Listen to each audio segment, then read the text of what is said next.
Well, the Resident Evil 9 showcase is almost here. So is the release date of the game. And Capcom has elected to do a Resident Evil showcase. And whenever there is an event like this, whether it's the Xbox Developer Direct, the Game Awards, a showcase, something like that, we like to do what we call a waiting room, where we just kind of hang out in anticipation of the event and do our typical talk show where we're looking at gaming news, having conversations and debates, and then watching the event together. If you're watching this later, be sure to hit subscribe and the bell button so you don't miss out on the content. It's a daily, highly interactive live stream. It is safe for work. Many people put me in on the background of their day while they're working, slamming out emails and dealing with, just work life. I'll get you through your work day. And if I do get you through your work day, you can help me with something pretty significant that we're working on. We're trying to get that member count to go back up after the holidays and some breaks that we have taken. So consider clicking join. That is how this channel does this full time. And that does give you access to our members only Discord, as well as members only chats if we do those Friday night streams with my wife. Sorry. Sneezing in the open. And basically what we also do every single day is we react to different news stories, react to different videos. So if you've ever seen something that you'd like to see me react to, be sure to send that in the Discord as well. And yes, I am wearing a Resident Evil shirt. I forget when I got this. I think I got this in a loot crate. Resident Evil 7 was the first Resident Evil that I had ever played, and it is my favorite. I absolutely loved it. It was a pleasant surprise. I didn't expect to like it as much as I did, and I loved it. Resident Evil 8 I didn't like as much. It was a little bit more in the action. Resident Evil 2 Remake I loved. Resident Evil 4 Remake I didn't. It got more into the action and the combat and the movement, and it just didn't really feel good to me. So I'm very, very interested in how Resident Evil 9 gameplay is going to play out, because they have said with the two protagonists, they're going to play very differently. Grace is going to be very, more of the sneaky, more of the survival, not one to get seen or caught. It's more similar to like RE7. And then Leon is going to be more like Resident Evil 4. And since I wasn't a huge fan of Resident Evil 4, I'm interested to see where I land. I was sort of a latecomer to the Resident Evil franchise, and Resident Evil 7, I've actually played through it twice. And we had a really, really good time with it the first time we streamed it way back when. Joker Quinn with the first member of the day, the first renewal. Let me reset the status. We are a little behind pace. If you guys want that Friday night stream, 500 at the end of the week unlocks that. We do gaming news tonight. We have my wife join me on the stream, and we have her react to gaming news. Alex says, has anybody seen High Guard? I've been looking for weeks and I can't find it. Oh, looking for my High Guard. Yeah, that's the big thing people are talking about now. Seen a handful of videos about it. It's an interesting one. It's very, very interesting. Tom Henderson seems to think that it has something to do with, maybe they're employing a similar strategy that they did with Apex Legends. Difference there was no major announcement, and whenever they first did some kind of an announcement, people were kind of excited, like that very first trailer. If only Jill and Chris would return. There's always the potential in franchises like this for people, to come back around, come back into the frame. And make sure, as you guys are kind of getting in and settling in for the day, hit that like button. Get us those first 100 likes really, really quickly. That does help us out. We'll probably meet a bunch of new people today. These are great days to just kind of showcase the highly active chat, the generosity, just how the vibe here, we have a good time. We got a good community here. Make sure that you guys are on your best behavior today. And, did you see the Kratos casting? I did. I think it works. So Mighty Keith says, praying for Resident Evil 9 demo after the stream. That could be possible. I did see this morning that the BlazBlue Entropy Effect, which was a game I was looking at on Steam for a while, and it's finally coming to PlayStation. That has a demo now on PlayStation. 33 months from Hotshot says renewal time. Yeah, guys, check your renewals. Thank you so much for continuing to keep your support here, especially those of you that bump up to VIP. I greatly appreciate it. Thoughts on Nintendo stock falling off? I'd have to understand what led to it. What is it? Is it a timing of the year thing for them? Is it common fiscally for their fiscal calendar to have dips? in January. I don't know. I don't know why it would be dipping. Maybe the lack of major announcements and mainline titles. Maybe shareholders are getting a little skittish. I'm not actually sure. I don't really monitor or look at a lot of what Nintendo is doing. So he's gonna have to chow down on burritos for this role. I mean, I don't know if they're gonna go the route with Kratos where like he has to be 1-to-1 in size. Like obviously it won't work if he's. I saw somebody saying that they really thought it should have gone to Gerard Butler, and I think, okay, we know he can beef up. We've seen 300. But I don't know. A guy with his frame, would he want to do that? I know it's really hard on them. It's really hard on their bodies to beef up like that. You almost need somebody who's naturally bigger, so that's not as strenuous. A lot of these guys have opened up and talked about that. I mean, they put themselves through like hell to get that big. So. He's too old and frail. Yeah, he's probably also just getting up in age and just wouldn't be interested in a role like that. Good evening. Resident Evil 9 showcase. When will it be? Yeah, let me put the countdown up. That'll help. Yeah. He's getting up there in age. That would certainly. RE9 showcase. Okay, so it's it's not letting me put a 1 there, like. Okay. Can I just hit the down arrow? I'll hit the down arrow all the way to January. There we go.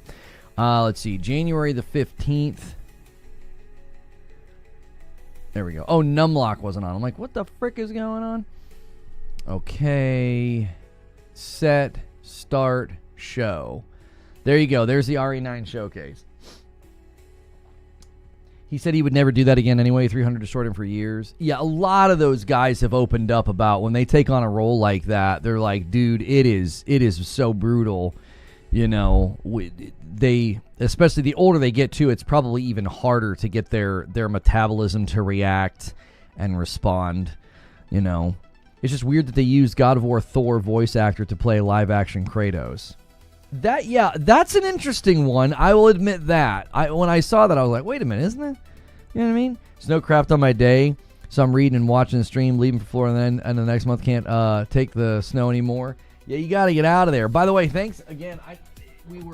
It was up in the kitchen. This is from Mr. Low Grade. He had a Yeti. He had it like, what's that called? Engraved, I guess. He had it put Lono on there, and he had him put like a joystick that says Reforged Gaming, and it is green. It is green. So, and this is a monster. This is an absolute monster of a Yeti, by the way. Like, just for comparison, here's what I drink my coffee out of. Like, you know what I'm saying? I could go in the desert with this and be good for a couple of days. This is a monster. Thank you, brother.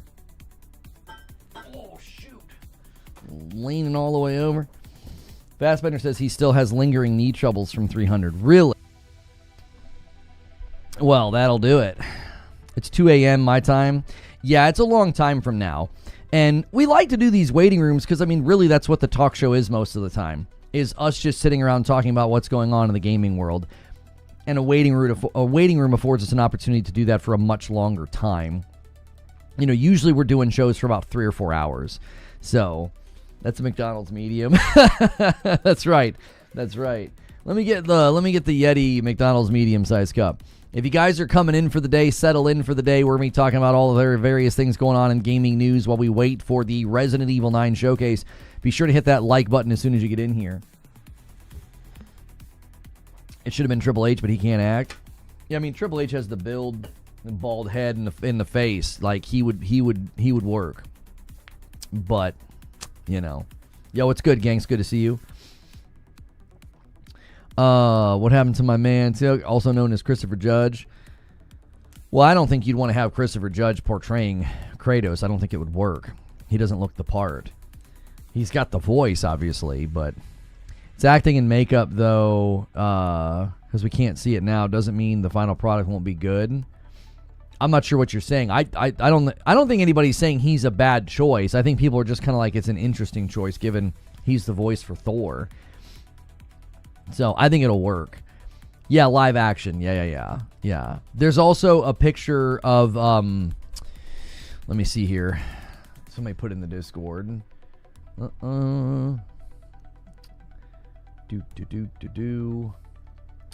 So Sophie Turner as Lara Croft. I wasn't sure about this casting. I wasn't sure. But I think this is working. Number one, they're going back to the classic, the classic garb, right? She's got the right color shirt. She's got the shorts. She's got the double pistols, the sunglasses. I mean, I think this works. I can't see really anybody complaining about that. I don't know why the timer hates when I switch scenes. It's so weird. Anyways, there we go. Not quite sure why that happens. So I'm not sure if anybody's going to complain about that. You know what I mean? Anything that involves video games and women is ripe for the grift. So we'll see. I think it works. I originally wasn't sure if it was going to work or not. I'm like, her frame is kind of, I don't know. I was expecting more of like an athletic, buxom Lara Croft, but I think they're making it work. Angelina Jolie was perfect, so it can't be topped anyway. Yeah, it's debatable. That's debatable. Yeah, Ryan Hurst is Thor. I'm sorry. He's Thor, but he's also going to be God of War. They made the official announcement. Let's see here if I can get. Well, I guess we'll just run with this. So here's the picture that they went with. Hang on, my cap card's zoomed in. There we go. So God of War live action series cast Ryan Hurst as Kratos. So there you go. Now he's also the voice actor for Thor in Ragnarok, that makes it a little bit interesting. He'll have to maybe change his voice a little bit, or it'll be a bit of a confusing for those of us that have played Ragnarok. We're like, he sounds an awful lot like Thor. So what are your thoughts on Resident Evil Village? I didn't like it as much. I played it. I thought it was graphically just magnificent. I thought they did such an excellent job with it. From an art direction standpoint and a graphic standpoint, I thought Village was wonderful. Gameplay-wise, I didn't like it as much as Resident Evil 7. Resident Evil 7 was like the first Resident Evil I ever played. I remember watching my brother play through like old Resident Evils, and I was like, yeah, I'm not playing that. It just never really appealed to me. That was around the time I was like big into, Quake and Unreal Tournament and stuff, I believe. So I was just sort of like, I don't know about all that. And then Resident Evil 7 came out, everybody was praising it. So I was like, well, let me try this. Let me try this as my first ever Resident Evil game. And I loved it. I absolutely loved it. It was such a pleasant surprise because I don't play games like that. Once again, I've switched scenes and the timer is broken. Come on, man. Why does this do this? Boom. Like, the tool is worthless if I have to do that every time. We got to figure out why it's doing that. I don't know if I can. Do I need to refresh? Let me try that. Let me go into the settings and do. No, I have refresh browser when scene becomes active. I don't know. It shouldn't be doing that. It should just refresh it and timer should just be going anytime. I don't know. Angelina's Tomb Raider was still in her hot days before she adopted. Well, yeah, we don't get in all that, but I think she was fine, but I think there's always room to improve. They did that with Dante and Devil May Cry Netflix show. Johnny Young Bosch voices Dante in the show, but voices Nero in the games. Oh. You tend to avoid films from video games. Yeah, we don't have a great track record. Yeah, we don't have a great track record with that. Requiem is the same director as RE7. I got that vibe when they were showing some of the Resident Evil 9 gameplay and Grace was like sneaking around the house. it totally gave me the Resident Evil 7 vibes of being in that house and trying to sneak around, especially in that early section where the dad is after you. So I got those vibes, but then they entered, so I'm thinking, oh, this is going to be right up my alley. They're kind of going back to that style. But then the recent announcement when they were like, okay, Leon's coming back. Leon's not just coming back. They're going to be dual protagonists as far as game design goes, and they're going to play very differently. So he's going to be more of the action and the combat. She's going to be more of like the sneaking around and the surviving. So, and I did throw out a poll on the channel. If you guys haven't taken it, I was like curious, you know, are people going to have a preference? And it didn't get as many votes as I expected, given the popularity of the game.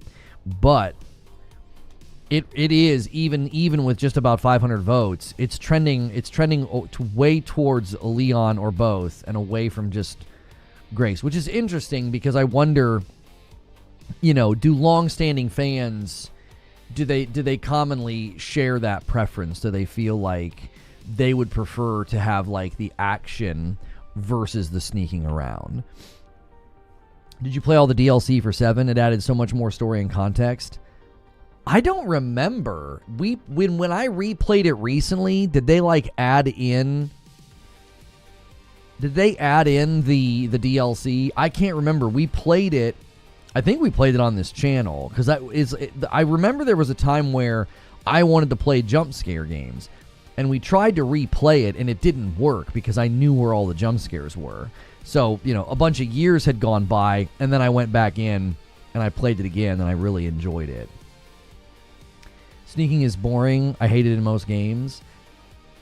I definitely have to be in the mood for a game that's going to motivate me to sneak around, right? I can't just... It's like you have to be in the mood because the pacing is slow. The vibe's very different, especially if like there's fail rate associated with getting seen or grabbed, snagged, whatever. I think that you got to be in the mood because you almost have to attune yourself. It's kind of like, what are you in the mood for movie-wise? If you're in the mood for an action flick and someone puts on like a 3-hour-long drama, you're going to have a really hard time enjoying it, right? I'm not really in the mood for this. I want to watch something with explosions and, you know, car chases or whatever. So I think that's true with games too. And some people just don't like sneaking around, and like they don't like stealth. So sneaking around as Mary Jane was peak. yeah, Mary Jane Wick. I need a new Splinter Cell. I want her as Lara Croft. No, I mean Sydney Sweeney. I know why people, you know, it's there's a lot of reasons that people like Sydney Sweeney, but you can't just put her in everything, you know. She also has a lot of movies that haven't done very well recently, so nobody's going to necessarily want to put her into something if they want it to be, you know, commercially successful and taken seriously. I think people have kind of just now, you know, they associate her with what has helped her become so popular, which is what she looks like, which is great. Good for her. Like, she's gotten a ton of marketing deals and, you know, a ton of casting opportunities. But like, come on, like you can't put her in everything, you know?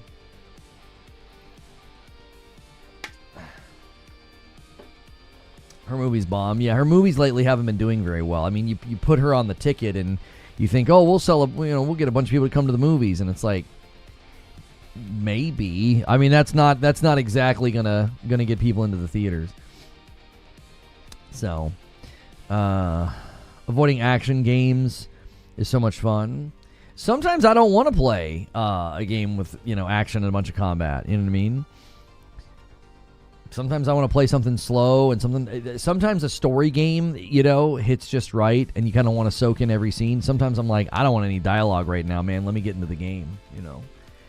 Certain genres, I'm very quick to skip through cutscenes, like a Metroidvania. I'm like, yeah, skip all this dialogue. Let me get back to things here. But like in Control, I was just like listening to everything they were saying. Anytime one of those videos is like playing in the background, I watch it. Sometimes a couple of times, like making sure I didn't miss anything. It's good. Yo, it's good, Paranoid Merlin. How are you? Spotify's raising their prices. Of course they are. Yo, it's good. Feed, good to see you in the chat. You can put that cardboard cutout of the chair when you take breaks. That's right. The Park Ranger game sounds perfect for you. Leon's about to go bang with that chainsaw. Looking like Uno reverse. Yeah, I'm interested in how it felt. I remember playing the Resident Evil 4 remake, and I remember playing the Resident Evil 2 remake. And the RE2 remake, I loved it. I got to the B-sides, and I was like, yeah, I was kind of done at that point, because you play it from the other perspective, and you kind of know where everything is. And so, like, I enjoyed that first run-through of RE2 remake. RE4 remake, I just couldn't, I don't know what it was. I couldn't put my finger on it. And people, we've kind of discovered that I'm not a big fan of survival horror, and that's probably why. But Resident Evil 7 being my favorite, it never felt like survival horror for some reason. I'm not really sure why. Was it the, was it the elements of, like, puzzle solving? Was it that it felt a little bit adjacent to something like Layers of Fear, where it was focused on keeping me on the edge of my seat? I'm not really sure. What's good, Feed? I see you in the chat. So Resident Evil 4 was fire. I loved Ada Wong's run through more than Leon's. Yeah, I just didn't grab me. Like, I loved RE7, didn't like Village all that much. I thought it was beautiful. Really, really liked Resident Evil 2 remake, and then Resident Evil 4 remake I didn't. So what about her? I mean, again, if you're going to pick people just because they're kind of buxom and busty, sure. But she couldn't act her way out of a wet paper bag. If you're trying to start a franchise and you want a good actor, I don't think you pick Gina Carano. Like, I don't think it would work. Lots of references to Alan Wake. Yes, I played. I'm in a whole new section of the game now. I don't know if this was in the game at launch, because in the game at launch, I don't remember ever seeing this. Where, like, you go to the investigation wing, I think is what it's called. And it's all Alan Wake. Like, there's a whole scene of Alan Wake in there. And I was like, I thought that was pretty cool. I don't remember encountering that my first playthrough of Control all those years ago. If I did, I don't remember it. So, yeah, I'm anxious to see what they do with it. I'm like 20 hours. I've already rolled credits on Control, but now I'm just doing everything that's on, the side missions and stuff. Oh, that's DLC? I thought that it had to be DLC because it's this whole new area and everything's a question mark. And I'm like, okay, so I've never been here before? I was like, I thought that had to be the case. I was like, this has to be DLC. I don't remember it. It's great DLC. Okay, I'm going to enjoy it because, I really thoroughly enjoyed my replay of Control. Saying hi over here. Thanks so much, Feed. I actually think it's more enjoyable second time through. I don't know why that is, but maybe I've just played more and more games now like that, and I have a greater appreciation for it. I also see a lot of the influences of things that I really like. Influences from, like, Hitchcock, Twilight Zone, Lost. There's really, really good stuff in Control.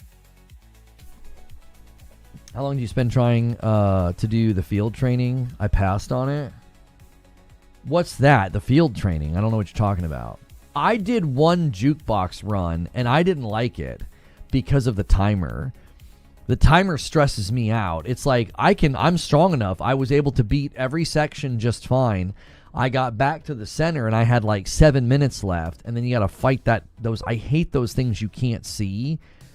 I'm not sure what the strategy is, because they appear and I take a ridiculous amount of damage almost instantly. I'm like, I'm not really sure what I'm supposed to do here. And I had a terrible modifier. It was like 65% decreased, damage from weapons. I was like, so I had to throw stuff to do any damage. Rissick with the first gifted member of the day. Han shot first, and so did you. Thank you so much, sir. And he gets us exactly 20 away from 200. It goes to Nick. You love to see it. I did the jukebox just long enough to get the platinum for the game. I didn't care for that aspect at all. Yeah, I don't like, you're supposed to use your shield against them. I still feel like I was getting ripped up using the shield. I don't know. I would just try to instantly dodge to the side. Grenade launcher for the invisible guys. That would have worked. Thank you, It's Chill Will, for a Member Plus renewal, and thank you, Rissick, for a gifted. That would have worked, but I had 65% decreased weapon damage for my run. It was so frustrating. I had to throw rocks to kill everything. It was the only way I could do damage. I was like, what the heck? So I beat it, and I was like, yeah, I don't think I'm ever going to play that again. I didn't like it. Like it's all the things about Returnal that I enjoy, which is like intense combat, a lot of movement, a lot of using the verticality, things like that. But man, oh man, I was stressing out. Team Ninja says the Neo 3 demo is coming to PlayStation 5 on January the 29th. Demo save data can be carried over into the full game. Here, check this out, y'all. If you're looking forward to Neo 3, they just announced this. The Neo 3 demo is coming to PS5 and Steam on January 29th, 2026. Demo save data can be carried over to the full game, so create your custom protagonist and face the challenges that await you. Well, we'll see if I can hang with that game. Team Ninja, a lot of times their games are a little too fast for this old man. I really liked Rise of the Ronin, but I don't know. Neo's a very, very different animal. Very different animal, we'll just say that. I don't know why this is happening now in Discord. I don't get it at all. The previews just spin and spin and spin. Joker says, breaking. Insider Tom Henderson recently said that according to his sources, Grand Theft Auto 6 will release between November of 2026 and December of 2077. Tom responded and said, I said 2078, actually. That's right. That's right. Oh, hang on.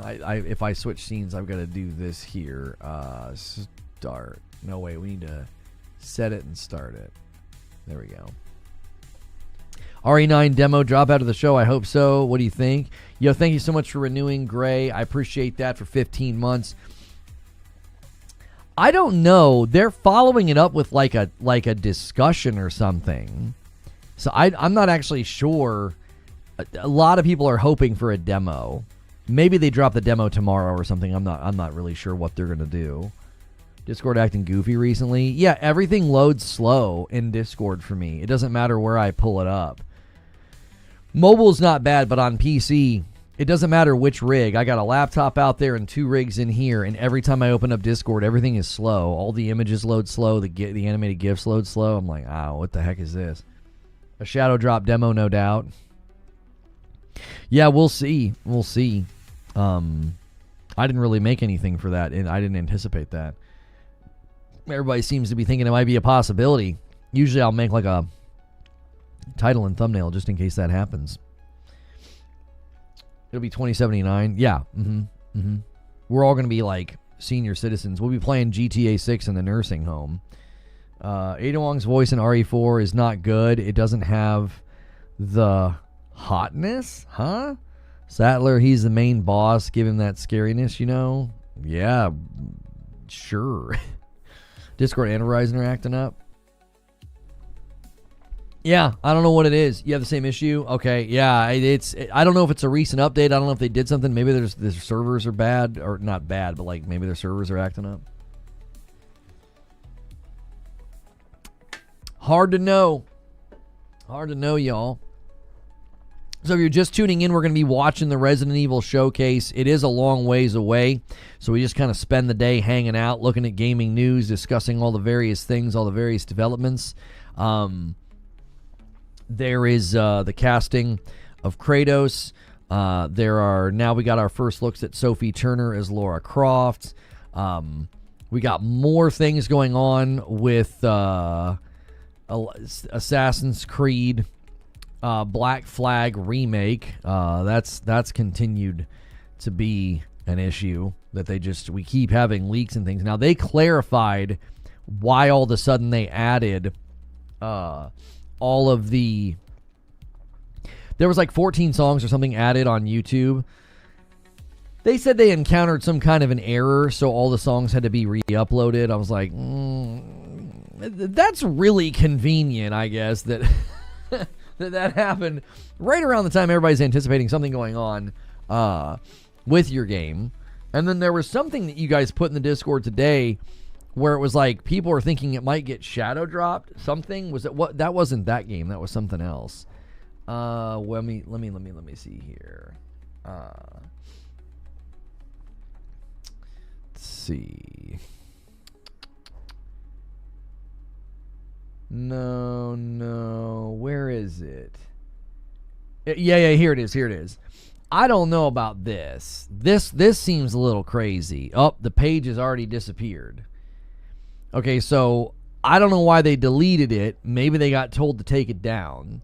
But it was Prince of Persia Sands of Time, like, had something that said releases today or something. Somebody found it, and they were thinking that it might shadow drop. That doesn't make a whole lot of sense to me. That doesn't seem like something that you would shadow drop. That seems like something that you would, you would market, you just did a Prime subscription not showing up for some reason. Sometimes you got to like refresh the page and then come in and celebrate it. I don't know why that happens. Thank you guys for already putting 100 likes on the video. I appreciate it. Definitely happy we're getting 2 Tomb Raider games back to back like that.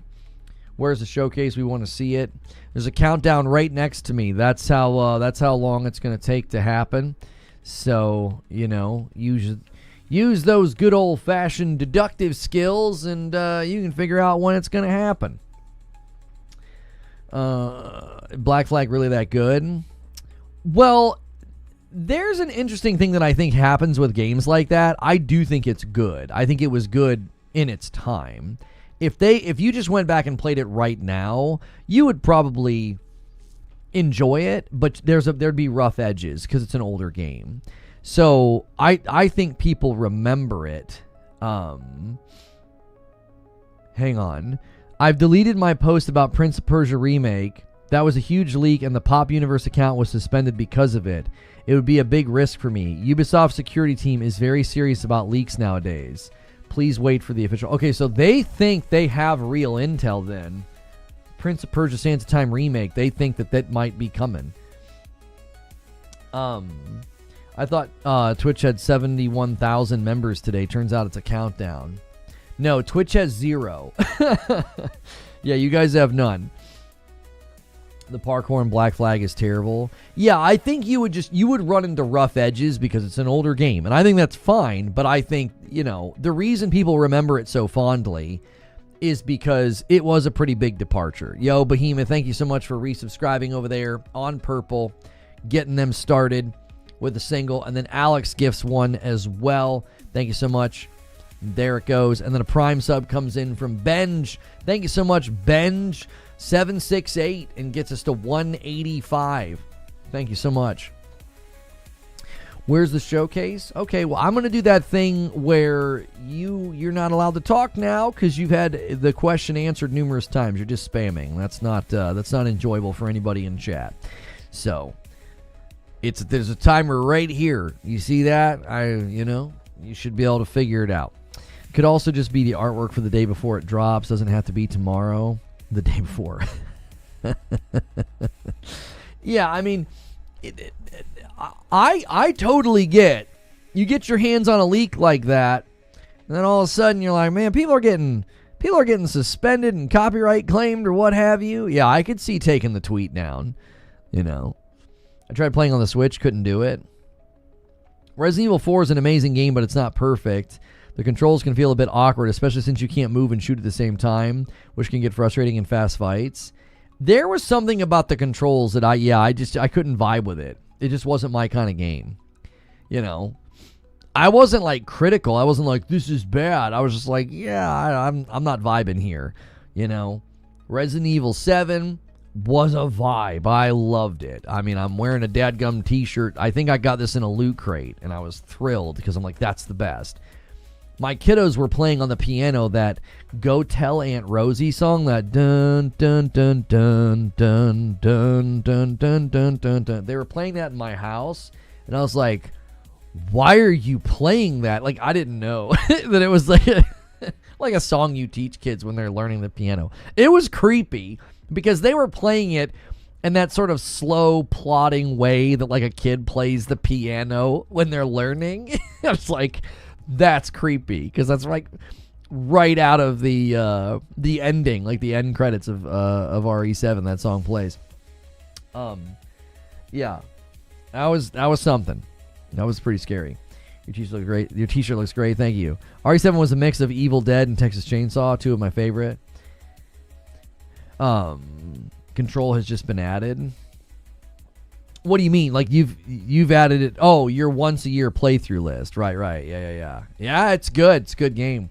I don't see myself playing through it once a year, but I'm really glad that I replayed it. It really primed the pump for Control Resonant. It's just such a cool story, such a cool world. You know, I couldn't believe it when I was like 15, 17 hours in and I'm rolling credits. I'm like, I didn't feel like I had played that long. Joey with a $5 super chat. What's your favorite RE game? Mine's OG Resident Evil 2. It's so amazing back then, still fun in my opinion. My favorite is RE7. That's my favorite. Let's see. Whoops, wrong. I will gift a member. Let me set that super chat goal. Mine was RE7. I was never a Resident Evil guy. You know, I wasn't. I catch flack sometimes for not having played certain games, but like everybody's gamer journey is a little different, and Resident Evil games, whenever I saw my brother playing them, they didn't interest me. I was a big shooter guy, you know. I wasn't a gun and ball gamer. I was a gun gamer. Give me a gun. That's all I wanted to play. When Take Control starts to play, yeah, that part's pretty cool. But if it didn't have a gun, you know, I wasn't going to play it. And I know, you know, there are guns in Resident Evil, but you know what I'm saying. And so I just never really got into the franchise. And then people in my chat back in the day, this is when I just streamed on Purple. They were like, you should play Resident Evil 7. I was like, all right, let's play it. And they loved it. I loved it. It was awesome. It was like, it's one of my favorite playthroughs that I've ever done of a game on stream. I absolutely loved it. And we had a really good time with it. Resident Evil Village, I did not like as much. It felt like a big departure from whatever, you know, all the things that I loved about Resident Evil 7. Village felt like a pretty big departure from that. You know, it was still a very good game, still a very quality game. I just didn't like it as much. I really didn't like the Call of Duty thing at the end. It felt very odd and out of place. Then I played the Resident Evil 2 remake. Liked it. Played the Resident Evil 4 remake. Did not like it. Didn't vibe with it. What is that on the t-shirt? This is from Resident Evil 7. This is the house that you spend the bulk of the game in. Yeah. Horror really isn't my genre, but I like Still Wakes the Deep. Still Wakes the Deep was good. I played that once on a Friday night with you guys. Yeah. Yeah, what's your favorite RE game? Yeah, people keep coming in and asking that. Resident Evil 7 is my favorite. It also is the first one that I played. Because I just was never really... Yeah, you seem to like slower pace RE games then? Yeah, that's probably true. Because I think the catalyst for me enjoying Resident Evil 7 was I did a playthrough of Layers of Fear. And I was suddenly like in the mood for scary games. I was like, oh, that was so fun. Let's do more jump scare games. And Resident Evil 7 was in a really, really good lane for that. Yeah. I thought it was very, very enjoyable. Characters were also excellent.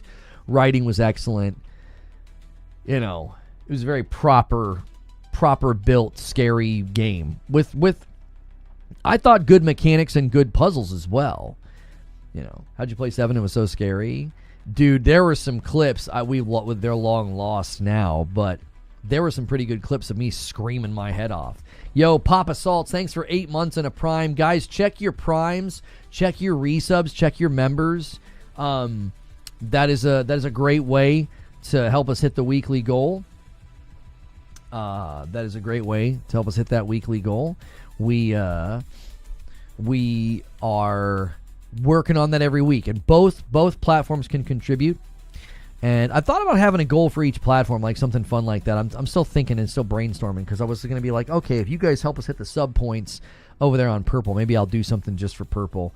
And then same for YouTube. If we hit that member plus, maybe I'll do something for YouTube. We'll see. I've been thinking about it. The only Resident Evil 7 I see on the PlayStation Store is Biohazard. Is that the same game or no?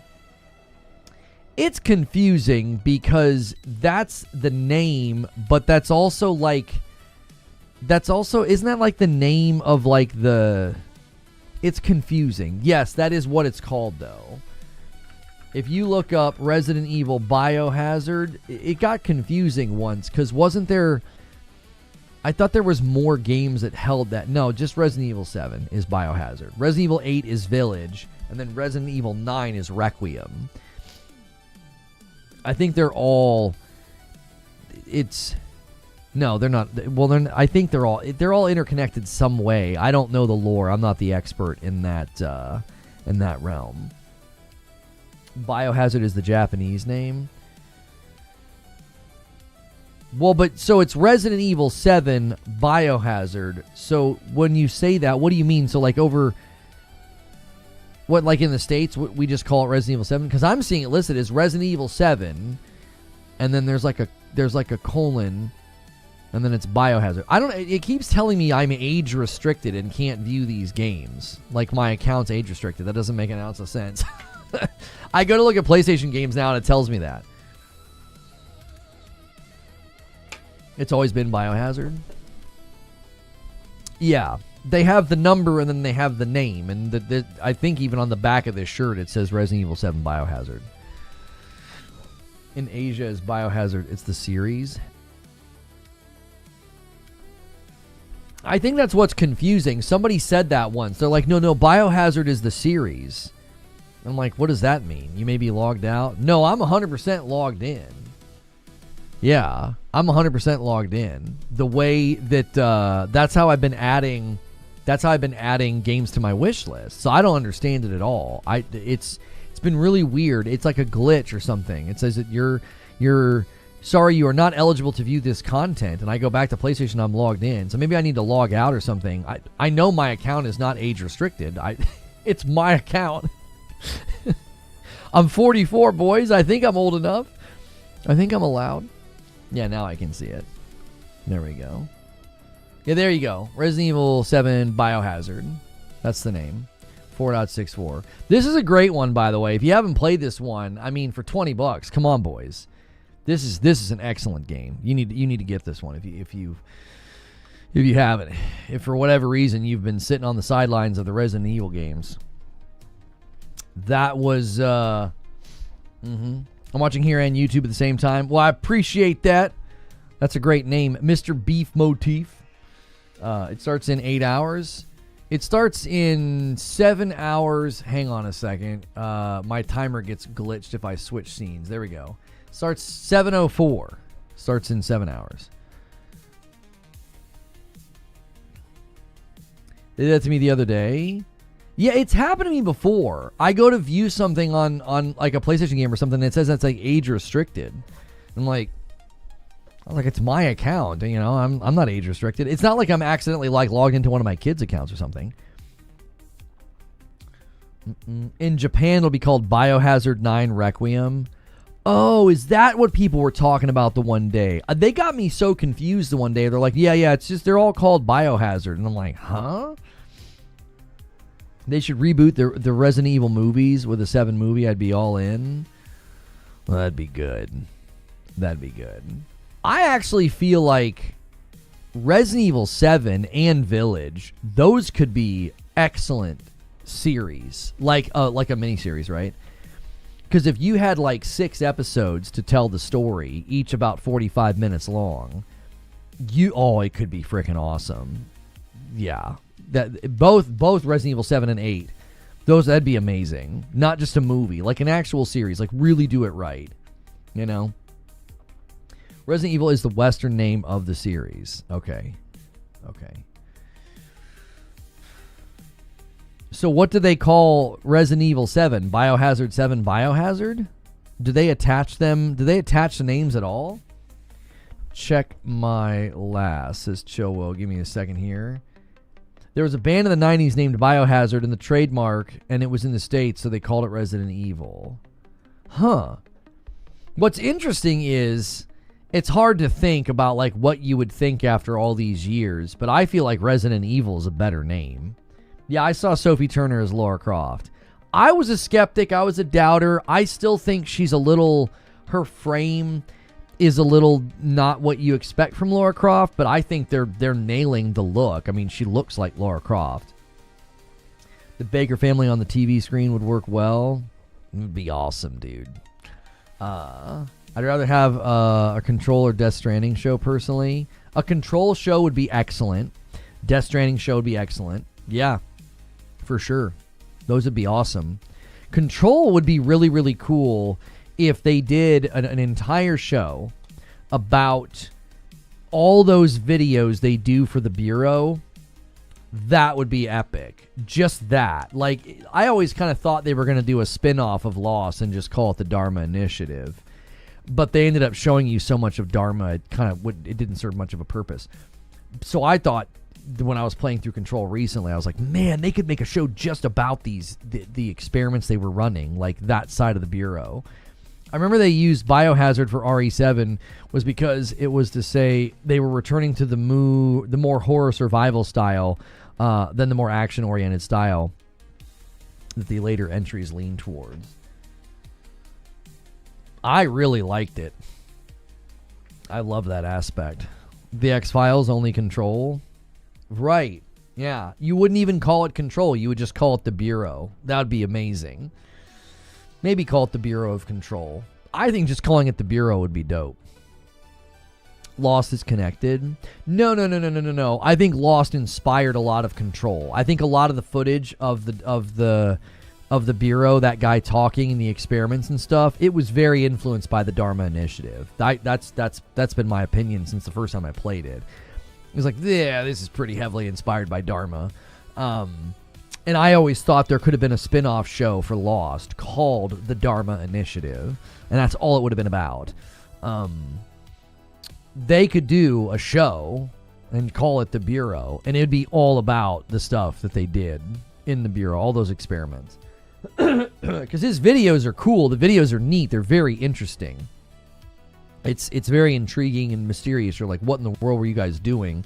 You know, they discover these objects of power and these, objects with resonance in them. It's really, really neat. It's the videos. Anytime you're playing that game and a video starts playing, you need to watch it.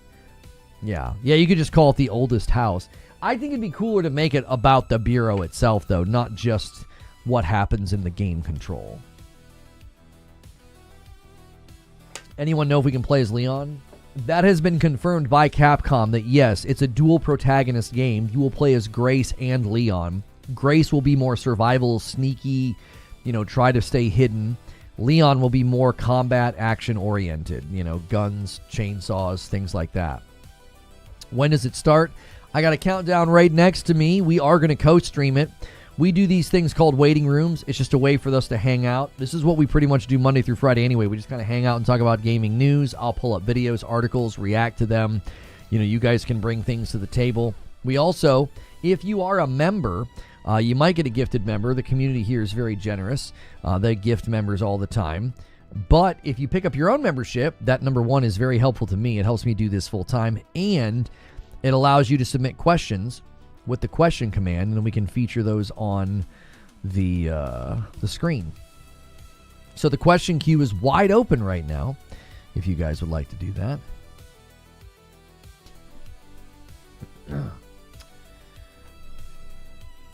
Colin thought they should have kept that a secret. What do you think? There's a part of me that agrees with him, and there's a part of me that doesn't. Like, I do agree that we know so much now going into games. Where can we watch? You can watch it right here if you want. I'll co-stream it. We'll watch it together and hang out. Or you can watch it right there on their on the Resident Evil YouTube channel. So I do feel like we know so much. I was pretty heavily critical of Kojima and how he handled Death Stranding 2. I feel like he showed us way too much. I feel like he showed us way too much. It was like there were really, really poignant scenes. There were really, really significant moments, and we saw them before the game even came out. And I don't think that you should do that, personally. I don't think you should do that. I think that you should leave surprise, leave mystery, leave mystique. So on one hand, I agree with Colin. It would be cool to discover something like that when you're playing the game, right? Thank you for the $5 super chat. Rumor says Leon dies. I say Disney is going to use him until he's 90. Thank you so much. It's chill, Will. And thank you for getting that first super chat up there on the super chat goal. I was on top chat. Oops. There's another part of me that agrees with the use of it as a marketing tool. Like, hey man, Leon's not just back. You can play as Leon. You know what I'm saying? Like, I think there's pluses and minuses to both. There's a plus and a minus to both aspects where, you know, you're getting people really, really intrigued about the game by not just bringing back a fan favorite character, but you're going to let people play as him again. And so I get it. I get why they let people know. You know, I'm kind of the mindset of like, if you're going to let everybody know that he's back, what difference does it make if you can know that you can play as him? If they were going to keep it a secret that he was back, well then, this is a really interesting aspect now of gaming. It's really, really hard for a game to surprise us. So sometimes it's better to have a moment where we're all together as a community watching a trailer and we're like, holy crap, so-and-so's back, right? If they kept it a secret, it's very likely going to leak. I mean, the Leon leak happened even before the trailer revealed it. Like, do you see what I'm saying? Like, we knew ahead of time anyway.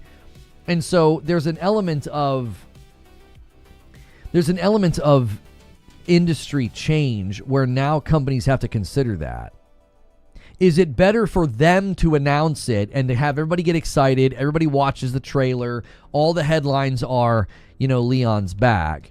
Is it better for that to happen than to be like, well, somebody leaked it, and so now everybody knows? It's the ethos, the kind of the meta, not the meta, the era that we live in now. I don't know. It's almost like, you know that scene in Fight Club where Edward Norton starts punching his own face? I feel like the gaming community does that and then is like, why is my face all bloody? Like, we self-inflict wounds and then get angry about them. Like, we're all starving for info, starving for like leaks, rumors, what have you. And then we watch a showcase and we're like, well, that was boring. And it was because maybe you knew there was no surprises. Do you know what I'm saying? It's like, wham, wham, wham. Why does my nose hurt? And it's like, well, you're punching yourself. I do think in general, at some level, we can be our own worst enemies in these environments. We optimize the fun out of games. I think we optimize the fun out of information and news. You just broke the first rule of Fight Club. I know. That's why I'm not allowed back in.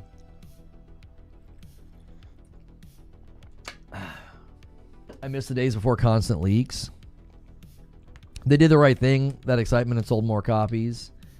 Leon hasn't been in a mainline Resident Evil game since Resident Evil 6.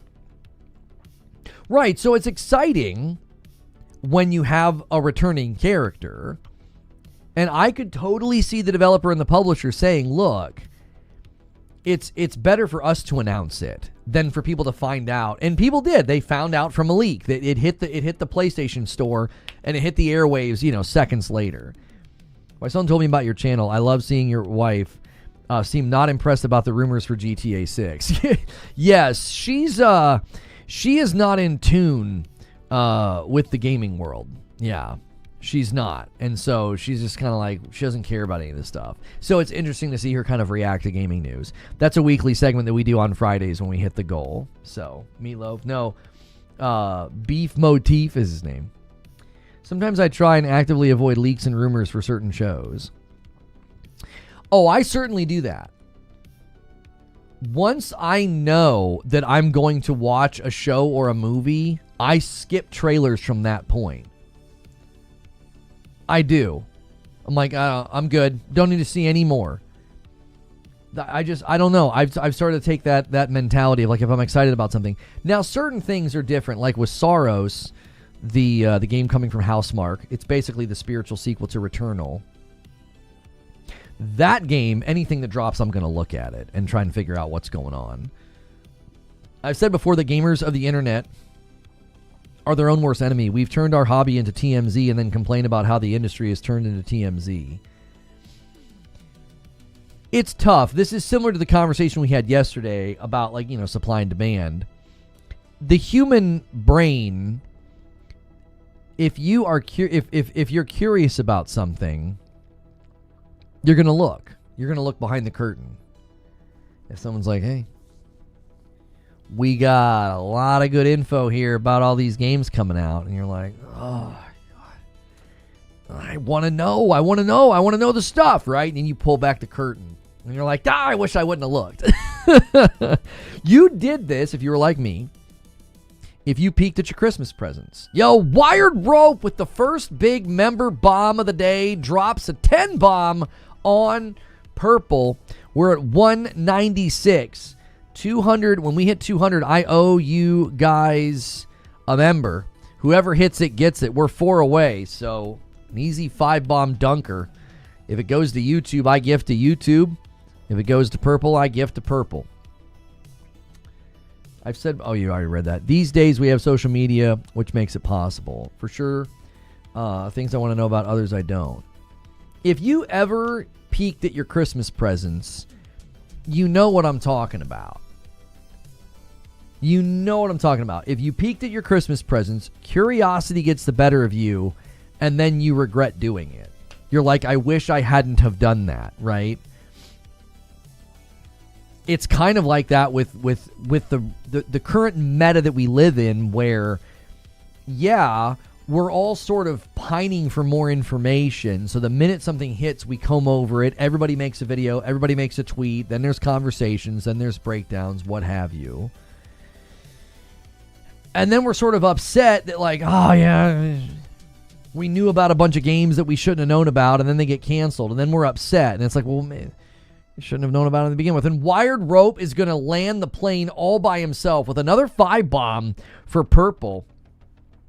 And Purple, we're currently working on a sub-point goal of 500. Get us to 500 sub-points, and I'll think of something. I'm thinking of things I can do specific to the platforms when you guys hit goals, for real. Forgot to sub on Purple with my Prime, doing it now. Well, thank you so much. I owe Purple one right now. I'm thinking of setting goals for the individual platforms. You know, those IRL streams that you guys like so much. Maybe when we hit a sub-point goal on Purple, I'll do an IRL stream for them. Maybe when you guys on YouTube hit a member plus goal, I'll do the same thing. That show sucked. There was no surprises. Exactly, Hidden Sirio. Exactly. Like, that comes up a lot in the wake of, like, every showcase. Every time something happens in the summer, summer showcase, Xbox showcase, whatever, people are complaining about lack of surprises, or in general, they'll just say that they miss E3. And it's like, yeah, E3 existed at a time where it was easier to keep a secret, and like everybody would come together. This is another element of this too. It's not just the leaks. It's the consistency with which companies can now stay in front of you. There was a time where there was not an efficient means of marketing a game all throughout the year. So everybody would show up to E3, and that was their big moment to be like, hey, everybody, we're working on a game. Hey, everybody, we have new gameplay. Okay? And then so you'd go most of the year and not hear or see anything. Now, it's like every other day there's a tweet of new gameplay from a game coming out. It's like you feel like you've seen 80% of the game before even actually being able to install it on your console. Yo, JJ Mike with the Prime, thanks for the hard work. Thanks so much for the Prime over there. I appreciate it. It is a big lead for Purple today. It's 20-5. YouTube taking it laying down. Is YouTube chat messing up or something? It's not moving for me. I know a lot of you guys go heavy lurk, but good night. It's like it's stopped entirely. Twitch is moving more than YouTube. That's unusual. Twitch almost never moves more than YouTube. Yo, Grace Ashcroft is in the chat. Good to see you, Grace. The only ones that have kept a decent enough time to hide stuff are Nintendo. The best leaks we get are, hey, we're having a Nintendo Direct, and that's it. Yeah, I mean, even the Nintendo Directs are, a lot of the times the leaks are fake. We've had, didn't we have a couple last year? I feel like we had a couple last year. Rockin' our dudes like I'm here. Okay, you guys are working and lurking. Okay, continue working and lurking. I don't call out lurkers, but the chat can glitch sometimes, and I thought that's maybe what was going on. Purple's rubbing it in. They've got middle finger emotes going and farty bomb emotes going. So if you guys are watching and lurking on YouTube and you just took a second to talk in the chat, make sure and hit that like button. I appreciate it so much. Lots of fake leaks. Yeah, I feel like there was a handful last year about like there was a this coming and there was a that coming and this event and the third, and it was like none of it ever happened. So nice to meet you. Nice to meet you. That's how it felt with Monster Hunter. There have been a handful of announcements over the years that we know about like well in advance. And then when it finally lands, it's like it's not, you know, it's not as exciting. Yo, what's good, Khaled? How are you? One more trophy for Sekiro and it's evil. Acquiring every skill. It takes so long to get skill points. Hey, Lono, finally able to make a show. Yo, what's good, Lazaro? Been watching afterwards. Have a great stream. Appreciate you, brother. I saw your comment on, I think it was yesterday's. It was one of the past broadcasts. I saw your comment. I saw the avatar in the mobile app. I didn't get a chance to respond to it, but I saw it. Appreciate you, man. Appreciate everybody hitting that like button. Thank you so much. Folks are trying to manifest a 50 bomb for their platform by spamming Farty Bomb. You guys got plenty of time to hit that ball back and forth. It's 2:15 a.m. here in Australia. Lurking into sleep. Do it. Do it. And rest your little Aussie head down. You get some rest. We got some questions coming in. This is something you can do as a member. So consider clicking join or using your Prime or what have you. You can submit questions and then they become part of the content. By the way, you guys that use this feature, you can use it just to throw out an opinion and then have me react to it. Like, you don't have to ask a question. We used to be really strict with this. Like, you had to ask a question. You don't need to do that anymore. You can just submit, you know, hey, I think this about such and such game or whatever. And Cat Uncle says, what are your most anticipated games this year? My top three, the three that I kind of keep going to are, number one is Saros, the spiritual sequel to Returnal. Saros is my number one. Second, my second most anticipated game is Control Resonant.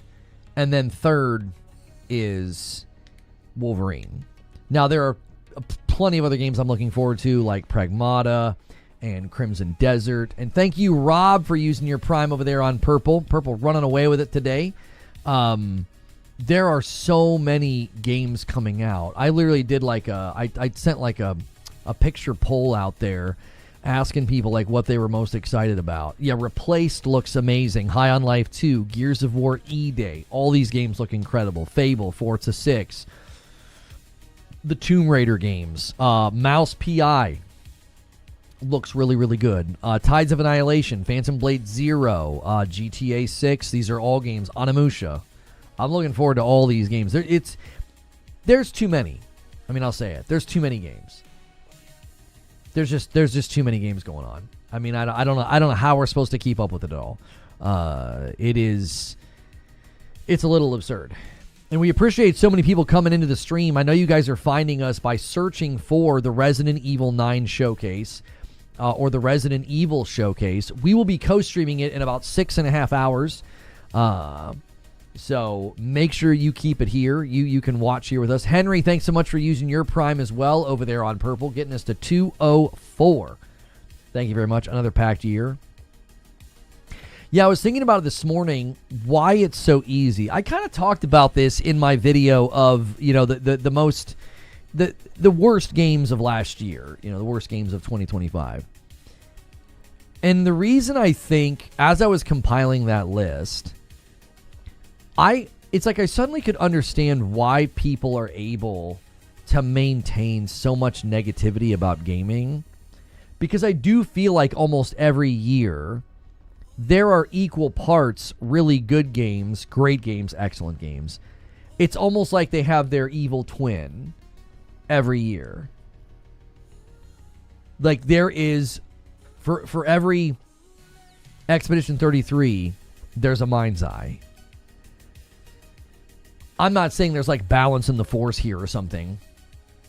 I'm not arguing something like mystical, but it does sort of feel that way. It's like, yeah, if there's 10 just amazing award-worthy games every year, there's also usually about 10 garbage, terrible games, right? And so I do think that's why it's really easy to maintain like a negative narrative about gaming, because it depends on what you look at. You know, it depends on what you look at. If you look at, and a 20 bomb comes in from Super Gaming, look at that. This man used to go crazy, and he's going to land the plane of the next milestone because Destruction comes in. That's Lazaro, and renews the membership and gets us to 225. That's a big one. That's the first 20 bomb of the day, and many more to follow when people start to compete there, and Super Gaming is going to take the crown for most gifted, and he surpasses Twitch. Twitch, you're now behind. And I am going to go ahead and gift the member that I owe to YouTube. I appreciate you guys so much. Every 25, I gift one back, and whoever hits it gets it. And this time, YouTube hits it. Thanks so much to Super Gaming. There we go. All right. And there is mine that I owe you guys. Oh, hang on. That's right. I have to drag it to the bottom here. There we go. I have Snap turned on this rig, and so when I drag chats around, they like grab and fill the screen, and I'm like, no, stop, don't do that. Expedition 33 may be the best game of this decade in my mind. Best game of the decade, I don't know about that. Expedition 3 and all that, bro, slow down. I loved it. It was basically my favorite game last year, basically tied for first with Yote. I mean, your opinion can be that it's not all that. My opinion is that it was excellent. So, 50 months from VIP Hex, renewing a VIP, I should say. This is going to be a good year in flaming. I can feel it. Yeah. Also in gaming, both Hex. So, whatever you're burning, I hope you have a great year burning it in flaming. In flaming. Yes. It's going to be a good year for burning stuff. It's just like movies and TV. There's always really good movies and TV every year. There are always bad ones. It just kind of depends on where your focus is. I remember when I made my list of bad games, disappointments, whatever, that happened in 2025. And it's like, if that's all you focus on, you can make gaming look like it's terrible. You can make gaming look like it's just awful and it sucks and there's everything's terrible. Everything's bad. So it's like you can conversely, you can look at all the good things that came out and you're like, man, oh, maybe he wasn't talking to me. He might have been talking to the guy who said game of the decade. Yeah, I wouldn't say that the Expedition 33 is game of the decade. Maybe he was responding to that person. Yeah, game of the decade would probably go to like Elden Ring or Baldur's Gate 3 or, GTA 6 could take that, obviously. I don't think Expedition 33 is standing that tall. Maybe that's what he was responding to. Who said that? It was Place at Paradise. Yeah, I bet you he was responding to the person that said game of the decade. I don't think he was necessarily responding to me. Because I just said for every Expedition 33, you also have a Mind's Eye. That's all I said. So I bet you he was not responding to my commentary. They should remake the old Resident Evil games. I mean, they haven't. What do you mean? I mean, they could. They're probably gonna. I would imagine they're gonna slowly do them all, unless they've specifically said they're not interested in doing one of them. They've done RE2. They've done RE4. I would think they're gonna do more. I feel like they did well. Expedition 33 deserves every accolade and award it received except for RPG. Yeah, we had that debate. I don't feel like having that debate again. I don't feel like having that debate again, whether or not it deserved it for RPG or what the heck, We got something coming in here from Christopher Burnett. He says, what are your thoughts about the casting of Ryan Hurst as Kratos in Amazon's live-action God of War TV show? I think it's a brilliant choice, and he's been my first choice for years. It's going to be interesting how much he can change his voice, because it's going to be hard not to hear Thor from Ragnarok. He's got the look. I think he's got the look. I think he can bring the broody God of War vibe, Yeah, I was responding to him. Okay, that makes more sense. Because I was like, if you're responding to me, I was like, man, I just said it was a good game, excellent game, what have you. If you guys are just tuning in, the Resident Evil 9 showcase, we got a countdown for it right here. We will co-stream it, so you can watch it here with us. Feel like hanging out? I keep it safe for work. You can listen to me in the background of your day. A lot of people listen while they're working. And it's just gaming news, discussions, and back and forth. It's a very interactive podcast. So make sure you hit subscribe. Now, I've made it to where you don't have to subscribe to talk in my chat. I would rather you subscribe to the channel because you want to come back and consume the content. I don't want you subscribing just to talk and chat for a few minutes. So we turn that feature off. So if you subscribe, do it because you're going to come back and you want to watch the content. I don't want to be like, yep, can you sub for 60 seconds to say good morning? Like if you're just driving by, totally fine. Drive by and have a good day. You don't need to sub. All the RE Engine games sold 10 plus million copies. They're going to keep going. Yeah, I think they're just going to keep doing the remakes. I don't see why they would stop. Expedition 33's difficulty really surprised me. Getting those parry timings down is key. Oh, yeah. I watched a guy break down like a really bad review of Expedition 33, and the guy's like, it's not really, an RPG. All you got to do is learn these Sekiro-timed parries, and the fights are really easy. And I'm like, yeah, that's like saying all you have to do is learn how to do brain surgery, and then brain surgery is really easy. It's like, it's not that complicated, but like some of the timing in some of those fights can be pretty frustrating. It's not as simple as just like, you're not playing Guitar Hero in slow motion. I mean, the timing can be pretty tough. Even if a better game comes out in 5 years, it'll be part of a new decade. Yes. No game has moved me as much as Expedition 33 in the past 10 years. Oh, I see what you're saying, Hex. Yeah. Yes. This is a very, very powerful game. Really enjoyed it. Do we see a surprise remake at the RE show today? Code Veronica? People are speculating if the Resident Evil showcase is going to be about more than Resident Evil 9. Okay? If we go to their description, says the following. It says, tune in on January 15th for the Resident Evil showcase and be one of the first to see brand new gameplay and news from Resident Evil Requiem. A new era of survival horror begins with Resident Evil Requiem launching February 27th on PS5, Xbox, Nintendo Switch, Steam, Epic, blah, blah, blah, blah, blah. Resident Evil Requiem is an upcoming survival horror game developed and published by Capcom. It's the 9th main game in the Resident Evil series following Resident Evil Village. So it seems like it's all about Resident Evil 9. Now, that doesn't mean they couldn't have surprises in there. It doesn't mean that they couldn't have, people are thinking maybe they'll shadow drop a demo. People are thinking maybe, they'll announce something like that. I don't really know. So, would they really want to announce a new game right before the next game comes out? I don't know. I mean, I would think that they would say,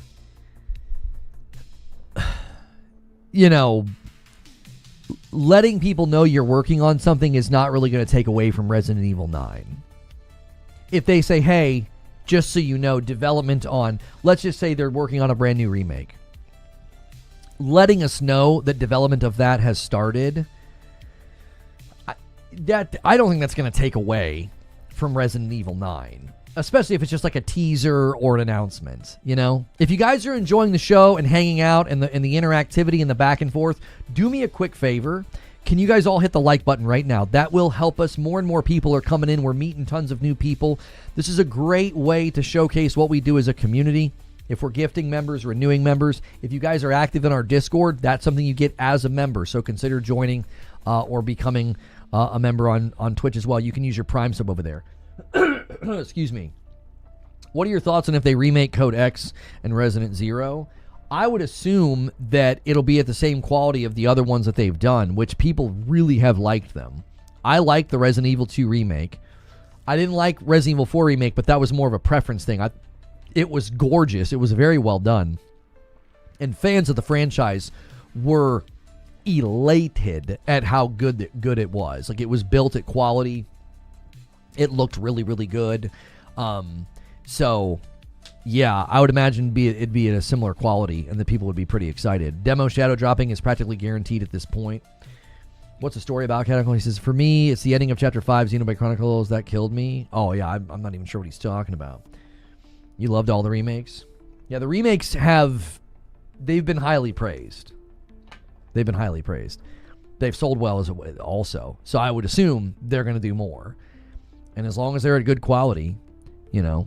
The interesting thing about remakes is gamers hate remakes and complain about remakes until they don't. I mean, it's true. It's true. Y'all hate a remake. Y'all complain about a remake until you don't. And all of a sudden you're like, okay, this one's actually pretty good, or this is my favorite franchise, or, oh, they did such a really good job with this one. You see, like, the remake stigma is funny to me, because, like, people are all like, meh, remakes, bleh. And then when a good remake comes out of their franchise or something, they're like, oh, this is awesome. Then they're excited. I love remakes, especially if it's a game that really deserves it. You know, a lot of these games were pioneers. They were before their time. You know, the RE3 remake was not good, though. I don't remember hearing anything about it, positive or negative. I remember people really, really praising RE2 and RE4 remakes. I remember that specifically. I've been doing a marathon of Resident Evil 9, Resident Evil 0 remake, Resident Evil 1 remake would be so good to beat the originals. Yeah. The fighting against the vicious... Oh, he's telling you why the ending is so good. Hilly says, I stopped complaining with Diablo 2. Not even a remake, but it was awesome. And then this year, Halo. I don't know. People are really split on that one, Hilly. Because they feel like it's a really, really odd way to do it. I don't have a strong opinion either way. Chris Dring said that there was a poll on remakes, and 50% wanted the game to be changed in the remake, and 50% of them wanted the game to be left alone, just look better. That's not surprising.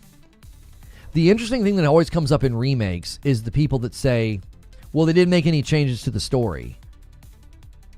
And I'm always like, wait, so what did you expect them to do? You know what I mean?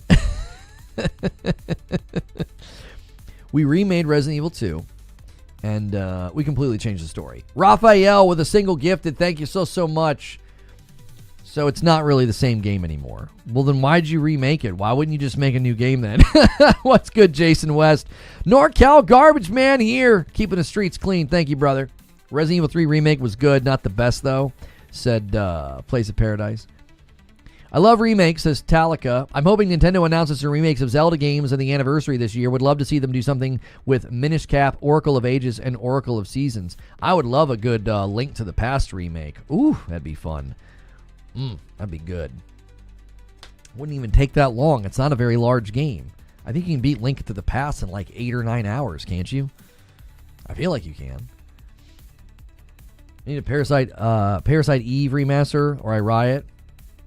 This is another interesting thing about remakes, is because if you look at like Resident Evil, the reason we're talking about this, if you guys are just tuning in and you're looking for the Resident Evil showcase, we're going to watch it together. It's so ways away, so we're passing the time with some conversation, okay? So sit back, relax, enjoy the conversation, the interactivity. I do keep it safe for work, so you don't have to worry about me like cursing and swearing in your ear, unless, of course, I get really angry. I'm just kidding.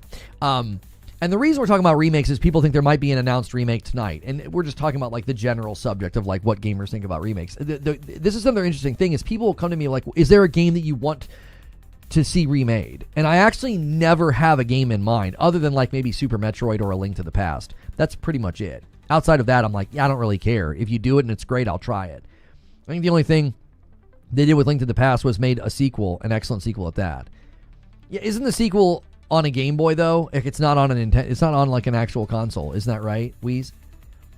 I'm pretty sure it's on what is it the Advance? I can't remember. Oh, the 3DS. Yeah, I remember somebody saying, "Oh no, there is a sequel to Link to the Past." Isn't that also true for Super Metroid? Isn't the sequel to Super Metroid also on a Game Boy and not on a console? Like, what the huh?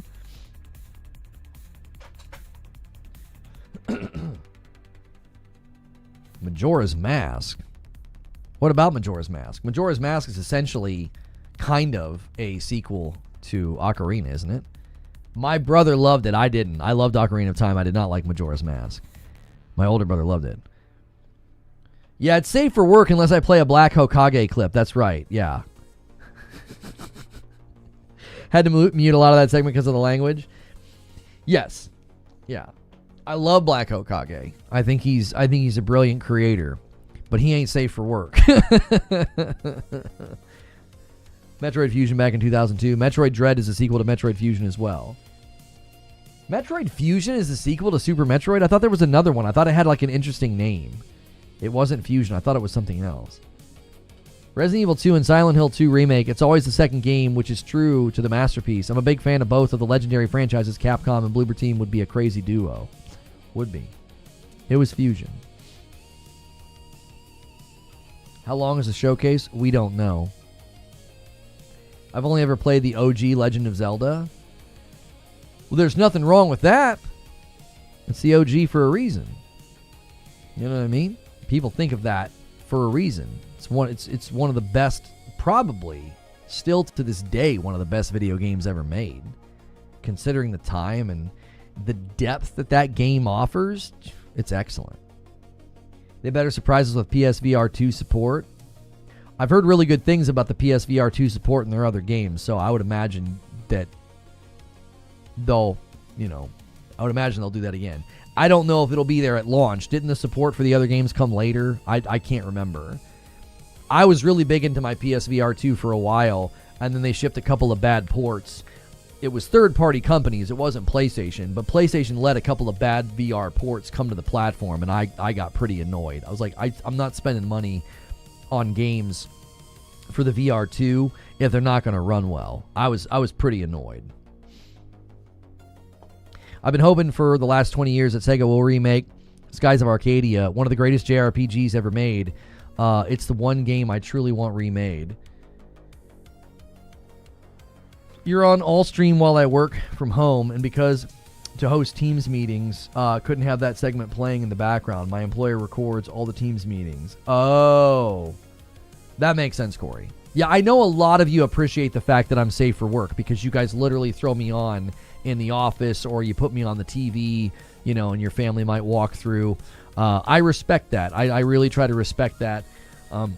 There are certain videos that I will not react to and pull up for that reason. I'm trying to kind of protect the integrity of what we offer here for you guys. And unfortunately, I pulled that clip up and just wasn't thinking. So,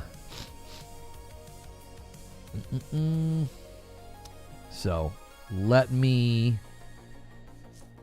Got a question here from It's Chill Will about Resident Evil 9 gameplay. He says, which mode will you play in RE9? So RE9 gameplay is going to allow you to switch from first to third. Listen. I'm going to play it the way God intended, all right? Third person. I'm just kidding. I don't think it matters. Probably third person, though. When it's supposed to be scary, maybe first. Like in RE7. Like that one was super scary. Edge of your seat. Rumor has it the RE showcase is 3.5 hours long with lots of yapping. You're joking. 3.5 hours long? They said they're doing something after where they are going to talk. Maybe that's what you're talking about. Is it like a segment afterwards? I didn't know I was going to be down here in the office that late, dadgummit. First person felt so good for RE7. It really did. It did. It was freaking terrifying. When homie busts through that wall in that one hallway, well, he's holding like a shovel, isn't he? Jee-miny Christmas. This was supposed to be a feast. Like, you're sitting there in that chair. He's like, Marguerite, prepare to feast. And it's just disgusting. It's so good. You're like, what has happened to me? When she freaking cuts your hand off and they staple it back on. It's just excellent. It's so good. Welcome to the family, son. Oh, it's awesome. Oh, such a good game. I love it. Check my last. You know what would be a great chat function? What does the RE and RE engine stand for? Honest question. I don't know. I assumed it meant Resident Evil. The RE engine is Capcom's proprietary video game engine, initially built for Resident Evil 7 and nicknamed for its Reach for the Moon name, not Resident Evil. Reach for the Moon, apparently, is why it's called that. According to RE engine, according to Wikipedia, also known as Reach for the Moon engine. So everybody probably assumes it's because of Resident Evil, as I just did, and that's not correct. Yeah. Yo, Lush coming in with a membership renewal. Thank you so much. If you guys are on a Member Plus or VIP, I can add it to the total. If you're not, I can't, because I can't tell the difference. So support the channel directly if you can by upgrading to Member Plus or VIP. I understand not being able to. Times are tough. We're gifting very, very regularly here to make sure people stay in the community. And that's a really, really great way to help out with that. Is to have your own membership so that the gifting can go to others if you're able to. VR makes scary stuff infinitely more scary. When I did the Resident Evil demo VR thing here in the office, Madam was in here in the room with me. It's one of the most unique experiences that I've ever had as a gamer, because after I took the headset off, the only way I can explain it is my mind was rejecting what I was seeing. Like, I wasn't here. I wasn't back here yet, if that makes sense.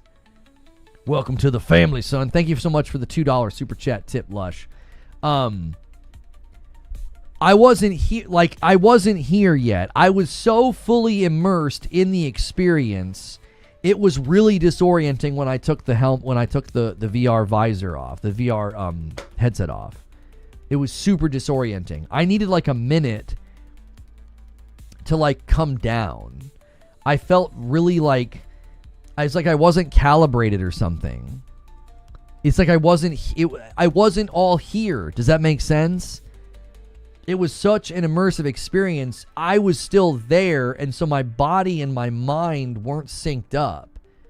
My mind was like rejecting what it was seeing. It was like, this isn't where you are. You were just in this house and it was terrifying and scary, and something was coming to get you and you were hearing all these noises. It was really, really weird. I honestly didn't like it. I didn't like the way that it made me feel. The experience was remarkable. The experience was remarkable. Truly immersive, truly terrifying. I did not like the way I felt afterwards. It was very, very unsettling. You were in the Matrix.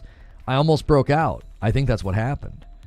I saw the other side of the veil, and I came back. I'm just kidding. It'd be a crazy plot twist.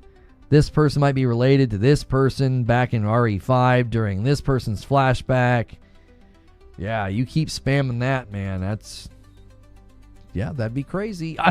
You just keep putting it in chat until I read it. So I read it. You put it in chat how many times now?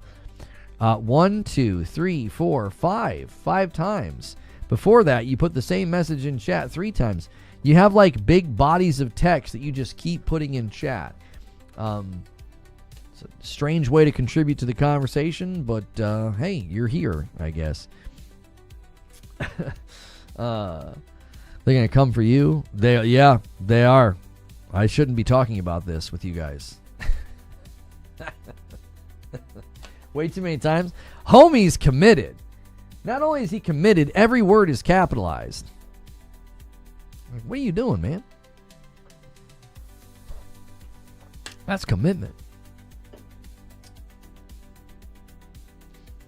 I was just messing with you on the time, Lono. I was giving you a jab at New Game Plus event. Oh, I'm not sure what you're talking about, Mikey. A little slack. New people are used to being in streams where it takes 12 to 15 attempts to get their stuff seen acknowledged. That's true. That is true. If you're accustomed to streams where you have to like spam to get attention, you know. I was actually just getting ready to say this would be a great feature for chat. You could periodically, it wouldn't let you do this all the time, like once every 5 minutes, if you decided you wanted to repeat a message, you could repeat the message, and it would flag me and let me know, hey, this person's repeating their message, you missed it. You see what I'm saying? Like, obviously, you wouldn't want to let people abuse it or whatever, but the young man's just excited to be on the internet. That's right. He's like, it's a good day, man. Mom's working a double shift, so I got the iPad for the rest of the day. A $5 super chat from Arkham Games. If I never play the game, which one should I start with? Oh, I don't know. Chat, help this man out. He's never played any of the Resident Evils. Where should he start? I'm the worst person to ask that. You read what I said right now? I'm reading what you said right now, Anthony. I am. You said this game has both first and third. There you go. There you go. Lono always misses my... It's okay, chat. Lono always misses my messages, too. Oh, stop it. I'm the worst person to ask because I never touched a Resident Evil, and my first Resident Evil was Resident Evil 7. Where'd you get the shirt from? I've had this for a really long time. I got it before we even lived in this house, so I've had it for like 7 or 8 years. I got it back in our old we lived in a duplex, and I got it from a loot crate. Yeah. Check my last again before I stop spamming. What the frick is this ultimatum crap? Crazy thing is Resident Evil didn't get me into Resident Evil. Slipknot did. You really? You made me reread that, Sneaky? You know? Like, come on, dude. Yo, what's good, more Megadeth? How are you? You say reread what I said, or I'm going to start spamming. What you said's not even that interesting. I don't know if Lono reads chat ever. I don't. Most of what I'm saying is completely made up. Do you think they will show the Resident Evil 9 Requiem 10 minutes demo and 5-minute collector's edition reveal? Maybe. I think. What do you think? Please comment your reply.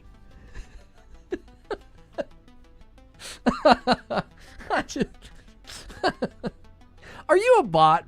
Come on, yo. Why are you capitalizing every word? What are you doing? You know what I mean? Listen, how many fingers do you have? Like, we need to see your hands. Are you AI? Because if you are, we'll know it. You'll have an extra finger. No offense to anybody with extra fingers out there. Listen, it's not a good time to have extra fingers. You know what I mean? You might have thought you were blessed like some kind of mutant from X-Men or something, but now everybody's going to think that you're a living AI. So, you know, if they call you into the office, you know what it's about. They're going to fire you because they're going to think that you're one of them. I mean, you probably are, honestly. What do you got an extra finger for? It'd be a crazy plot twist that Vector Gideon might... Metal Matt. It would be a crazy plot twist that Victor Gideon might be related to Oswell E. Spencer because back in RE5 during Wesker's flashback, Oswell said Wesker was the only one who survived the farty bomb.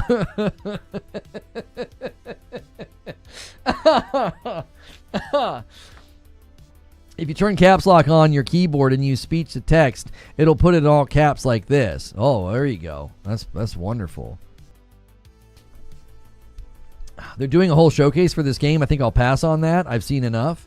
Hey, that's all good, man. We're going to hang out for the next 6 hours. So, you know, we're chilling. Extra leg, not finger? I don't know. AI really struggles with the fingers, yo. Like, it really messes them up. You know, somebody will, like, have their hand folded like this. And it's just... it's a disaster. This is really confusing to AI, you know? It's like if you're having a standoff with an AI and you're like, what's this? You're like holding an apple and it's like, it's an apple. And you're like, what's this? And it's like, it's a coffee mug. And you're like, and what's this? And it's just going to start sweating. It's like, I don't, is that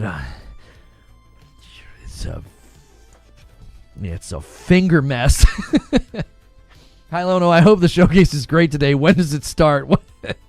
Shut the frick up, Hilly. Yeah, Will Smith eating spaghetti's come a long way. It really has. It really has. Yeah. If they had only advanced a little bit quicker, he could have blamed the slap on that. He can be like, that wasn't me, that was AI. And they're like, we've seen you eat spaghetti, bro. That was not AI. I am Tibetan, and I live in India. I have 5 fingers, and I am your new fan. Thank you very much.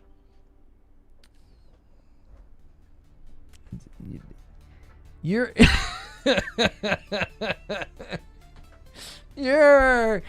Yes, okay. All right. We'll see. We'll see about that. Yeah, suspicious. Yeah, it's a little suspicious. You know, you didn't say 10 fingers, okay? So I'm already suspicious. And a 5 bomb comes in from Sneaky Wolf. Boom, 232. Thank you, sir. You know, I'm not an alien. Makes me think of Mystery Science Theater. I'm not an alien. Why would he say he has 5 fingers? I'm telling you, man, you got to watch out. AI doesn't quite understand. It's the one thing they really keep struggling with is hands. It is hard. AI really struggles with the whole hands thing. You know? Yeah, we're going to keep an eye on this guy. Yeah, this mother AI. Yeah, dude, come on now. That's funny. Gangs is having a seizure. He's going to spend more money to get attention. Maybe. Thoughts on High Guard? Personally, I think it looks fun enough to try out. You know? Lona, read my last. Oh my gosh. Okay, hang on. Gang says... He says, all right, Twitch and YouTube, my birthday is tomorrow, and if I don't get a Lono and Madam Friday night stream to get drunk tomorrow night, I am banning everyone in both chats. Okay, so Ganks is one of my mods. He is threatening both chats. He's going to ban everybody if you guys don't hit 500 members for his birthday, which is tomorrow. So listen, he's off. He's gone rogue. I have no control over this. I am sorry. If you all get banned, listen, you know, you only have yourself to blame. It's not my fault. That's, 24-hour or a perma. I have no idea. I don't know. You gotta watch out for these rogue mods, man. I wish I was an alien. It would explain a lot, like why I'm not like most people and have a hard time understanding others. Listen, it's not time. Don't trauma dump, okay? We don't need that right now, okay? Like, gets really serious all of a sudden. We're like laughing, having a good time, joking about AI and aliens, and you're like, if I just wish I was an alien, it would explain why I have no friends and my parents hate me. Like, Jiminy Christmas. It would explain why I can't keep a steady girlfriend and why I'm alone and why I'm lonely. Jiminy. Oh, my gosh. Like, we're all just having a good time vibing, and this guy makes it serious all of a sudden. Lord. Ooh. I threw a question in there. All right, let's check it out. Let's see what we got. Hang on a minute. Check my last. Check my last has gifted a member. 233. 233 on the week. That's excellent. That is perfect. It's good. It's good. It's good. It's a good run. We've had a good run. It's 22 to 34. Listen, Twitch, you need to get on it, all right? We took a week off. That's on me, all right? We got to get those sub points back on. Get the stepping. You get pork pie in here and save your bacon. Something. Your stream is cheeks. Thank you. I appreciate that. Yes. I very much strive to have a cheek stream. That's the goal, and we've achieved it. And I appreciate you bestowing the honor on me. It's excellent. We have a question here. Well, maybe not a question. It's a prediction from Christopher Burnett. Says, my prediction is Capcom will drop a demo of RE9 today. They will tease the next remake, and at Summer Game Fest they will reveal Code Veronica and will release March 2027. Well, These are great predictions. I think the demo drop is something a lot of people are saying. I think other people have said there'll be some kind of a tease of a remake, an announcement of a remake, something like that. Could possibly be in today's thing. I mean, they are calling it a Resident Evil showcase, not a Resident Evil Requiem showcase or a Resident Evil 9 showcase. They're calling it a Resident Evil showcase. So we appreciate you guys being here, by the way. You do not have to hit subscribe if you want to talk in the chat, okay? You don't have to. Only subscribe if you want to come back for daily, highly interactive shows like this. You can talk in my chat completely for free. You don't have to be a member. You don't have to be a sub, okay? We made that change a while ago because we're looking to grow the community. I'm not looking to put like that kind of a barrier up. Maybe one day we'll need to, you know, chat gets a little crazy sometimes. Maybe one day we'll have to make it members only or something, but for now, that's the way we run it here. Didn't they say they weren't going to do a demo? They specifically spoke to it? Is anybody aware of that? I've not heard that. What can I say? My mom says I am a gifted son because I love writing and reading novels. I'm a big Five Nights at Freddy's, Harry Potter, Charlie and the Chocolate Factory, and Lord of the Rings. You left out the word fan. Oh my gosh. Okay. Listen. Your mimicry protocol is malfunctioning. Okay. I know you're trying to do mimicry right now. You're like, you know, protocol mimicry, gamers.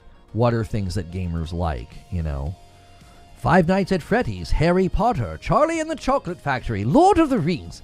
Your mimicry protocol is malfunctioning. He's not human, y'all. He's not human. We got a bot, y'all. In all seriousness, it's probably just a language barrier. I hope that you're taking what we're doing in jest. Like we're not having a genuine go. You Zeneract, you know, Zeneract. I hope you know we're just having a laugh. I too am Lord of the Rings. I too am a Lord of the Ring. My word. A while back when people played the demo in Greece. The demo of Greece. Oh, demo of Grace. Okay, so you're saying people played the demo and they said they weren't going to be releasing one? Okay, let's take a look here. Has Capcom spoken to doing a demo of of Resident Evil 9? Let's see what AI says. Yes, Capcom has addressed the topic of a demo for the upcoming Resident Evil 9. Producer Masato Kumazawa, stating that there are currently no plans for a public demo as the team focuses on game quality. Okay, listen, we've heard the whole like currently no plans thing before. We've heard that. There's currently no plans doesn't mean they're not going to do it. But my ox. What's good, Drewski?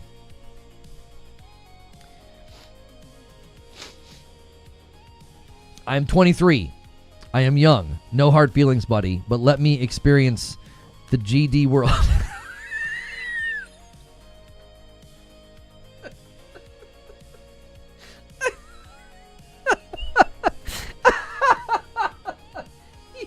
He said, let me experience the GD world. All right, man. You live your dream, brother. Ain't nobody getting in your way. You know what I mean? You go out there and carpe diem, man. You seize the day. I'm about twice your age, young blood. You go out there and have a ball.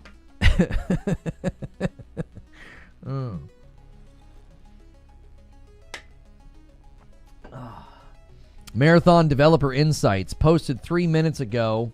Runner shells. It's 9 minutes long.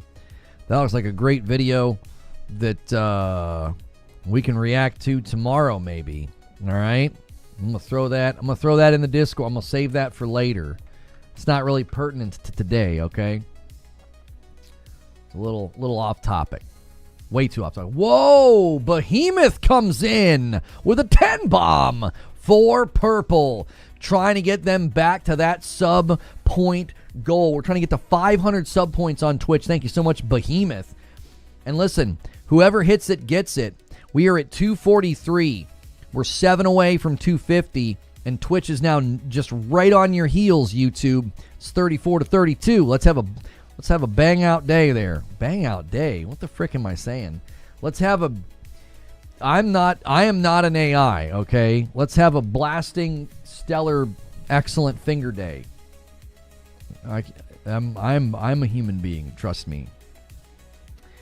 It's not very Five Nights at Freddy's of you. You're 10 years older, I see some gray hairs. I know, I love them. I want more gray hairs. I embrace it. Freely. I'm not trying to not have gray hairs. So, let's have a let's have a frag out day, y'all. Let's have a frag out day. Let's do it. Grease lightning demo. Lono, how many fingers do you have? Count them. If you can. AI. The RE4 demo dropped 2 weeks before the full release at a Capcom live stream event. I would not rule it out. It's about time for Lono to cut off the top. Man, leave my hair alone. You know what I'm saying? It gives me a couple of extra inches of height. Your beard started already? Get it. Thoughts on a Resident Evil 5 remake? It's likely. They've done very well with their remakes. I would imagine pretty much anything. Any Resident Evil is probably up for a potential remake. You know? Any of them. All of them. Any one that hasn't been done yet. What time left? Right here. All right. 6 hours to the RE9 showcase. We're just going to hang out and talk. We do these streams, they're called waiting rooms, where if there's an event, if there's a showcase, if there's something to cover, we like to watch it together. And before it happens, we all kind of hang out and, we just kind of chill. It's a good time. It's a good reason to hit subscribe on the channel. Subscribing is free. Becoming a member is $5 a month. It gets you into our members only Discord, gets you in the community, be a part of the things that we're doing here. Maybe I'm the only one that loved RE5. It's the one that I like. It's the only one that you liked. I would love an over-the-shoulder remake of the first game. I feel like there's been some folks that have said that they're hoping to see that happen. Yeah. So. It doesn't get my visions going? I'm not sure what you mean, Haseo. Marathon Developer Insights video? Yeah, it's in the Discord. We'll check that out tomorrow. We want to kind of I know we like to kind of go all over the place with topics on days like today, which I'm totally fine with. I do not want to pull up and do a 20 to 30 minute segment on Marathon though. That'll be perfect for tomorrow. You can really hurt yourself. We're doing a Resident Evil showcase waiting room. That's a lengthy segment. It's like a 9-minute video, and me reacting to it would double the length more than likely. So we'll do that tomorrow. I know you guys like to get my thoughts on things like that. No worries. I've got it saved in the Discord for tomorrow. No hard feelings, but I skipped RE7 and RE8. I mean, you can preface something with no hard feelings. It doesn't make it less offensive. So I get the frick out. Like, seriously. You haven't played RE7, RE8. Why don't you go somewhere else? Just kidding. Why don't you go somewhere else? MikeyBot submits a question here. Lono, check out Fallen. It just got announced. It's a 360 inspired game. It's a 360 inspired game. I'm just messing with you. Let's see here. What's it called? Fallen? Like it just came out? Like a trailer just came out? Fallen game trailer? Like whenever they name the game something so generic, I can't even find it. All I got is Lords of the Fallen. Wait, are you sure it's just called Fallen? 2 hours ago, I got it. Hell is empty and all the devils are here, says William Shakespeare. I think he was hanging out in New Jersey when he said that. I'm just kidding. He wasn't around then, but it's true about Jersey. And what do we have here? Okay. Oh, he's got wings now. Okay. Oh, I'm sorry. I apologize. I assumed. That's very offensive in 2026. Okay. So God's creating the universe and Gollum Angels, devils, hotties, swords, and fallen angel. Got it. I got it. I get the name now. She's a fallen angel. Okay, see the wings in the smoke? Well, there's the wings in... Ooh, okay. All right, hang on a minute. All right, Devil May Cry, boys, pay attention. Well, maybe not. Oh, it's Teresa. I don't know who Teresa is. I just thought I would draw attention to that. Okay, so we've got...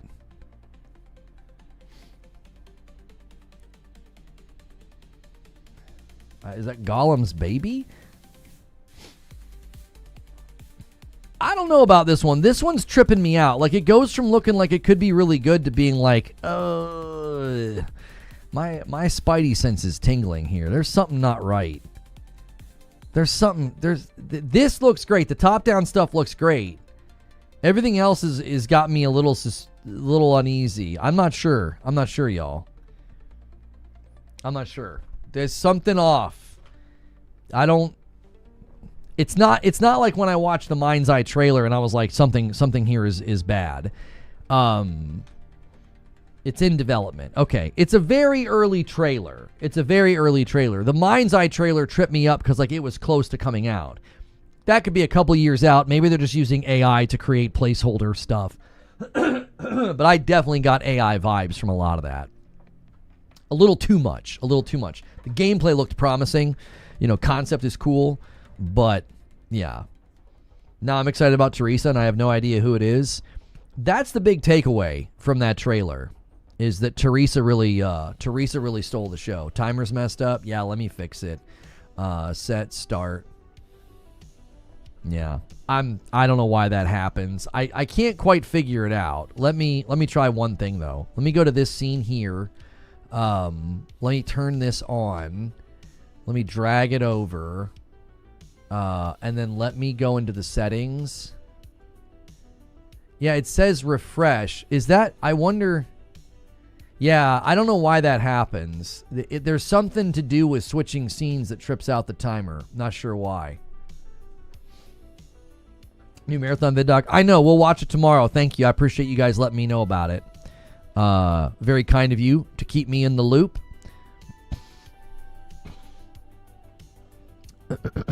Yeah.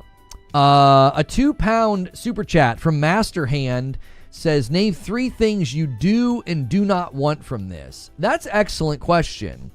Okay, 3 things that I want. I really, really want to get back to what I love so much about RE7. And it looks like Grace's gameplay is going to deliver that. So if you're jumping into Resident Evil 9 gameplay and you're playing as her, it seems that she is going to deliver that. It's very much going to be the, Resident Evil 7, scary vibe thing. So I want that. I really, really hope that, their focus and their emphasis on graphics doesn't take away from performance. But I also really, really hope the open world sections also don't hurt performance. Now it's not like open world, but it's a more open approach. This engine in particular, the RE engine, it's not got a great track record right now for open world anything. So I'm hoping they were, cognizant of that and haven't made some mistakes. Things I don't want, I really hope and don't want, the sections with Leon to feel clunky or bad. Because I know there were elements of RE4 remake that people really liked because they felt like it was sort of true to the style in the original. I felt like it was kind of stiff and rigid and I just didn't enjoy it. It wasn't for me. People were just over the moon about it. I was willing to concede that it was just a game that really wasn't made for me. It wasn't necessarily that it lacked quality or something. So yeah. That's kind of where I'm landing with it, is that with the dual protagonist, I'm hoping the Grace gameplay delivers everything I loved about RE7. I hope the Leon gameplay doesn't pull away from that and end up being, I don't want that to feel like a flat tire. Does that make sense? I remember a good example here is they make you play as Abby in The Last of Us Part 2. And when they initially did it, I hated it. I was annoyed. I was frustrated. It was super irritating. She grew on me, and then I was fine, and I ended up loving the game. So if that happens with Leon, great, you know. Lono, in first round, going to be first or third? I don't know. I don't know if you're going to have the option to do first person with Leon. I know you're going to be able to do first or third with Grace. I'm not sure if you're going to be able to do that with him. I don't know. It looks like the action sequences in the combat, you're going to need to be in third person, like over the shoulder and stuff, and then the chainsaw and stuff. That'll be, I don't know, that might feel kind of weird in first person. So, we'll see. Sorry, I was going to mute the mic. Didn't get to it. I'm super excited for combat with Leon. It looks good. It looks good. I just hope that it, you know, that it feels good, because that kind of combat can end up feeling a little, you know, can be a little stiff and a little difficult. So, let's see here. Frank Lass with a question. This is something you can do as a member or a sub. He says, "Do you think COD has peaked? Will they put a game out later this year?" I have no idea. I really, truly don't. I don't know where they're headed. I don't know what their plans are. But, you know, they've certainly hit some sort of a, I wouldn't call it that they've hit a wall. They've hit a snag in the road. You know, they're off the road. You know, can they get back? We'll see. We will see. I thought RE4 Remake set the gold standard for remakes. It delivered everything that made the original amazing. I went through RE4 Remake about 15 times and got the plat, had a blast. Yeah, I was willing to totally concede that my issues with that game were personal. It had nothing to do with the game's quality. It was a me thing, you know. I regularly try to own that. Like, I think it's important as a gamer to have categories for, this is a criticism of the game, and this is a personal preference. I try to have those as distinct categories, because one is an indication of taste, the other is an indication of quality. Like, I may not have the palate or the taste for, as an example, I did not enjoy and I did not continue playing Ninja Gaiden 4. It's a preference thing. I didn't like it. It didn't vibe with me. It felt like it was too much for my old man brain. That's not me speaking to the game's quality. That's me speaking to my preference. And I think those categories are really important, because, as an example, I played through a bunch of games last year, and I had, you know, some criticisms of things that they did in a game like, let me think here. Even like in Yote, I thought they could have done a better job with certain elements of the game. Like with some of the combat sections. I thought there was just a little too much of that range spam. They tend to do that in these games. There's like just range enemies everywhere. I thought they did a little bit too much. It was, it was a minor criticism. But I thought it hurt some of the flow in some of the sections. But that's me attempting to criticize game rhythm. That's not me saying, I really don't prefer to fight against range enemies. I'm saying, yeah, it kind of hurt the combat flow sometimes. You know. Resident Evil movies back in the days were a bad mistake, releasing the main character. I've seen them and thought they were fine. I mean, they're obviously, they can be a little corny at times, but I enjoyed them. I thought they were enjoyable in their own right. Give me 1 second here.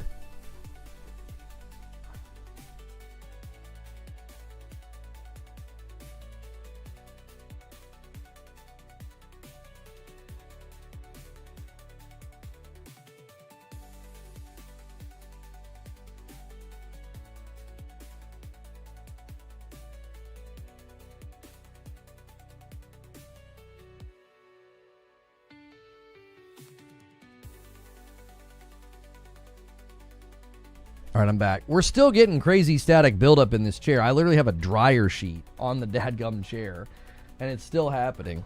It's crazy. It's crazy. I rubbed a dryer sheet on my shirt today. It's insane. There's something in this room. I've got a humidifier running. There's something in this room. Well, I'm sorry, not something in this room. There's something in the material of this chair. It just generates so much static. It seemed like it wasn't happening anymore, and then I got up and it happened. Anyways, not your concern. Resident Evil 2 and 4 are my favorite games, followed by RE1, Code Veronica, RE7, RE8, RE5 was a good co-op game. RE6 was terrible, yet I still got the plat.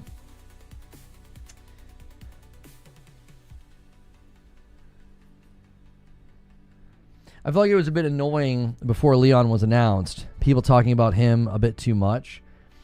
Oh, like people were hoping he was going to be in the game? Is that what you mean? If you guys are watching on YouTube, take a quick second and make sure you've hit the like button. Try to get us to 300 likes. We only need 30 more. You guys are crushing it today. Thank you so much for doing that. I appreciate it so much. And thank you for deciding to click on my stream today. We've got the Resident Evil showcased waiting room for y'all. And Rissik's going to bump the line by 1. Every 25 members, I gift one back. And I think he's trying to bump this to tempt somebody to do a 5-bomb. Storm with the Prime over there on Twitch. Thanks so much for using your Prime. Thank you for 59 months, Storm. That's a lot of months. Wheezy says, that's mainly because one of the main Resident Evil leakers leaked that Leon will be playable months ago. So people kept going, where's Leon? We talked about that a little bit this morning. And Rissik bumps the line again. I know what he was doing. He was trying to set up that 5-bomb dunker. We'll see if anybody takes the bait. And Kardoc Ren goes further than a 5-bomb. He drops a 10 and gets us to 256. So you guys have officially unlocked Friday. I now have to stream on Friday. If Madam is going to show up, you got to get it to 500. And another 5-bomb comes in from Rissik and gets us to 261. Thank you, Rissik. Purple, we're trying to get back to 500 sub points. Thank you so much for helping us with that. And I owe you guys a member over there. Every 25, I gift one back. Whoever hits it gets it. Thank you for helping hit that one, Kardoc. Didn't PlayStation leak it by accident? Well, they leaked it by accident that Leon was going to be in the game because the artwork leaked in the store. But somebody, like an actual leaker, leaked that there would be, that he would be in the game. Yeah. I'm not a Resident Evil guy, but the RE4 remake was my jam. So much replay value in the game. And a 10-bomb comes in from Rissik. He's like, let's keep it going, boys. 271.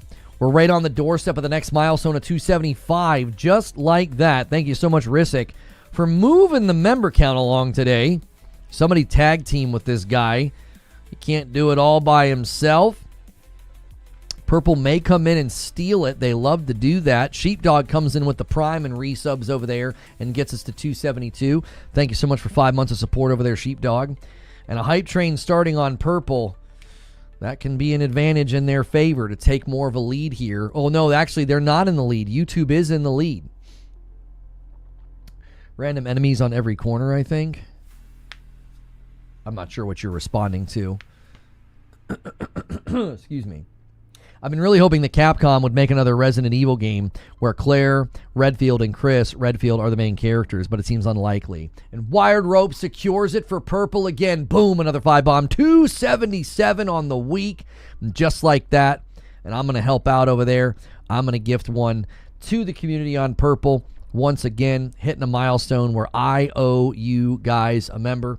And I'm helping out with that hype train a little bit. Thank you very much, boys. Marathon dropped a new video. I'm aware, thank you. I've got it saved for tomorrow, though. We'll check that out tomorrow. What account is the official live? There's a Resident Evil YouTube channel. You can watch it here with us in about 5.5 hours. We will co-stream it here together if you'd like to watch it in like maybe a little bit of a smaller community. If you'd prefer to watch it on the Resident Evil YouTube channel, that's totally fine. You can watch it over there as well.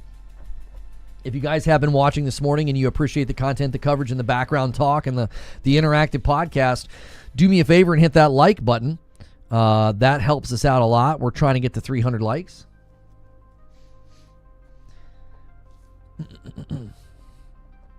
Have you ever played Red Dead Redemption 2? Yes. Yeah, I liked it a lot back in the day. Lono, do you think VR support is in the new RE titles day one now? Honestly, it's an amazing experience. Yeah, somebody asked about that earlier. It's all safe for work. Oh, the marathon video? I would suppose it would be. Somebody asked about that earlier. I actually don't know. I don't know if they're going to do something with VR day one. It could come later. I think that's common, you know. No, in the Discord? Oh. The end of this mystery? Oh, okay. Yeah, I'm not going to react to anything today. That takes us well off topic. If I do that, it takes too long. We're doing a waiting room for Resident Evil. I don't mind doing minor commentary about other gaming news right now, but I can't be like pulling up videos and doing lengthy reactions to stuff right now. 7 months from Dark Taco over there on Purple and gets us to 278. Thank you so much, Dark Taco. I appreciate it very, very much. What do you think of the release date? I don't really have a comment on the release date. It's fine. I don't think it's going to move or get delayed or anything. Probably won't see Claire again, but there's always a possibility that Chris may be playable. He had a small playable section in RE8. I'm pretty sure they keep getting paid for the VR version of RE later, so no reason not to unless they ain't getting paid. Yeah. I could see it again not being there at launch date, though. I could see that being the case.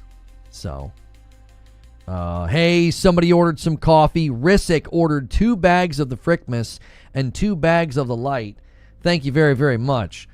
Listen, there are lots of ways to support the channel right now. If you're here every day, you listen, you lurk, and you hit the like button, that's extremely helpful. We need 15 more likes, so keep that going. If you're a coffee drinker, though, you can go to reforgeroast.com. This is not a sponsor. This is ours, and it does support us. My kiddos and my wife bag it up and ship it to you. And right now, we're moving through our inventory of medium and light roast. They're $10.95 a bag, down from like $17. So if you're a coffee drinker and you like coffee, be sure to check that out.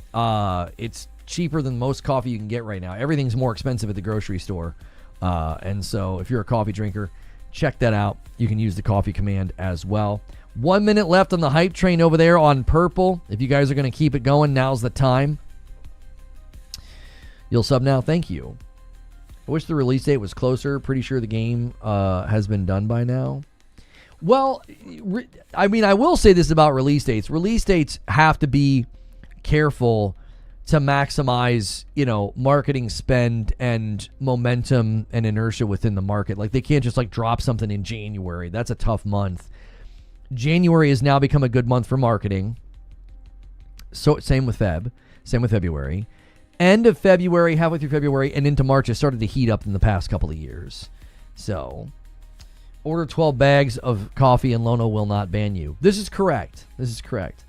My kiddos draw little pictures for you, and we put them in the bag, stuff like that. So you're supporting a small family business when you do that. What version are you going to get? I'm not sure what you mean. What version of the game? I don't know. Let's see here. Thank you guys so much for contributing to the hype train over there on Purple. Appreciate it. 20 subs came in during that time. Thank you. Claire was awesome in Code Veronica, one of my personal favorites. An underrated game that seems to have killed any chance of her being in more games. Huh. I didn't know that. You need to get some coffee. Yeah, that's how you can not get banned. Yeah, you just buy coffee. That's right. Are the Resident Evil movies, animated movies, canon? Because in Resident Evil Death Island, Chris recalls about somebody sacrificing RE7. Joseph is saying they're canon.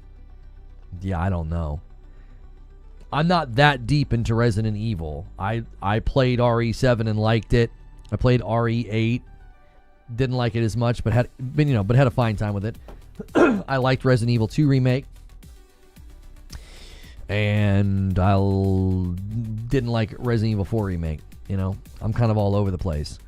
They might show a collector's edition with the status for collectors out there.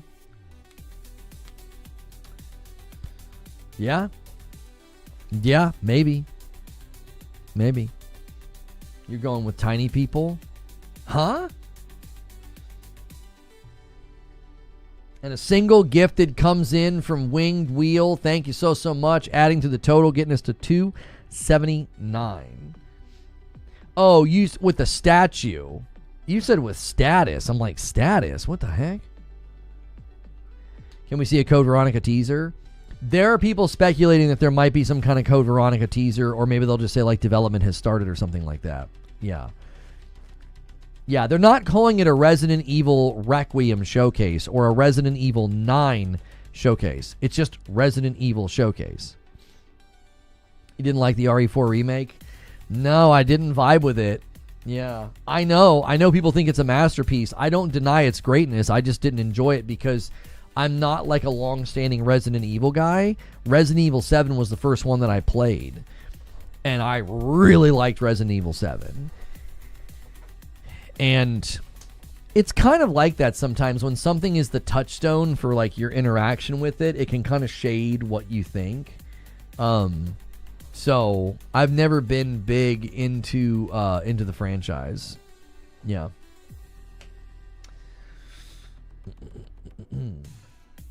I wasn't critical of the remake. I didn't think it was like bad or anything. I just didn't enjoy it. I wasn't having a good time with it. I mean, I could always go back to it and see if my mind has changed. I don't know. New Marathon trailer just dropped. Thank you. Yeah, we're going to check that one out tomorrow. It's about 9 minutes long. We'll react to that one tomorrow. Appreciate you guys bringing that one to my attention. Thank you. Let's see. There's a couple of theories about what might happen at the Resident Evil showcase. There's a theory that they're going to shadow drop the demo for RE9. So a Resident Evil 9 demo. They'll tease or announce the Code Veronica thing. You didn't have a PlayStation 1? No, I was an Xbox guy. Xbox 360 into Xbox One. I was a huge Xbox guy. Prior to that, I was a big PC guy. So I went like original Nintendo all the way to GameCube, and then I built my own PC, and I was PC all the way to 2007 when I got, so like 1999 to 2007, I was about 8 years maining PC, and then I got a 360. I was maining Xbox on 360 and Xbox One, and then this gen drifted away from Xbox because of how they handled their console and their releases, and now I main PlayStation now. So I've really been eclectic. I've been on each system in different ways. That's why I have a nice gaming PC and a Switch 2 and a PlayStation 5 Pro. I have all of it. I just mainly play on my PlayStation now. Yeah. Please respond. Will it be RE9 for PS4? No, it will not be for PlayStation 4. Unless I've missed something, I believe this is a current gen title only. You should try it again. It has a pro version.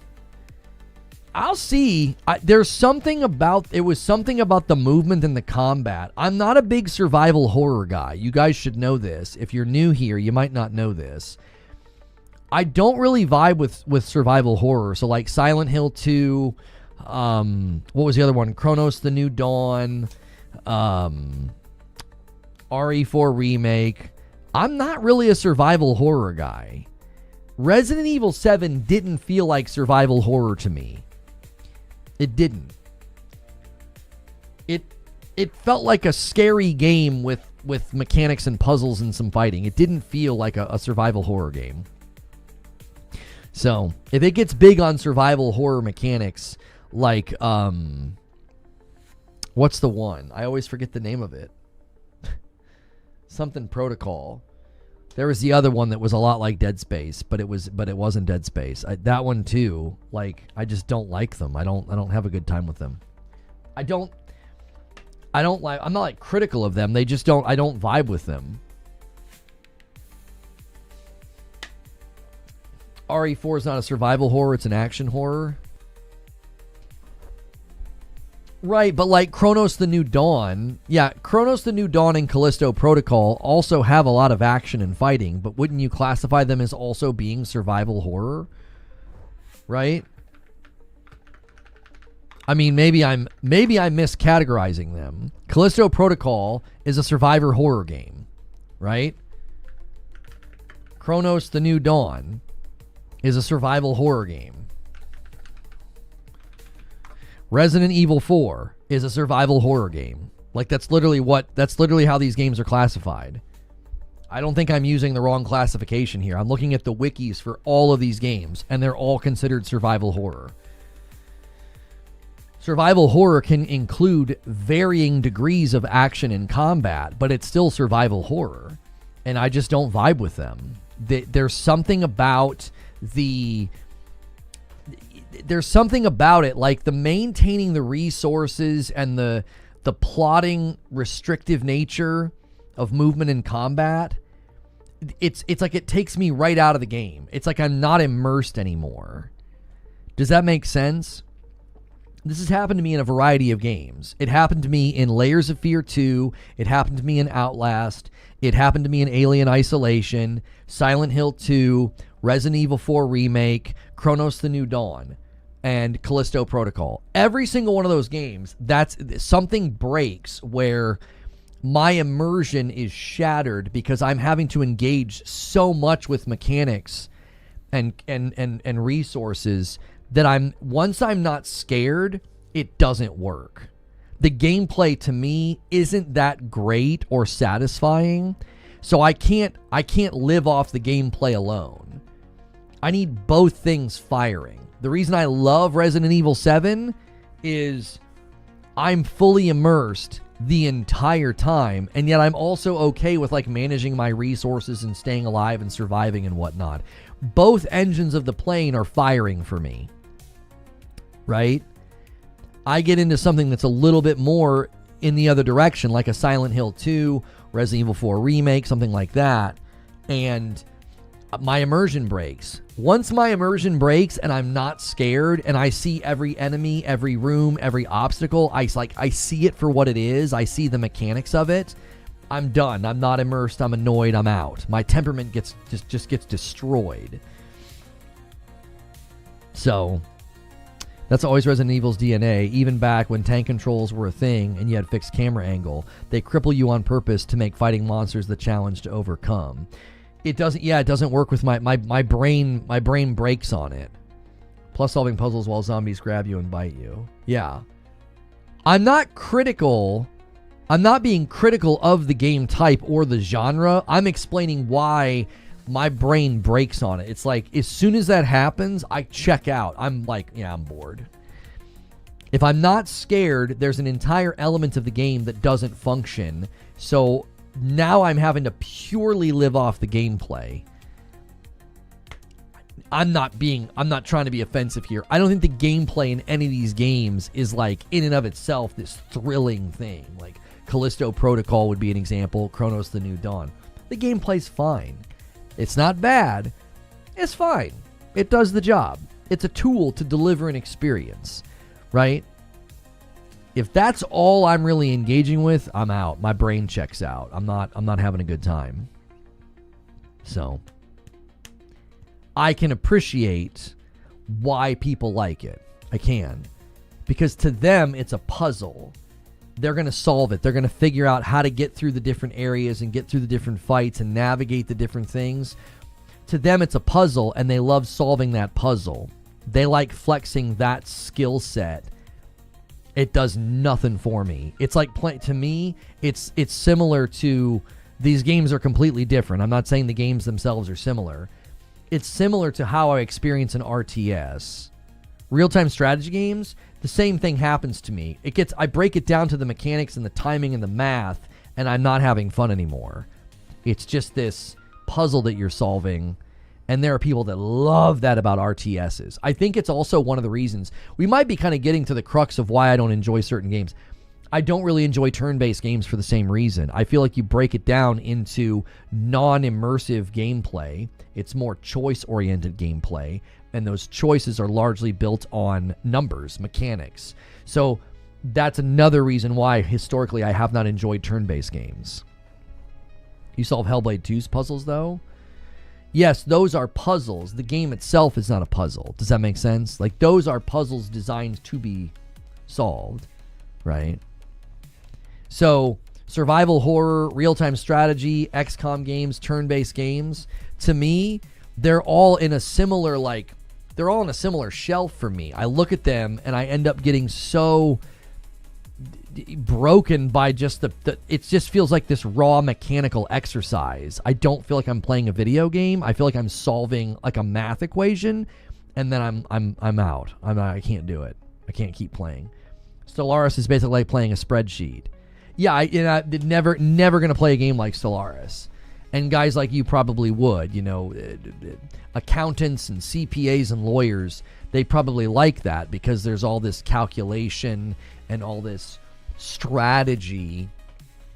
And I'm like, can you give me a big sword and something big to fight, you know?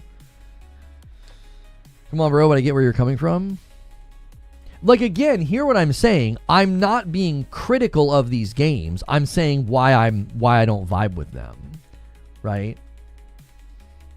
A lot of the times I'll have this kind of a conversation, and then people will be in the comments later, and they're sort of like not understanding what I'm saying, or like they're misrepresenting what I'm saying. Like they're in the comments and they're like, you know, you don't really play games, you don't really, you know, you don't like anything. And it's like, no, I just know what I like and know what I don't like. I think that's an important thing to do as a gamer.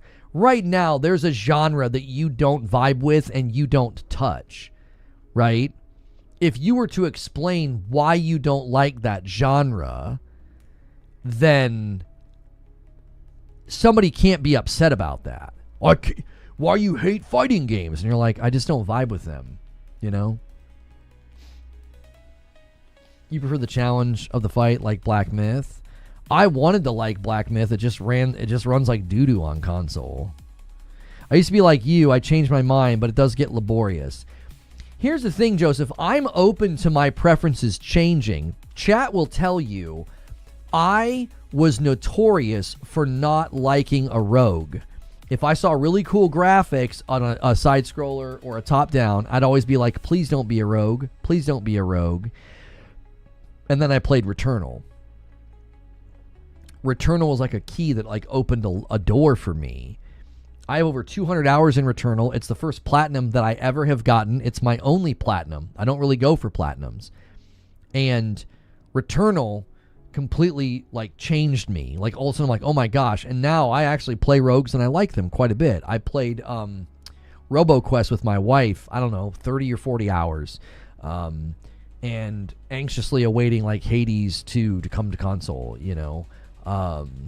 And tons of hours in Brotato. So to me, I think I've even got a pretty good amount of hours in like Binding of Isaac. So it's not just about not vibing with the genre. It's about a glute of great games. So it's easy to just play something else. That's a really good point, Jack Garland. When you've got like this mountain of a backlog, and I'm like, yeah, I can go replay Control because I'm looking forward to Control Resonant. That's going to call my name so much faster than playing something that I feel like I'm almost like forcing myself to play it. Does that make sense? So it's like when I've got all these games that I would like to replay, like I played through High on Life. I put some time into Soulstone Survivors. I beat Mario Galaxy 1 with my wife. I'm working on Mario Galaxy 2 right now with my wife. I finished Control, but now I'm working on all the side quest stuff. When I've got that sort of a gamut of games that I can play, it's going to be unlikely that I'm going to sink time into something that's not working, right? How you know punctiliar, but you don't know glute? I've never seen that. Glute? I've never seen that. What is that? Is that an acronym for something? An excessively abundant supply of something. Yeah, I've never seen that used before.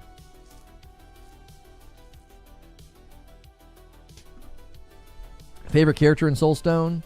No, I've not played it that much to have a favorite one, yeah. RE4 was Returnal for me, so again, I get where you're coming from. Right, like sometimes it takes the right game to like open your mind to the genre. It means a bunch of, plethora. I understood what he was saying with the structure of the sentence, but I was unfamiliar with the word. How is Dead Zone?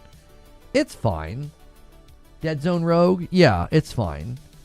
I think RoboQuest is a superior shooter rogue. If you're wanting a first-person shooter rogue, I don't think anything's better than RoboQuest. I've not played anything better than RoboQuest. That's my personal preference, obviously.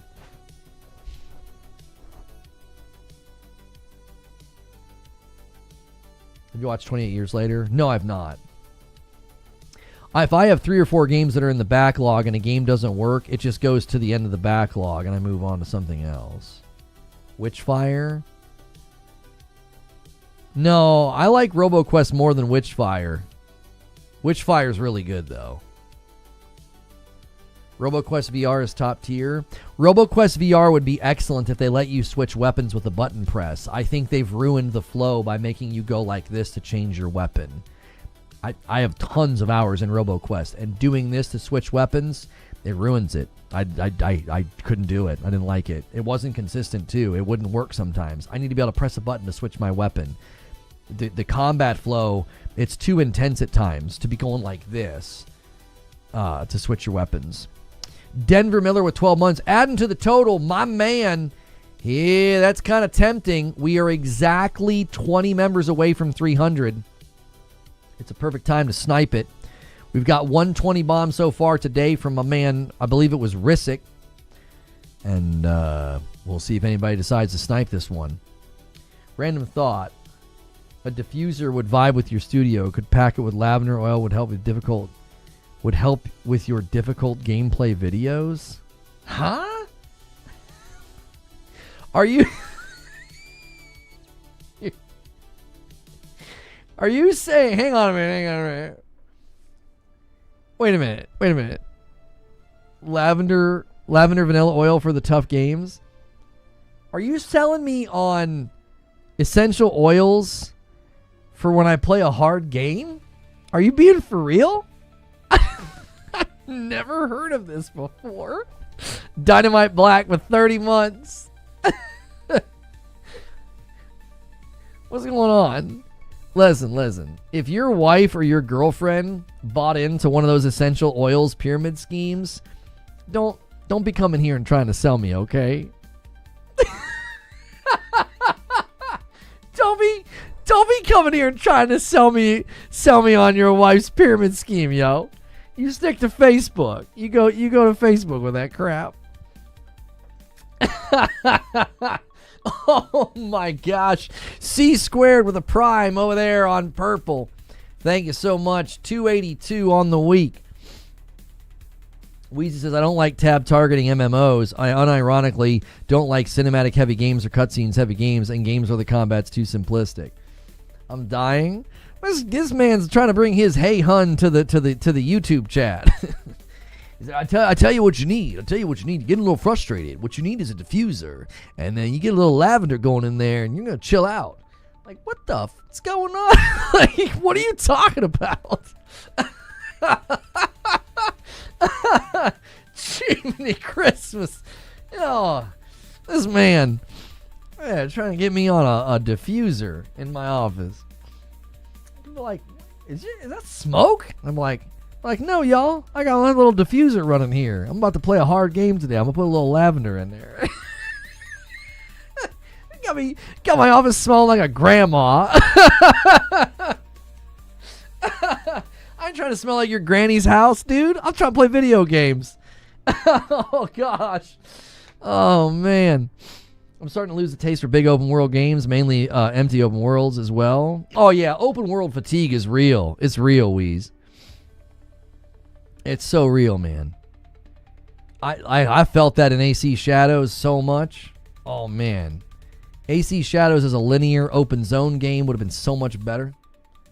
It would have been so much better, dude. I have a lavender candle in my office. I'm going to light it. It'll keep me from rage quitting work. Please don't smoke. It's not good. It'll affect your lungs. You know, I've been alive for 44 years, and I don't think I've ever been told that smoking affects your lungs. This is a new day. Oh my gosh, I'm a child of the 80s, homie. We know all about that. We know all about, Joe Cool and freaking Camel cigarettes and the Truth Campaign, and yeah, we know all about that. Wait, smoking is bad for you? Yo, Ernest jumping back in with a member. Appreciate it very, very much. If you guys want your memberships on YouTube to count towards a total, consider upgrading to Member Plus. It's $6 a month instead of the $5, but then I can differentiate between gifteds and paying members. We're trying to get to 500 Member Plus. You can help us with that goal. Joe Camel. Yeah, it's with Joe Camel, wasn't it? Not Joe Cool.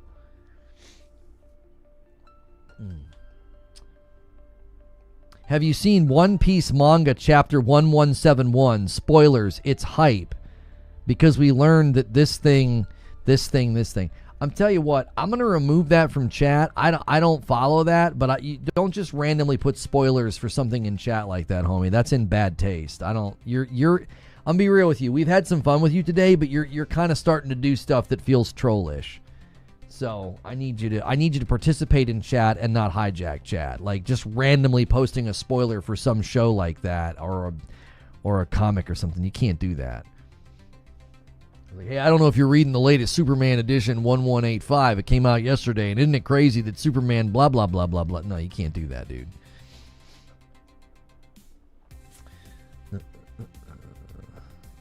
Okay, chill. You don't need to tell me to chill. You need to chill. This is my house, homie. I can do whatever I want. I can cuss you out if I want. I'm not going to, but I'm allowed to do whatever I want. I can walk you to the door right now if I feel like it. You don't need to tell me to chill. You need to chill. You can't just randomly put a spoiler in chat, brother. Come on. You got to have the sense the Lord gave a goose. You can't just be walking in a room being like, I'm just going to put a random spoiler for a random thing that you're not talking about in chat. You could ruin something for somebody by doing that. Especially since the chapter isn't even out yet. Yeah.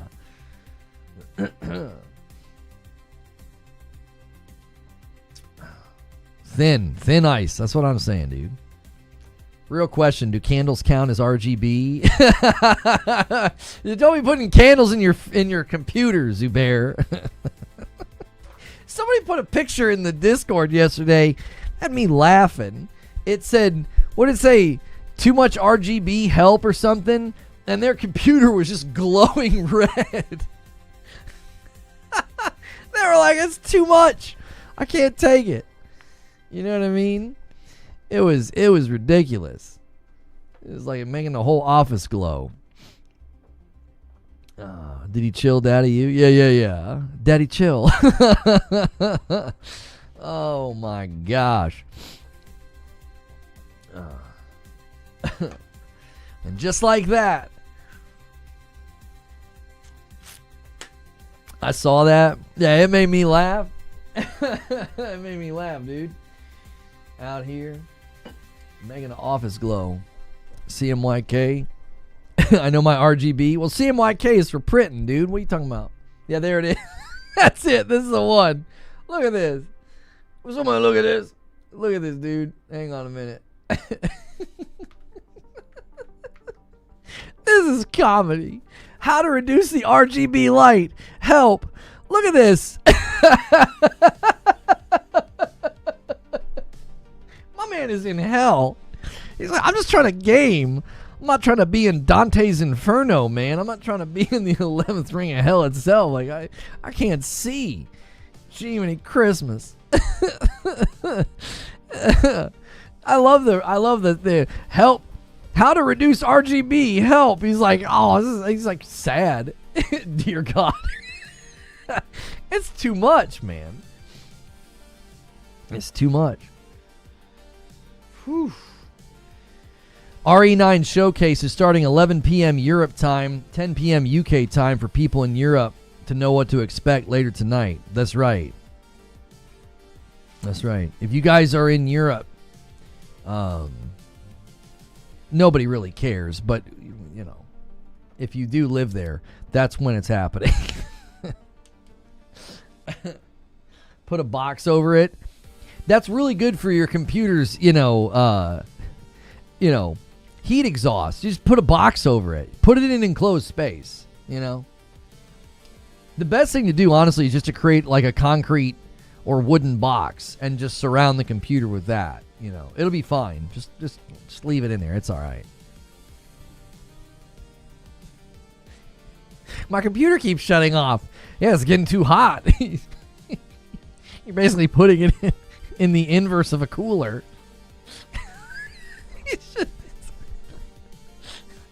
Listen. The thing about that is when someone puts that up, you know everybody starts trolling that guy. That poor man. No, I know for a fact. I don't even need to see the thread. Nobody helped that man. Everybody was leaving bad, what you want to do is get some plexiglass or cover it with a blanket, nobody helped that man. He probably spent a day reading comments that were totally fake. They were just going to joke with him. You know what I mean? Yeah, just wear sunglasses. That's right. You get yourself some welding goggles. Like, Photoshop some welding goggles. You're just sitting at the desk. You're like, this is how I game now. Just a whole, welding mask on. Oh my gosh. Do you like aggressive or fast gameplay? What do you think of the Doom games? I loved Doom 2016. I loved Doom Eternal until the, what are they called? What's my arch nemesis in Doom Eternal? What the frick are those guys called? They ruined the game. It's a big debate in the community about them. It gets introduced as a boss, and then they start showing up as regular enemies. They ruined the combat rhythm. I hated them. I loved Doom 2016, and I loved Doom Eternal until that point. Marauders. That's it. Marauders. Doom the Dark Ages was really inconsistent. Doom the Dark Ages was like, okay, this is different. This isn't quite Doom. And then it started to feel more like Doom. And then when it ended, I thought the ending, like the final boss fight in Doom the Dark Ages, I thought it was freaking terrible. It was just, I love a good parry, but it was like, listen, we heard you like parrying. The fight is literally a parry. Like, that's what you're going to do. Turn down the red setting in your eyes. Yeah, see, I knew nobody helped that man. I knew. I was like, nobody helped that man. That man got joked with. He got jerked around for the rest of the day. Pause. That man didn't get a single helpful comment that day. Oh my gosh. Yeah, Dark Ages was really inconsistent. Like the big suit that you'd get in the fight, after once was enough. It showed up like 3 or 4 times. Why? I don't know. It wasn't that great to begin with. Flying around on the dragon, same deal. Resident Evil Waiting Room, big fan of the series, I see. I'm an inconsistent fan of the series. Like, if you pull my gamer cred card on Resident Evil, I'm a late guy to it. Resident Evil 7 was my first, and it's my favorite. Right? Resident Evil 8, I wasn't as big of a fan of it. I loved Resident Evil 2 Remake, and I didn't like Resident Evil 4 Remake. So Resident Evil fans are going to be they probably aren't going to be too big in agreement with me on this stuff, because I know Resident Evil fans love the RE4 Remake, and a lot of them liked Village more than 7. I was late to the franchise. Check my last. All right, 1 second here. Lono, what throws me off is Resident Evil 7 and 2 are the most survival horror you can get. Maybe you don't vibe with action horror. Homie, I don't know what it is. Lono's on one today. Listen, this is symbiotic relationship, okay? When a bunch of you are here and the chat's popping, I feed off the energy. When we're sitting here dying for something to talk about, that's death by 1,000 paper cuts. I sit in the chair and I die every second. I'm like, oh my gosh, we got nothing to talk about.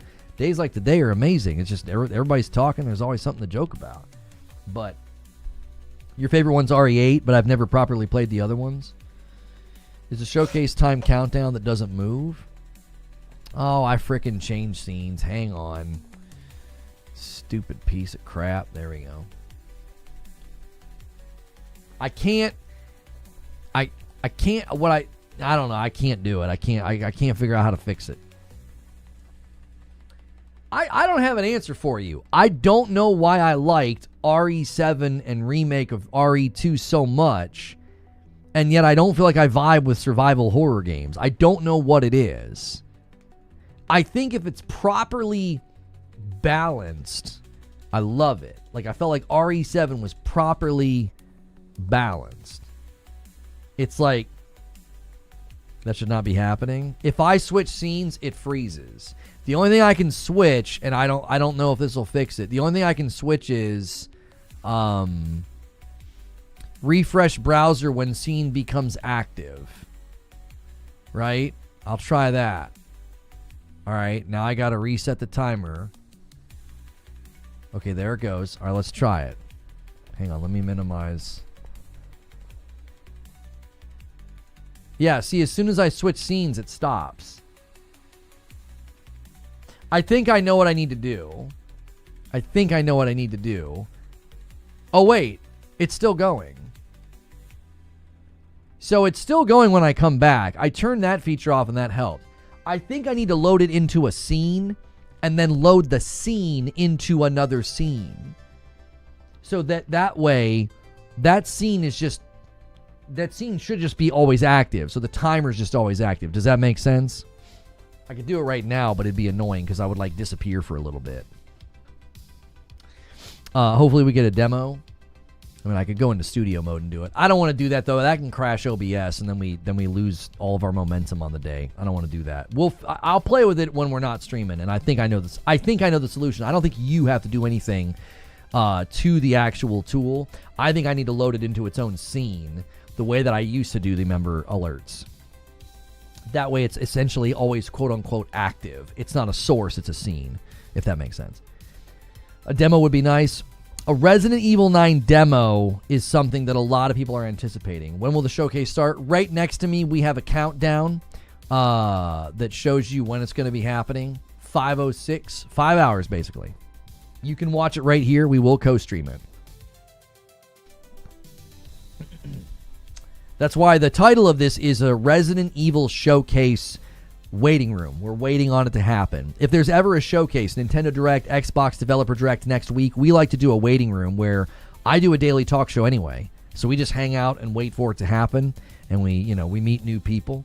Sent you a tweet last night about Forza Motorsport 6 release date is confirmed. Reliable source. Homie, we already done covered that. We've been done covered that. Okay? That's your code switch for the day.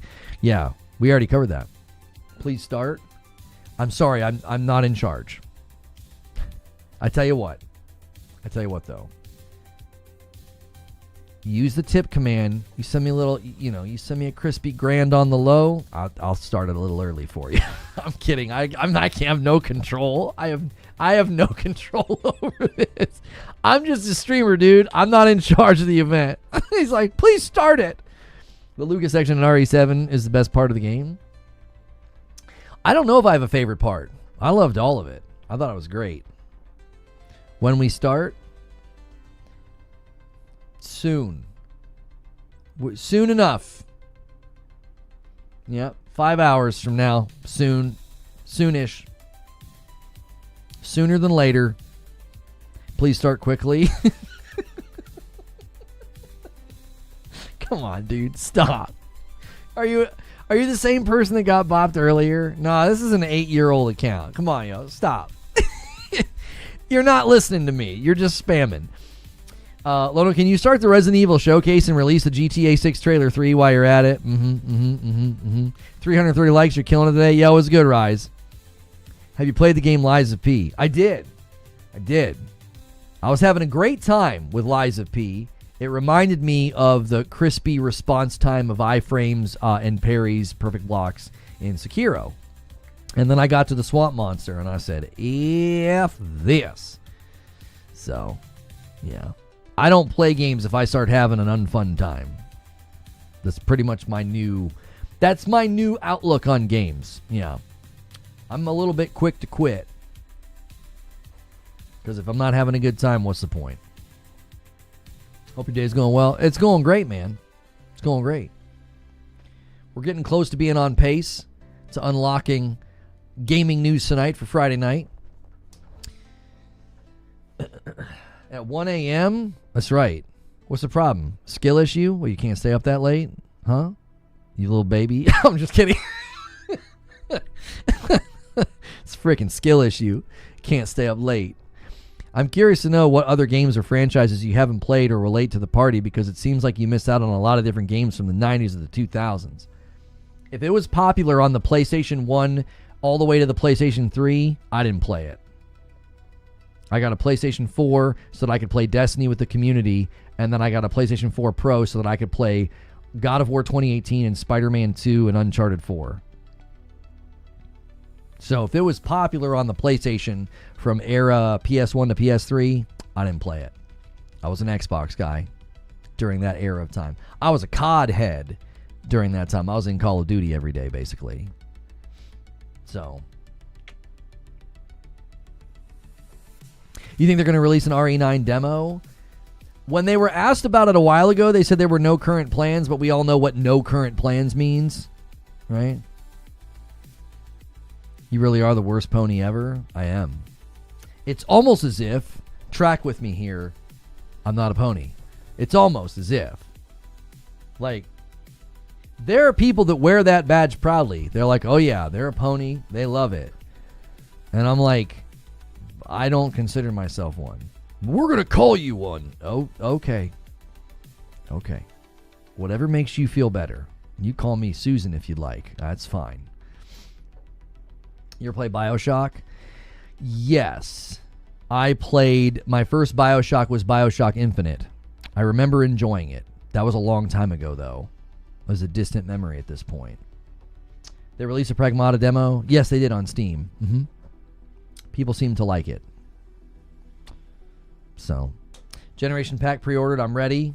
You're ready. You're ready to go, Dustin. Which game has the best feel in the controls and why? When you say which game has the best feel and controls, are you asking people to commentate on Resident Evil, or are you asking just about games in general? You're so bad at being a pony, you're bad at rage quitting. Mm-hmm. That's right. Why did I originally start my YouTube channel? I was playing Call of Duty with a clan, and I was a big-time rager.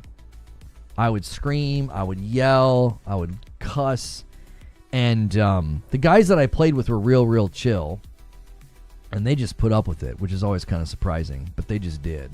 They were usually pretty baked.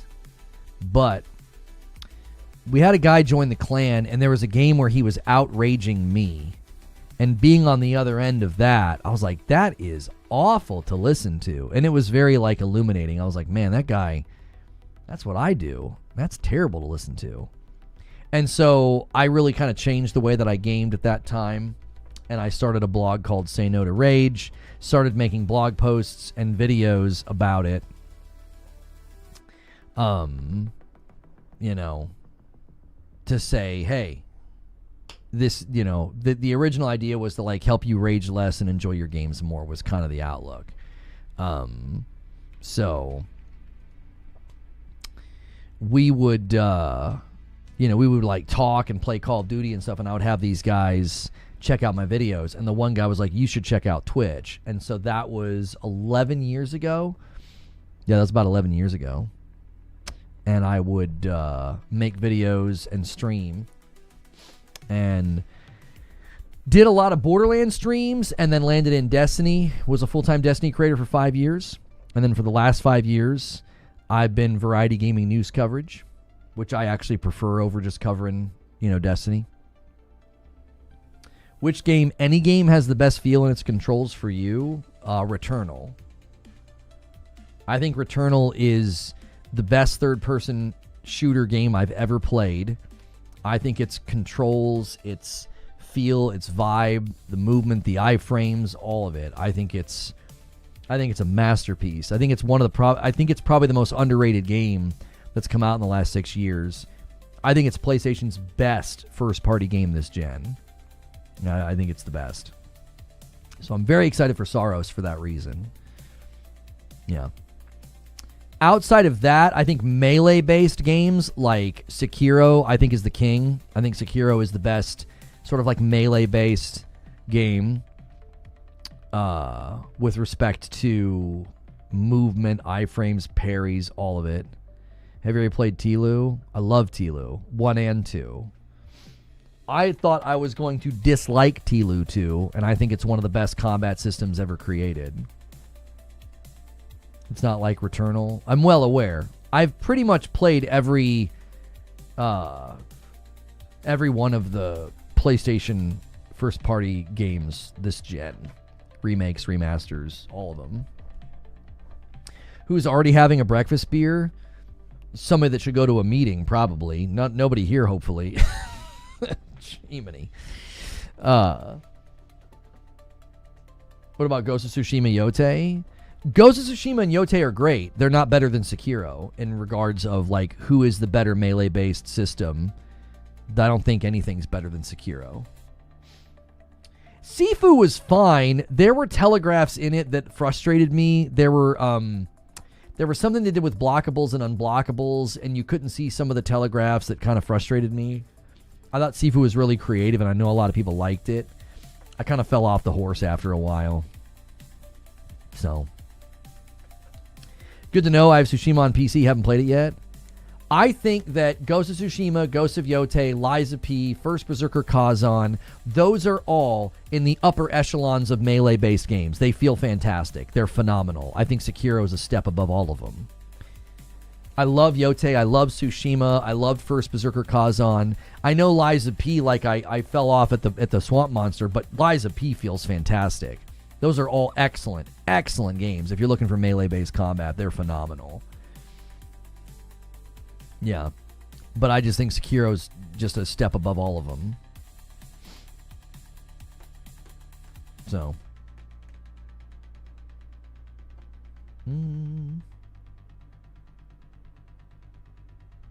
It's crazy Sekiro doesn't have a next-gen update.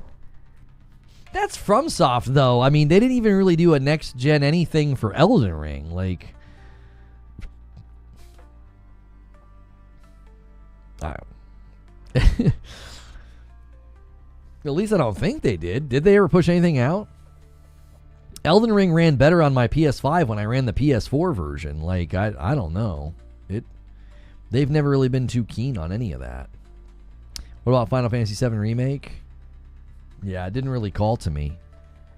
I liked Final Fantasy 16. I thought Final Fantasy 16's fights got way too long.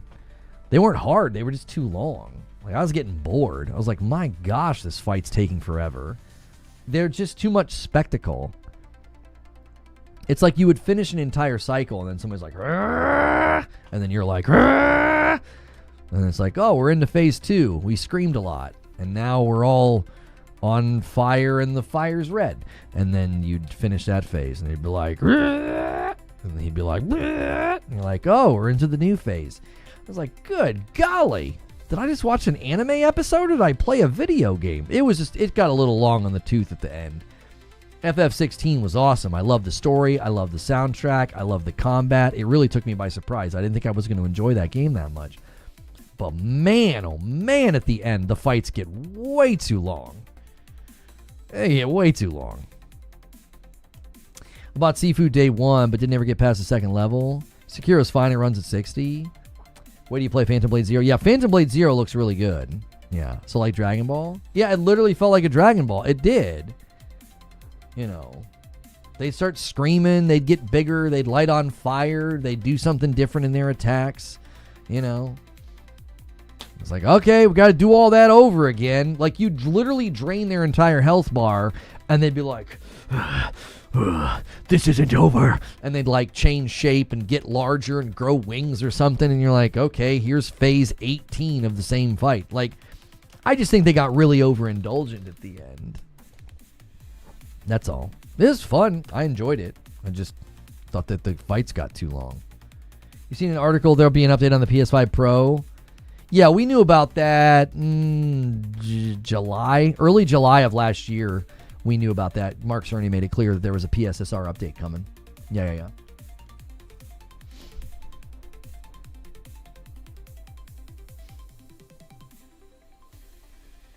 Oh, there's more pictures of Sophie Turner as Lara Croft. Let's take a look here.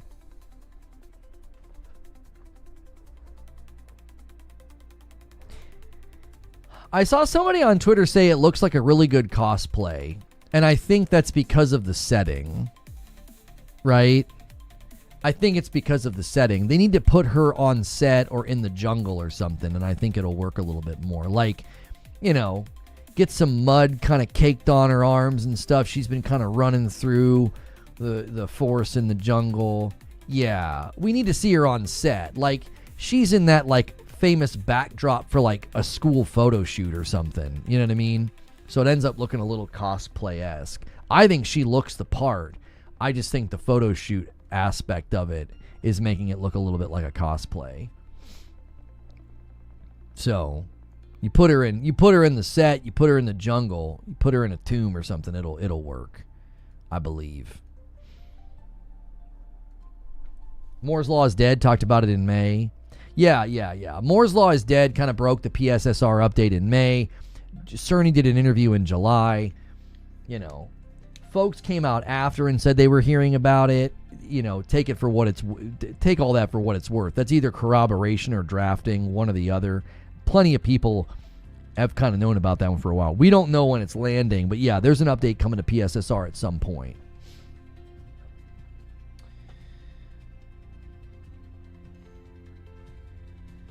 I know I said that NVIDIA's DLSS 4.0 transformer model was black magic, but the second generation model in 4.5 is space magic. If AMD can copy that, FSR, PSSR is going to look good. Yeah. I have an AMD. Is that bad? You'd have to ask the people that know that world, like what card you have, what are you trying to do with it, you know? What do you think about the God of War TV show, the casting of Kratos? It's interesting. I think he looks the part. I'm curious what all he's going to do with his voice and the intonation of his voice, because he's the voice actor for Thor. You know what I mean? Like in Ragnarok. So that'll be interesting, you know. If he's walking around and he sounds like Thor from Ragnarok, it'll be like, huh? Like, it'll be a little odd for those of us that have played Ragnarok. So I'll be curious to see. No, let me say it a completely different way. Kratos' voice is a huge part of the character. The timbre, the bass, the vocal fry, everything that Christopher Judge brings to that character is so much of what makes Kratos Kratos. He could look like that and lumber around and be all broody, and the voice could be completely different and it would completely change the experience. So, like, he's going to have to really, really nail the baritone bass, like, you know, there's some of that vocal fry in there. There's some grit, you know. And he has the voice for it. Like, Thor's voice in Ragnarok is excellent. So we'll just see what he comes up with, because I think he's going to have to do an interpretation of what Christopher Judge brings to the table, and I don't think it would work if he ends up sounding like Thor from Ragnarok. Does he really like Kratos, though? Yeah, you give him a bald head and a beard and he beefs up, for sure. Yeah. I think he'll look the part. Yeah. He can do the voice. He does the voice a bit in his Walking Dead character. Yes, that's right. We are the end of the world. I remember that. Yeah. Man, homie got stabbed in both eyeballs. Whew. Being live action is going to change the experience. They should take some liberties for live action. Don't do a Judge impersonation. I don't think he should do a Judge impersonation, but I think he needs to target. There needs to be some depth to it. There needs to be some bass and some baritone. Because if not, it'll really, really affect production. You know, I think. It'll end up feeling, I don't know. It'll feel weird. He will always be Opie from Sons of Anarchy. Yeah. A lot of people, whenever an actor goes to something else, they struggle to see them as anything else. Yeah. That happens a lot. Yo, Kitty Cat coming in with 5 months of memberships over here on Twitch. Thank you so much. And gets us to 283. Thank you so much. I appreciate it.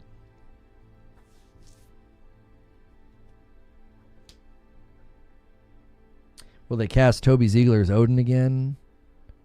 I'm not sure if they're going to have other characters. Like, are they going to have the guy that played, in Saving Private Ryan, and he was also Daniel Faraday in Lost. Like, he was amazing as Balder. Are they going to get him? I don't know. I don't know if they're going to have Freya or Atreus. I don't know who all's going to be in it. I don't know if we have any confirmation other than we know the guy who's going to play Kratos. So, guys, we are about 3 hours into the broadcast. Do me a favor. We've got a bit more time to go. We're getting close to the halfway mark, which is amazing. Try to help us out with that like count. Try to get us to 400 likes. That's a ritual that you can do for me. Anytime you come in, do that. You do not have to be a subscriber to talk in my chat. Only subscribe to the channel if you plan on coming back and enjoying the content. I don't want to make you sub just to talk in the chat. That's not the goal here. And if you want to become a member, consider that. If you click join, just make sure you pick Member Plus or VIP. Apparently Max Parker is in talks to play Balder, while Olafur, I don't know how to pronounce this, Dari Olafsson is being considered for the role of Thor. Yeah, I would say both of those work. Yeah. I would say both of those work.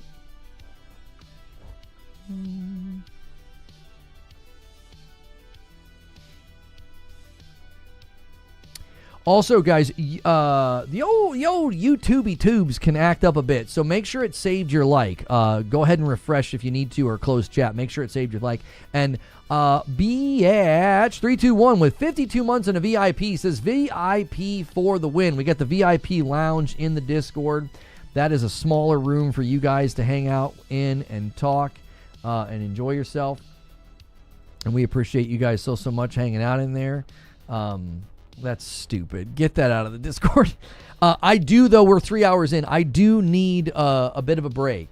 I do need a bit of a break, and we're gonna try and prevent the old static electricity thing here. And I'll be right back momentarily. And make sure you guys are hitting like and doing all the things. We're gonna continue streaming. We're not going anywhere, and you can watch the Resident Evil showcase here. All right, keep it here.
Jiminy.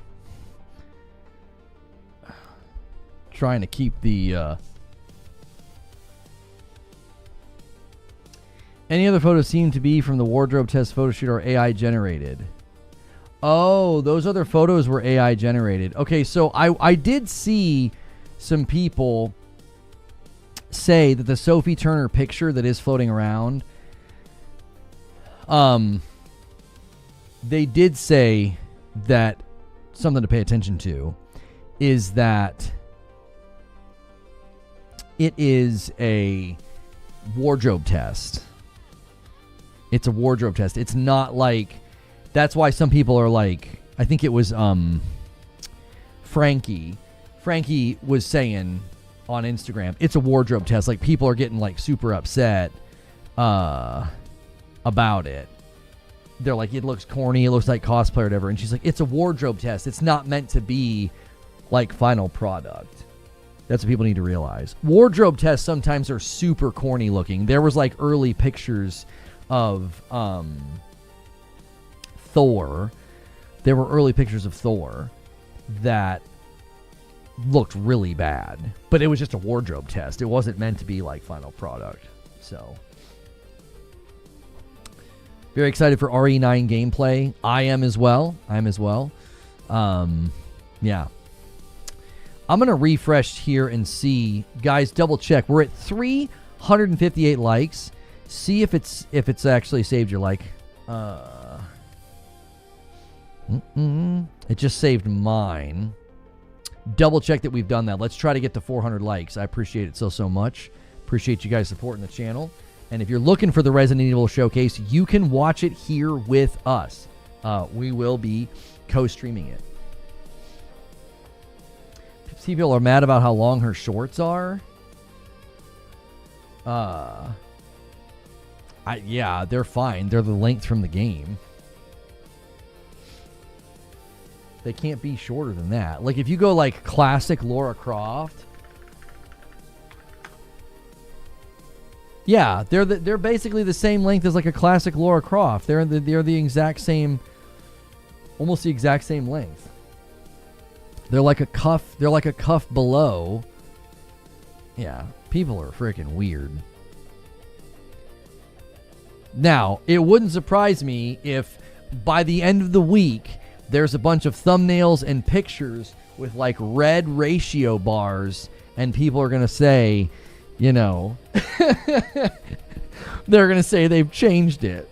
They're going to say, you know, look at the ratio of shorts to leg, and it's not enough.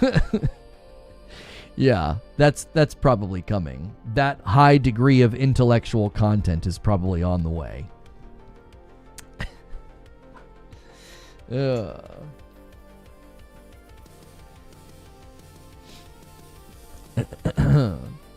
didn't realize Lara Croft had telekinesis floating powers. Yeah, she does.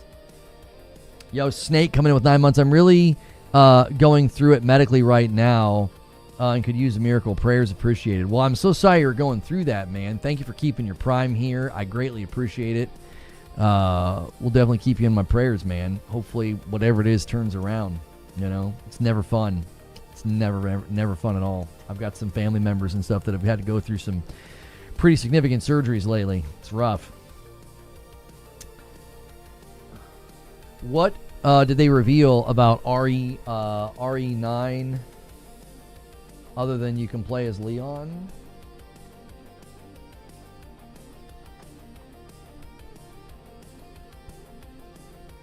Don't worry, Tectone's already on it. So what's Tectone saying? He says, I'm going to say it because everyone else is okay. He's saying everyone else is a pansy. He says it's a great cosplay, but where the blank are the Triple J mega boobs.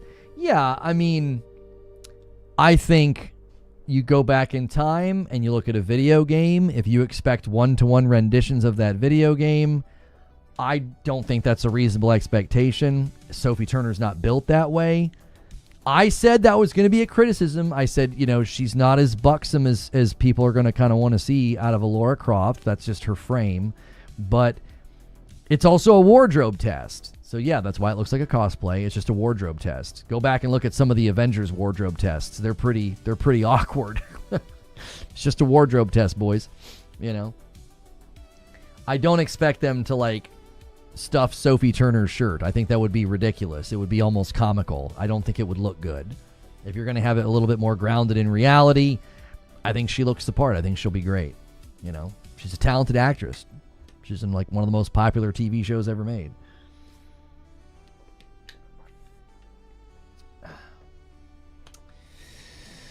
I'm still a little salty. We never got a sequel to the Alicia Vikander Tomb Raider movie.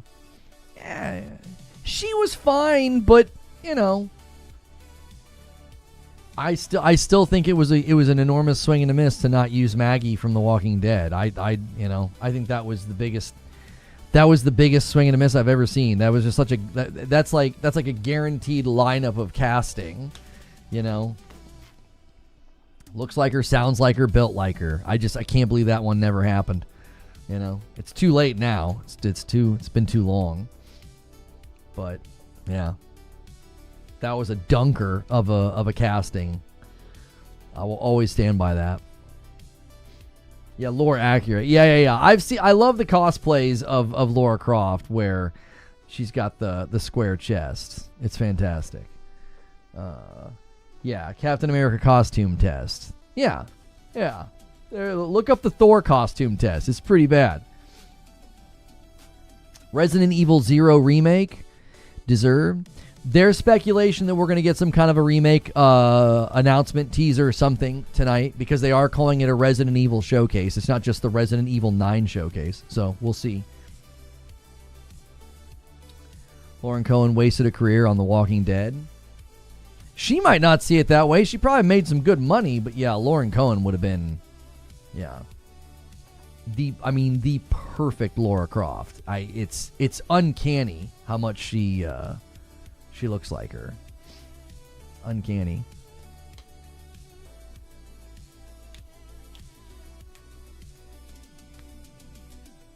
Tomb Raider poster with the massive neck always makes me chuckle.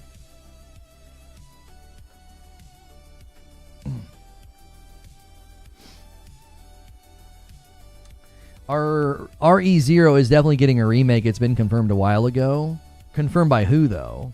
Oh, you got him going on Lauren Cohen again? Well, anytime Tomb Raider comes up and Sophie Turner's going to come up, like, come on, y'all. What are we doing here? How did they not do it? It boggles the mind how nobody saw it.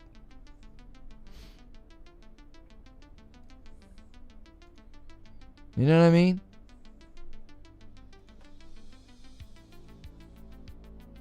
How did nobody see this? Nobody put two and two together?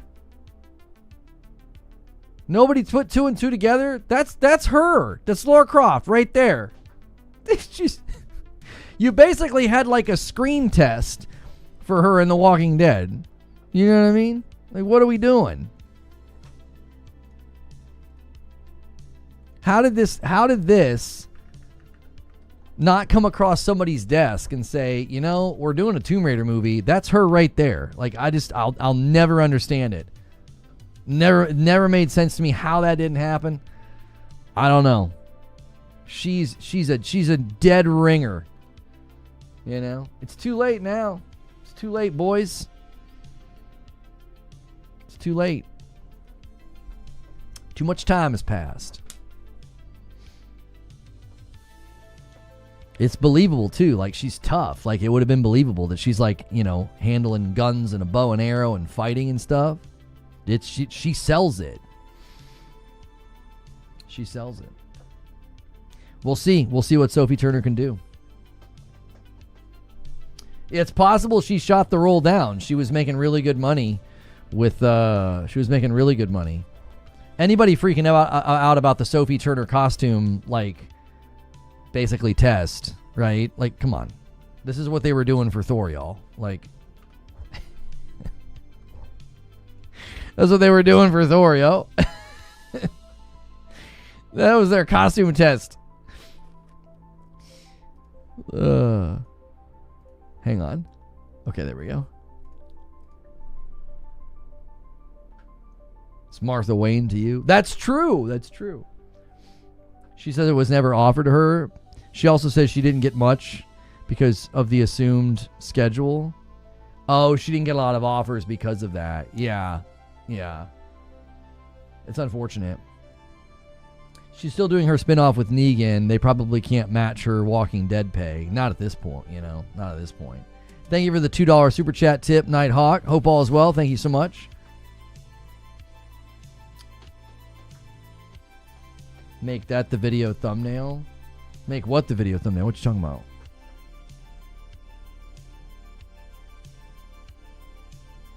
I don't think we need to worry about Sophie Turner.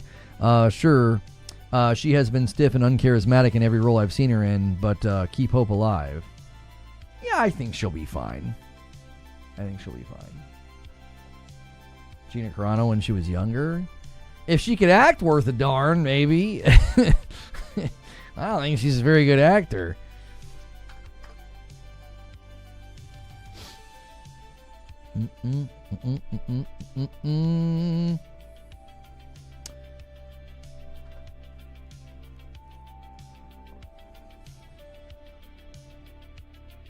I guess the Forza Horizon 6 leak was real. New artwork teasing the showcase next week. GTO on the left. S15RX on the right. Oh, yeah. That leak was indeed real. Like, it popped up in the dadgum game. It popped up in Forza Horizon 5. Yeah. Yes.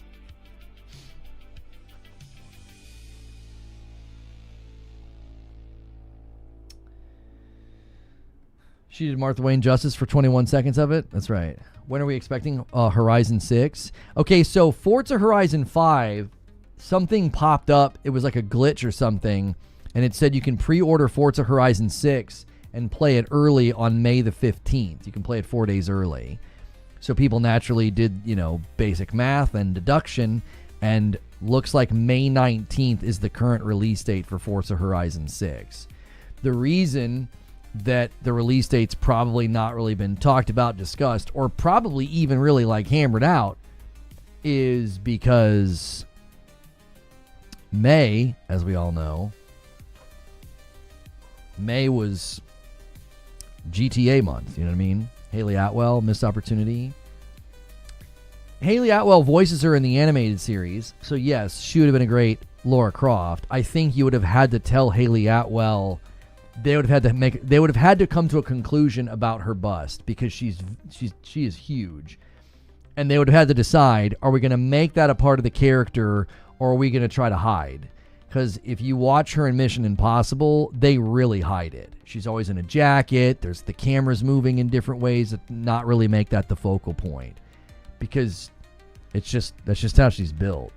And if you make that really known in scenes and stuff, it can be distracting, So if they were going to have her be Tomb Raider, if they were going to have her be Lara Croft, you'd have to make an artistic decision, and then she obviously would have to be comfortable with that and be like, is that going to be a huge focal point of the character, that she's extremely busty, or would they attempt to hide it, which is probably not all that enjoyable to be wrapped up or anything like that. So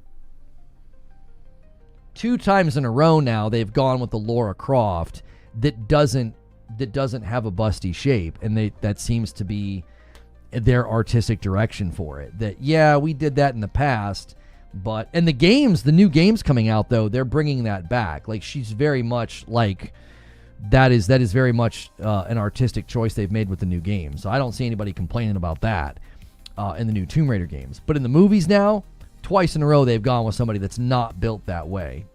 So it could be something that they just think would be, more fitting for a movie to be the focus of the focus is on the action, not on her being, a hottie.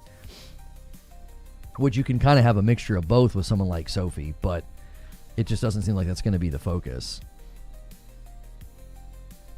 If she's going to be climbing and athletic and beating people up and scaling mountains, it kind of makes sense for her to look more like somebody that would be a contestant on American Ninja Warrior than someone who's going to be walking down the runway bouncing around. Like, I just think there's a difference in build of a person. And it's, I think, more sensible and makes, more contextual and artistic sense to have her look more like somebody that you might see competing on American Ninja Warrior than somebody, who's fallen out of their shirt. Because I just think it's a very different style of body and build. Thought Vikander killed it. Poor writing got her, though. I don't think she's that impressive in general, so that it didn't work in my mind. Yeah. This worked. Yeah, they did it, and it worked, but I don't think you need to do that every time. They did it with Angelina, and, that's possibly why they don't want to do it again, because everyone's just going to compare it to her. Like, oh, they're going to compare it to Angelina. Go in a different direction, go different vibe, different feel, different, aesthetic, while, doing the classic outfit. Ana de Armas. Yeah, maybe. Hey, dude, Ada Wong is possible in Resident Evil 9. Somebody was saying that earlier. Yeah, that's a possible cameo or returning character. Sure. People hope to see a new public demo for Resident Evil. They said in the past there were no plans, but that's something that, studios say a lot, and then it turns out that they had it planned or something. Like, I don't know.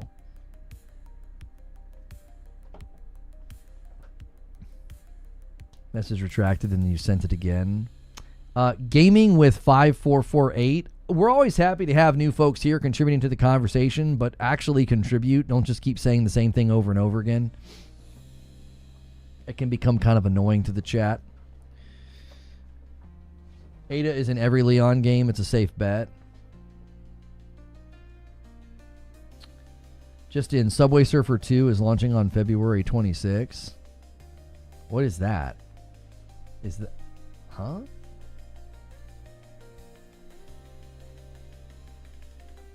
Can't wait for the release.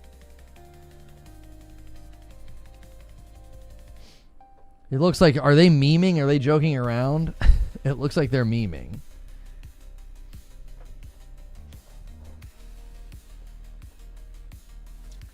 People said that about the Spartacus series after the guy who portrayed Spartacus died of cancer. I thought the new actor did a good job. I don't want any new footage. I want it to all be a shock. Too many devs spoil too much. If you don't want new footage, I wouldn't watch the showcase then, because the showcase is literally saying they have brand new Resident Evil 9 gameplay footage. So I wouldn't watch the showcase if you're basically like, please don't show any more, then homie, I wouldn't watch, because you're going to see brand new footage. You know what I mean? You're going to upset yourself. It's a TikTok game. It's a mobile game.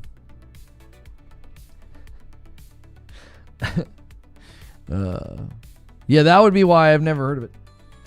Prince of Persia Sands of Time remake is also on Metacritic. I don't know how long it's been there, but I didn't find it last week. Maybe it was hidden before. Why would they be shadow dropping a Sands of Time remake? Why wouldn't you promote that? Have they done any marketing alignment with Xbox? Like, could they be getting ready to be part of the developer direct next week? That's the only thing I could think. PlayStation delisted over 1,000 shovelware games. They're cracking down. I had a feeling they were going to do that. That can't be good for business. That cannot be good for business. To have all those just slop copy games in there, like people that are like, there are games that were clearly like mimics of Peak and Repo and stuff. Like, get the frick out of here. That I don't know why I don't know why it took so long. I don't know why it happened to begin with. It's bad for your storefront. Is Sands of Time that popular a franchise? That's kind of where I'm coming at it from, Broken Earth. Wouldn't you want to promote it and have some marketing and some momentum instead of just being like, the current rumor and speculation is it's just going to suddenly drop. And I'm like, why would they do that? I have a feeling that Capcom is going to reveal the Code Veronica remake today. Yeah, a lot of people have said that. Absolutely not good for business. Yeah, you want people buying good games, not a bunch of slop that like these fly-by-night companies, you know. And I would be a little bit more stringent also, letting frickin' Team Kill Media put games in there, out here bragging about showing off PS5 graphics and all of this for PlayStation. I'd get that stink off your storefront real quick, because buddy, they stink. Their games suck. I don't know. I don't know what they could do to have like more of like a stringent clearing process before letting a game company do that.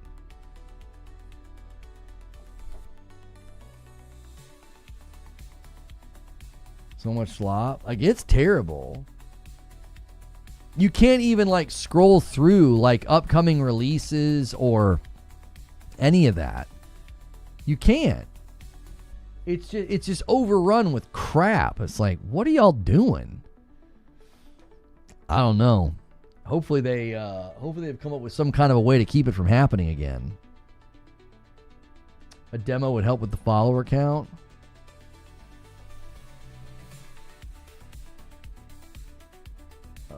Open link. 109,000 followers.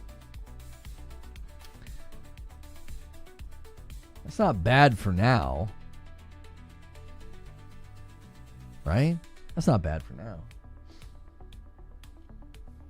Play a psychological horror game, the Evil Within franchise. Yeah, a lot of people like the Evil Within. Yeah, I think I tried it way back, and I didn't end up liking it. I think there was a time where I was wanting jump scare games. Like that's what I was wanting to play. And I played like Layers of Fear, and then we tried all these other games, and a bunch of them just didn't hit. We went back to Dead Space 1 before it was like a remake and stuff. Went back to Dead Space 1, didn't hit. Went into games like Outlast, Alien Isolation. They just didn't hit. They just didn't do. I was looking for jump scare, you know, and those are very much not jump scare games. Evil Within, same, didn't click for me. It wasn't at the time. It's not an indictment of the game. It just wasn't what I was looking for.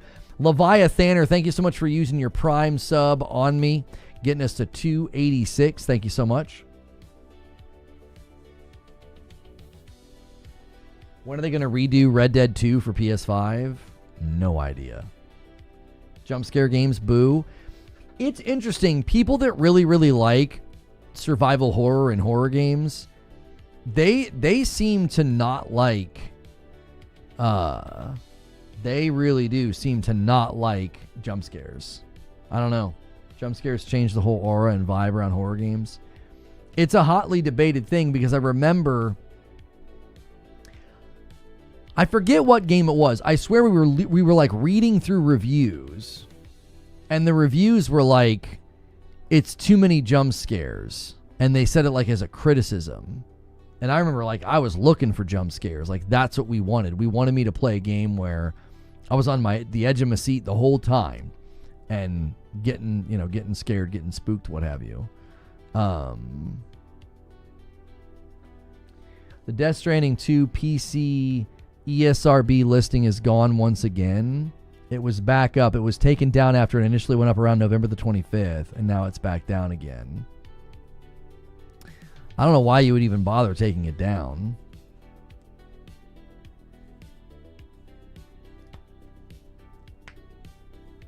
Like, people saw it. Who cares?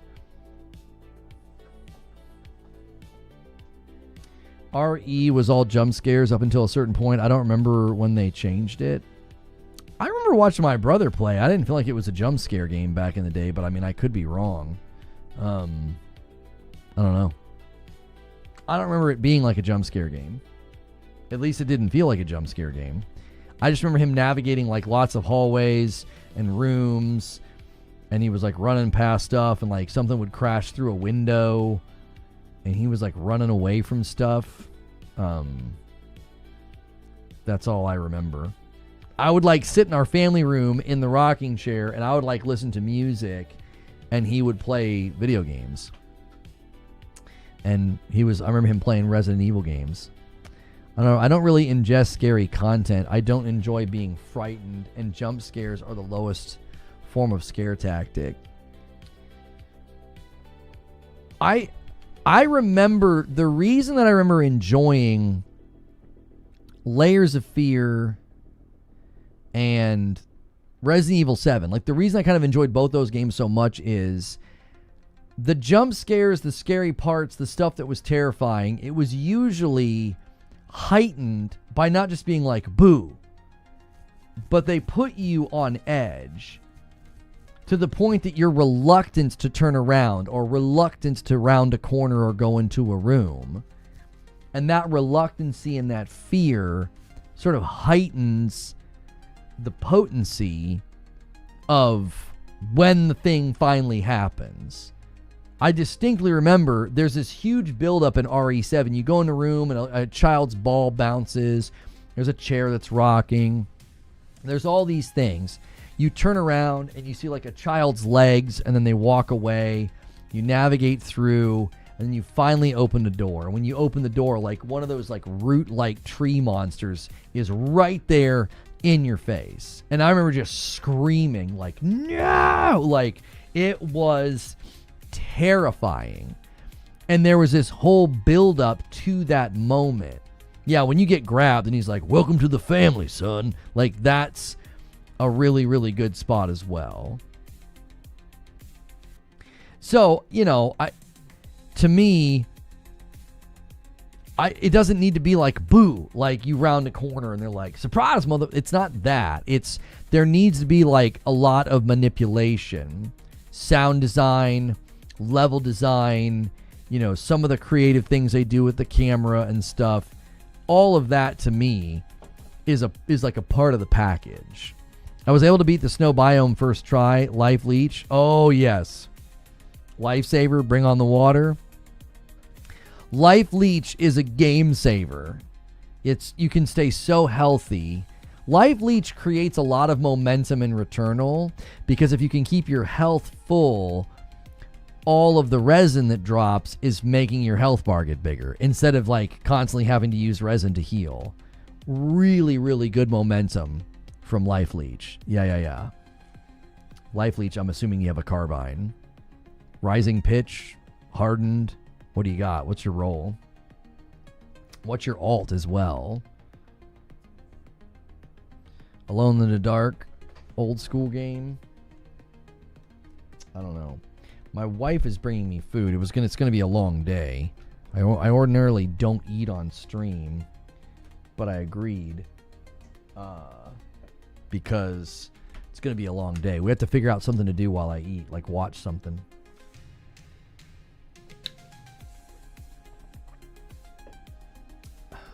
RE7 and Alan Wake 2, lots of jump scares. I loved that about RE7. I loved the jump scares.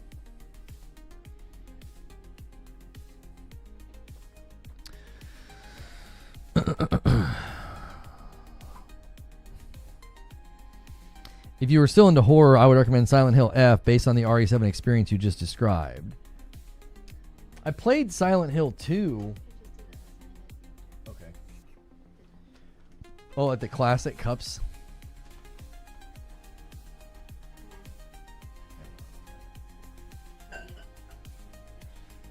You're trying to get fresh? Yeah, this counts. Alright. Thanks, Mama. Yes. Stop it. You almost said what I said. It's alright. Promoting a healthy family. Rotglen Lobber I used and fire at the tempo of Don't Fear the Reaper. Yep. Did you check out the new Marathon vid doc? No, we'll check that out tomorrow.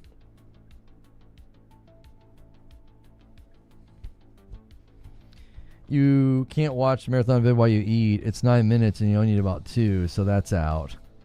Of course, yes, Chick-fil-A makes me angry. Why does it make you angry? What's your go-to? I get the grilled club. We stay away from the breaded chicken because my daughter has an egg allergy.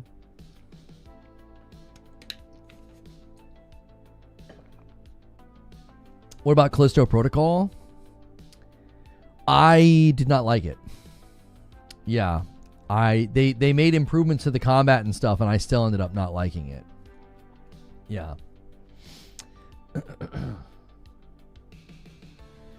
If Leon dies, though, I'm never playing a Resident Evil game again. The closest one to me is an hour and a half away, and I love it. Oh, I'm sorry. I'm not trying to torture you. She's allergic to eggs? Yes. Yep. Anaphylactic response. We carry an EpiPen. Makes me sad for her. She's a champ, man. You know, she handles it well. She's 12. And blood tests are not super conclusive, but her numbers are trending down, and it is one that you commonly grow out of. So, you know, a couple of years from now, we may be in a different scenario. But right now, if it's got egg in it or risk of cross-contamination, you know, like from a factory or something, it just doesn't come into the home. And even when we have something like this, we're diligent to like wash our hands afterwards. How much footage is there right now of Resident Evil 9? That's the question. We could load up some trailers and some gameplay footage so I can eat. Let's see here. Let's see. We've got the reveal trailer. We've got the second trailer. And then we've got the third trailer. So, just for old time's sake, we can watch these. Get us in the mood for the thing tonight. And then let me get this timer fixed in this scene. Let's go like this. Let's go like this. Timer set start. There we go.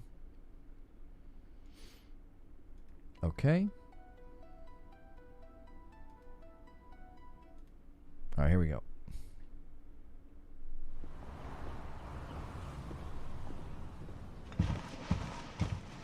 Sir.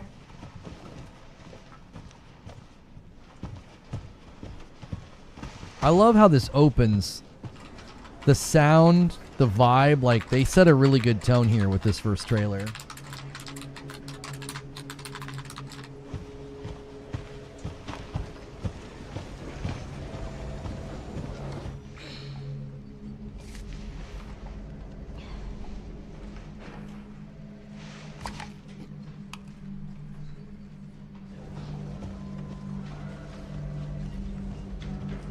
Grace. Grace. Grace Ashcroft. Yes? My office. Oh, coming.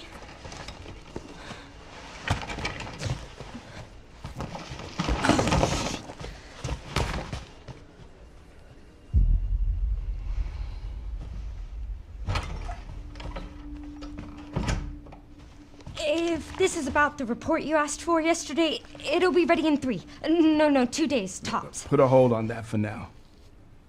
We found another body. One that exhibits the same pathology as the others we've been investigating. Now, I need a good technical analyst on this. Okay.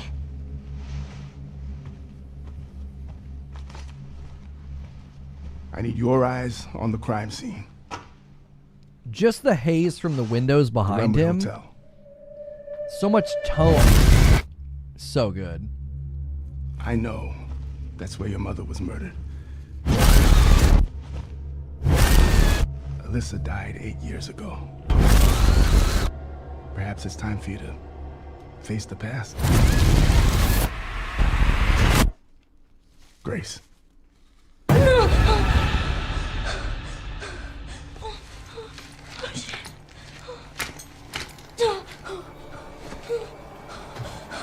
What is this? Hey!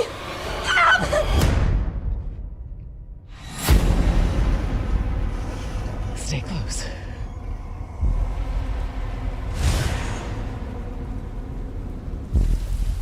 They're coming.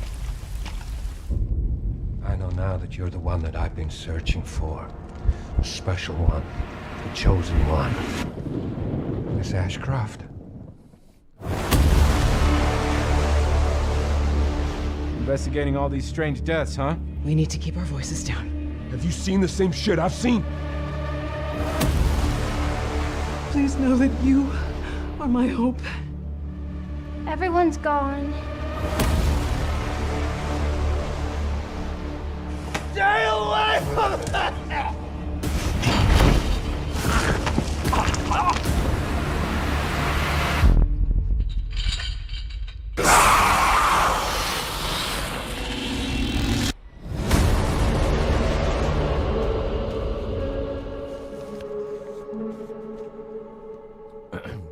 From a direction standpoint, like as a trailer,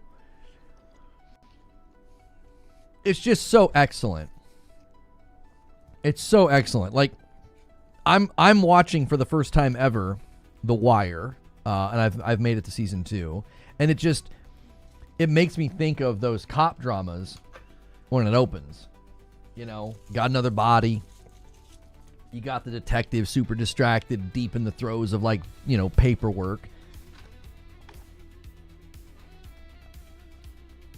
But then you have this depth and something else beneath the surface and, like, all this, I don't know. I love it.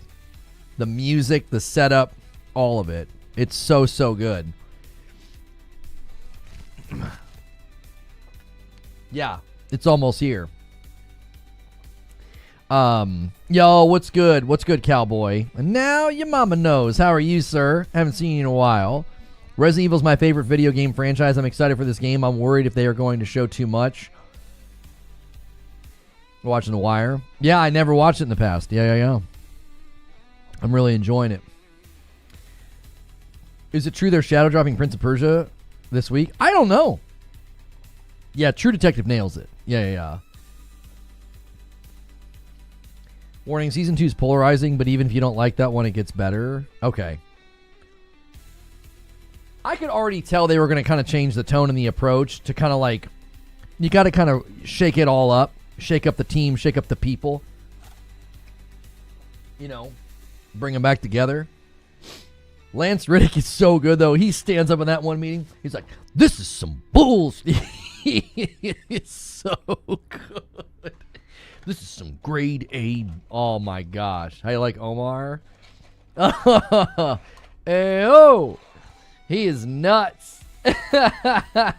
He's like, it's all part of the game. Oh, he's nuts, dude. I love Omar.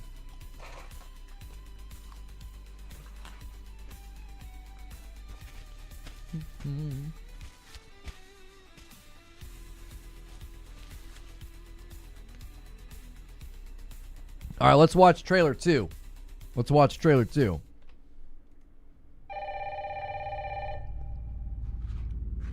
Yeah, little Michael B. Jordan. They got him, though, dude.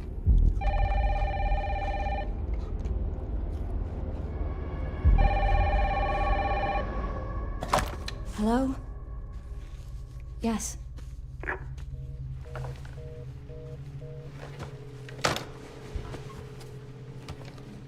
Who was it?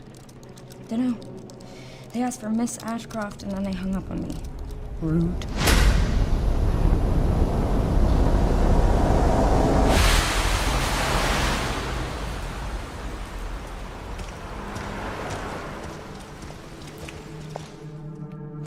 Oh, you're FBI? Investigating all these strange deaths, huh?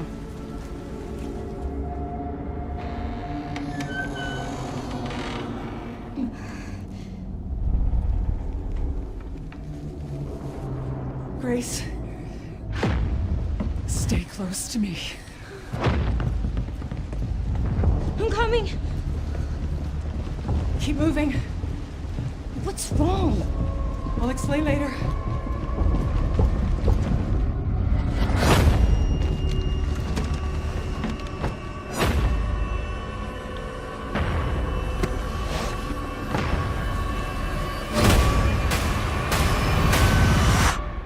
I've been watching you. You're not like other people, you know. You're quite unique. What's going on? Something important. Mom, I'm scared. Grace. They're coming.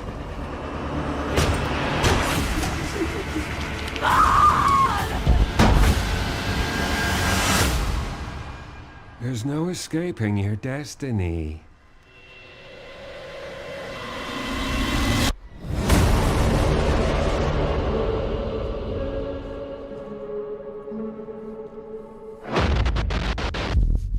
Man, so good.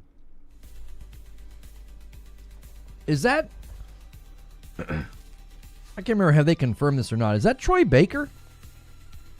Or Nolan North? Who's the voice actor for that guy? Have they said?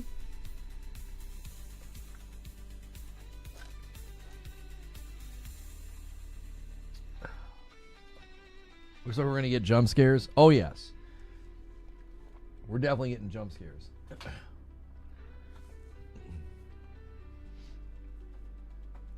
Leon trailer next. There's only 3 trailers, so yeah, the 3rd trailer's next.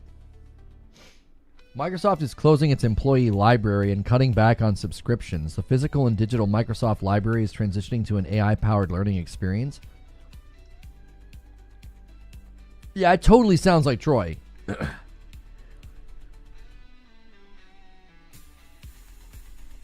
It's AI voice 23. Shut the frick up. No, it's not.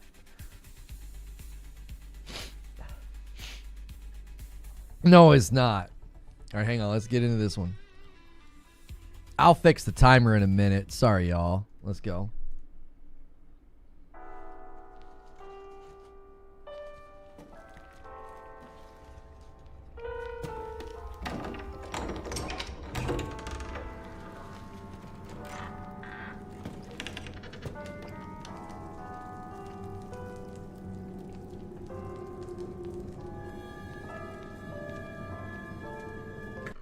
Can I just say that they nail the sound effects?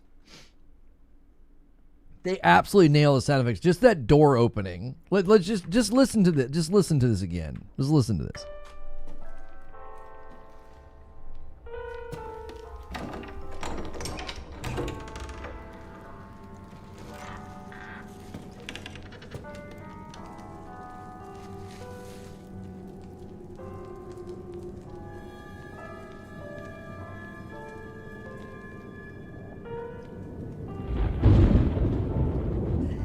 Hello?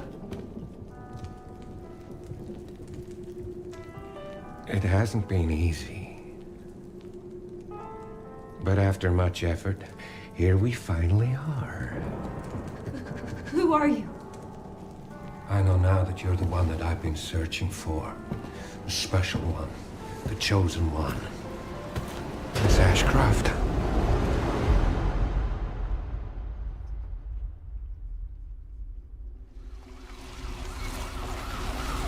Talk to me. Is this one like the others? And it's not post-mortem lividity.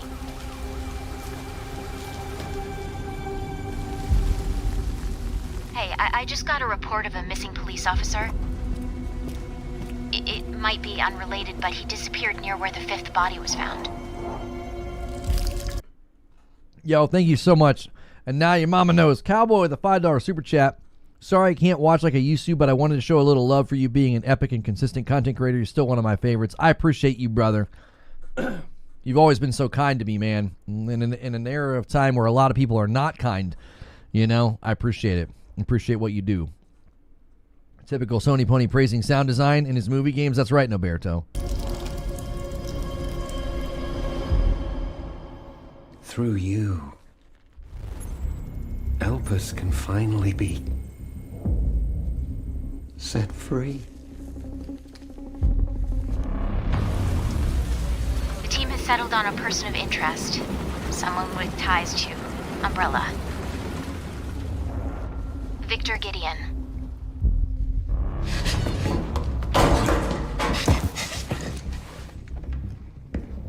Grace! Grace! Victor purchased a building after Umbrella went under. I'll send you the address.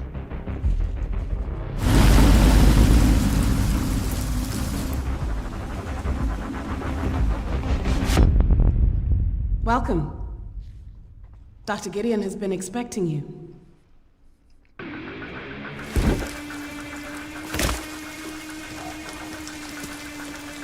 You there, Leon? Yeah.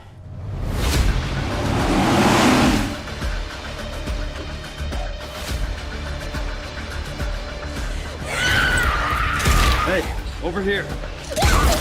FBI. What are you doing here? Would you like to see what's hidden under the hood? Don't do anything stupid. Me? Never.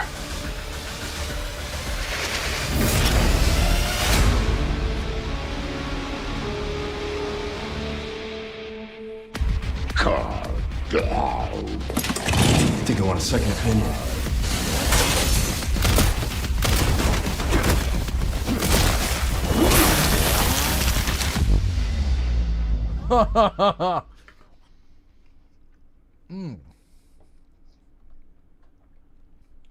Why go to this address alone at night in the middle of it raining?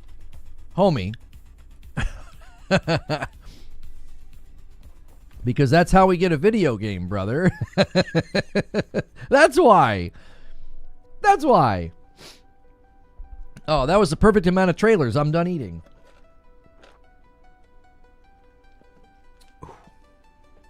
I forgot about how hard it is to eat as a streamer when you're doing a talk show. He's 50 or something, Leon? I wouldn't worry about how old Leon is. He's fine. He's fine. You know what I mean? We don't need to be ageist about Leon. Logic doesn't matter in video games. That's right. He's 54. It's okay.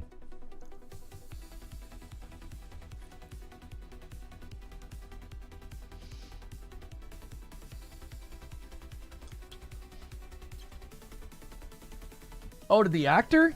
Well, I'm not I'm not going to ask about that because you could be talking about something else. Like Madam stole it. That's right. Eat it like she stole it. Can't leave any trace evidence.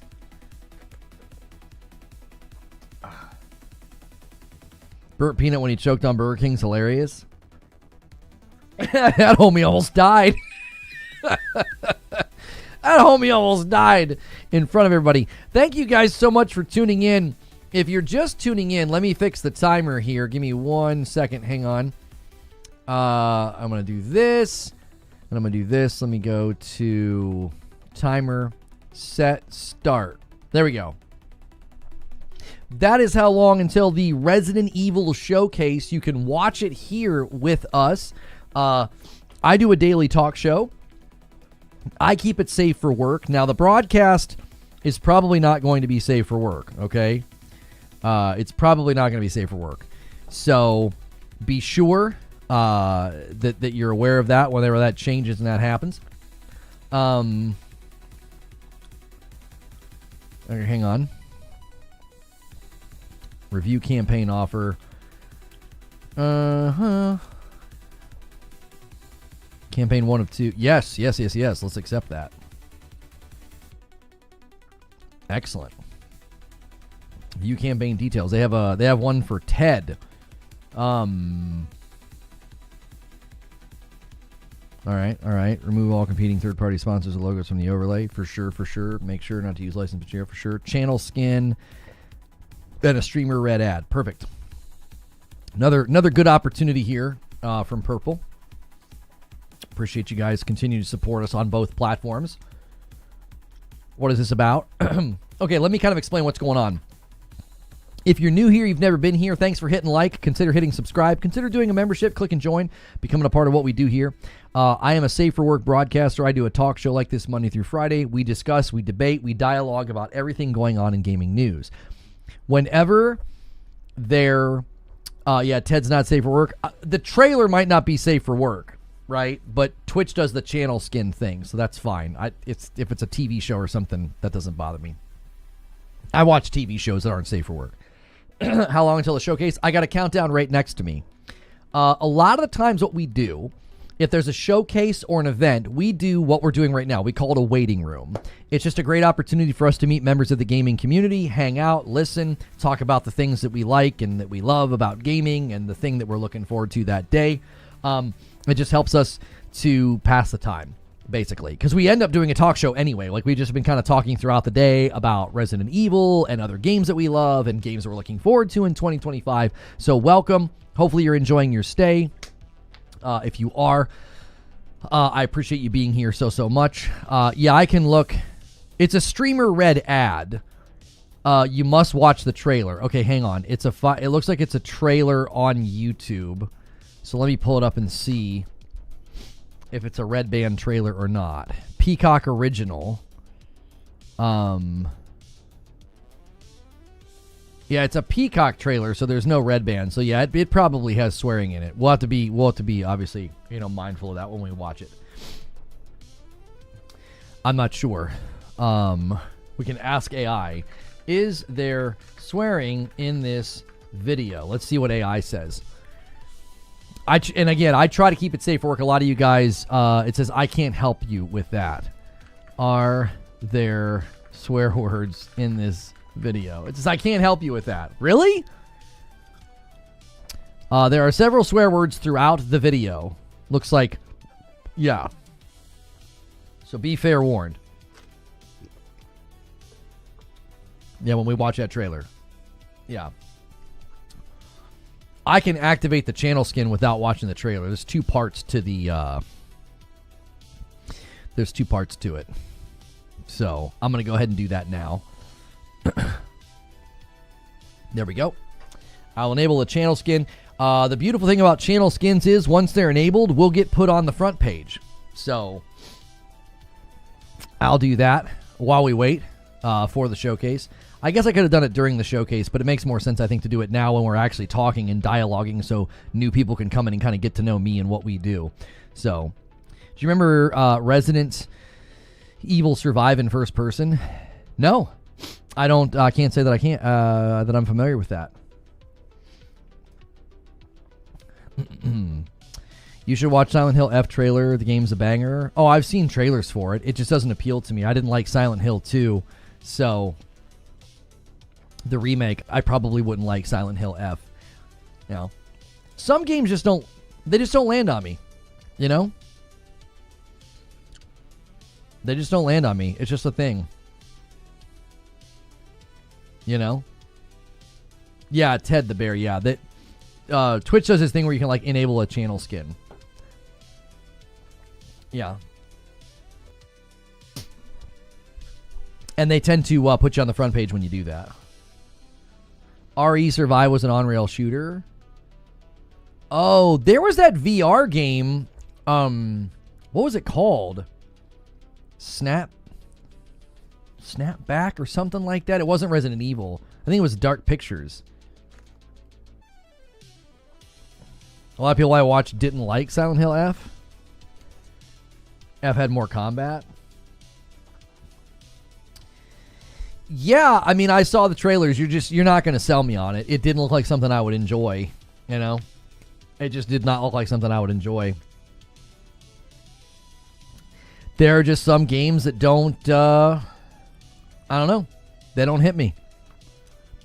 They don't call to me. It's just kind of the nature of it. Sometimes they do, sometimes they don't. Just depends. So, I know a lot of you guys are waiting for the Resident Evil showcase. While we're waiting for the Resident Evil showcase, a lot of games are coming out this year. If you had to pick one, if there was only one that you could buy, like if you were budgeting and you're like, okay, I'm only going to buy one game, what would that one game be? For me, it would be Sorrows, which is the spiritual sequel to Returnal. I can't wait for that one. That one got pushed back a little bit into April. The 007 game got pushed back into May. I think once Grand Theft Auto 6, once GTA 6 kind of vacated May, I think some games decided to shift around and take a little bit more time. Lona would not like Silent Hill F combat. You're fighting with pipes. Yeah, I don't think I would like it. I saw the gameplay. It looked fine. It just looked like a game that I wouldn't enjoy.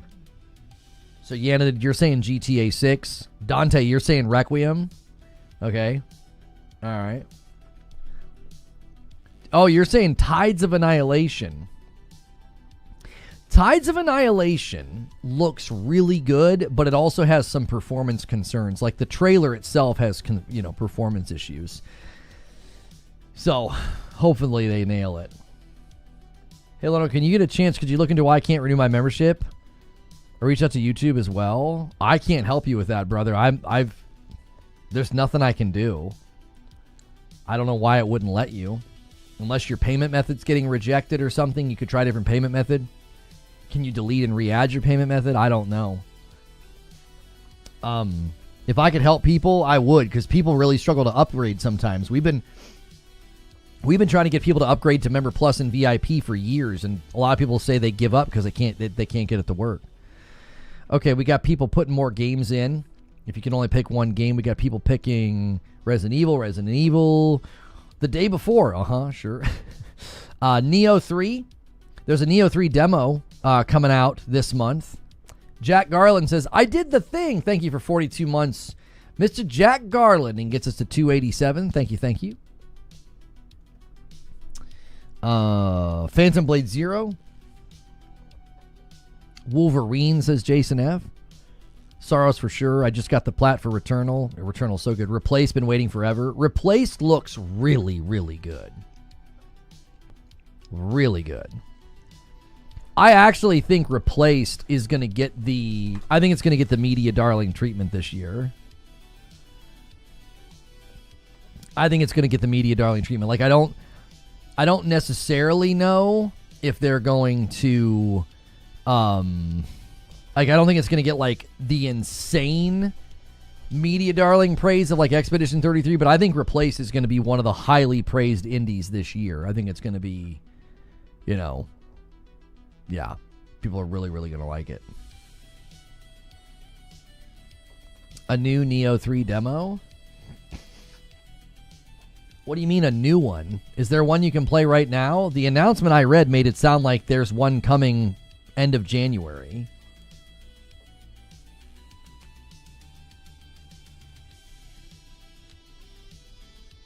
Crimson Desert. Hell Reaper. Yeah, Hell Reaper looks... Is that the one I'm thinking of? Hang on a second. I think we looked at that one. Hell Reaper. Yeah, like that's like that side scroller. It reminds me of that one game. What was it? It was like Get Out of Hell or something like that. I forget the name of it. The demo is out. It was a test demo.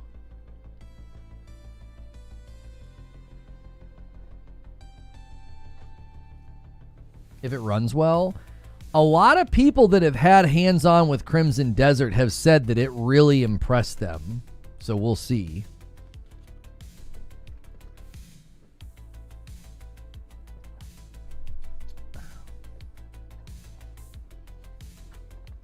Hellraiser? I don't think he said Hellraiser. He said... What was the one he said? Is that... No, because I just looked it up. What was it? Hell Reaper was what he said. I think combos in Phantom Blade 0 keep me hooked. A lot of methods play different. Yeah, it looks like there's a lot of different ways to play the game. A lot of different weapons, a lot of different choices. Yeah. It looks really, really insanely responsive, too. Like, animation cancel to block or parry. Like, that was one of the first things I noticed. Twitch chat, are we good? Are we broken? Do I need to... No. Yeah, Twitch chat has just gone to sleep on me. I was just asked a question about games, and y'all are like, okay. You're listening? Okay. All right. I was like, I asked game, what's your top game? And like, nobody said anything. I was like, uh-oh, did I break it? Did I break it with the channel skin? Did I say Hellraiser initially? I'm sorry, it's Hell Reaper. Gang said Elden Ring.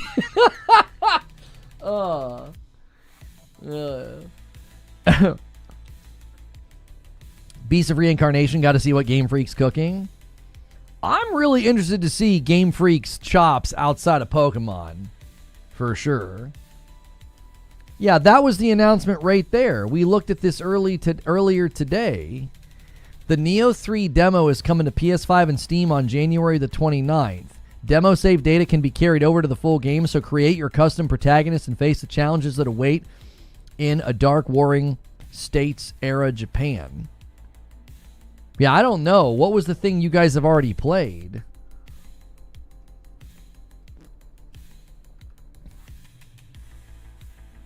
If you're saying there was already a Neo demo.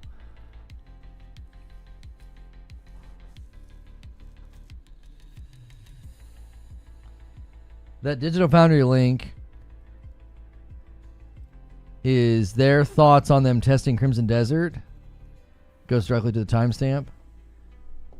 Okay, I'm gonna save that for tomorrow. It's super confusing. I don't want to pull up things on YouTube that aren't real like that. And Marathon we can use tomorrow.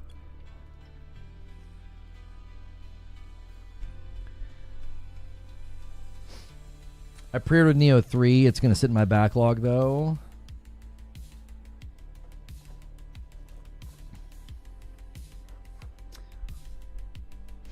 It's okay. I won't make a 2-hour video about your flaws.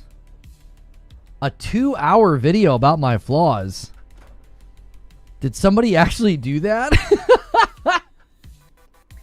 Jokes up. Good to see you, buddy. Keep up the good work. Hey! Chuck, how are you, dude? I haven't seen or heard from you in an age. What you been up to, dude? It's crazy. Your last stream was 9 years ago. Whew.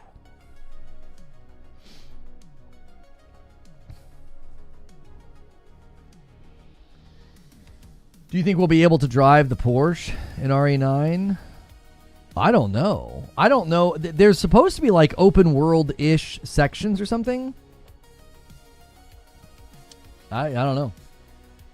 So Shinobi has his own most anticipated list here. Let's take a look at it. All right. My most anticipated games list of 2026. I'm about to be real busy. Fable, Soros, GTA 6, Mixtape. What's the Mixtape one? I don't remember that one. Oh, that it's like a kind of like a, what the heck is it? Life is Strange kind of game, isn't it? Reanimal, Replace, Wolverine, End of Abyss. End of Abyss? I don't remember that one either. 007 First Light, Control Resonant, Gears of War E-Day, Resident Evil Requiem, Blood of the Dawnwalker, Tomb Raider, Lego Batman. Yeah, I agree with about 90% of that list. What time the trailer will be shown? I have a countdown right next to me. About 3.5 hours, my friend.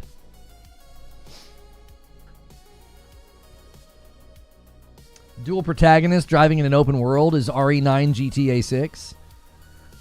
That's the big surprise. They're going to reveal it tonight, and you just spoiled it for everybody. No Virtua Fighter 6 on there. I'm more excited for RE9 than GTA 6. I think a lot of people probably really resonate with what you're saying, Lazy Gamer. Yeah. There are a pretty good number of people that are not super excited about they're not super excited about GTA 6. There are plenty that are, but there are some that just aren't. New World Eternum will officially be taken offline on all platforms on January 31st of 2027. You got 1 year.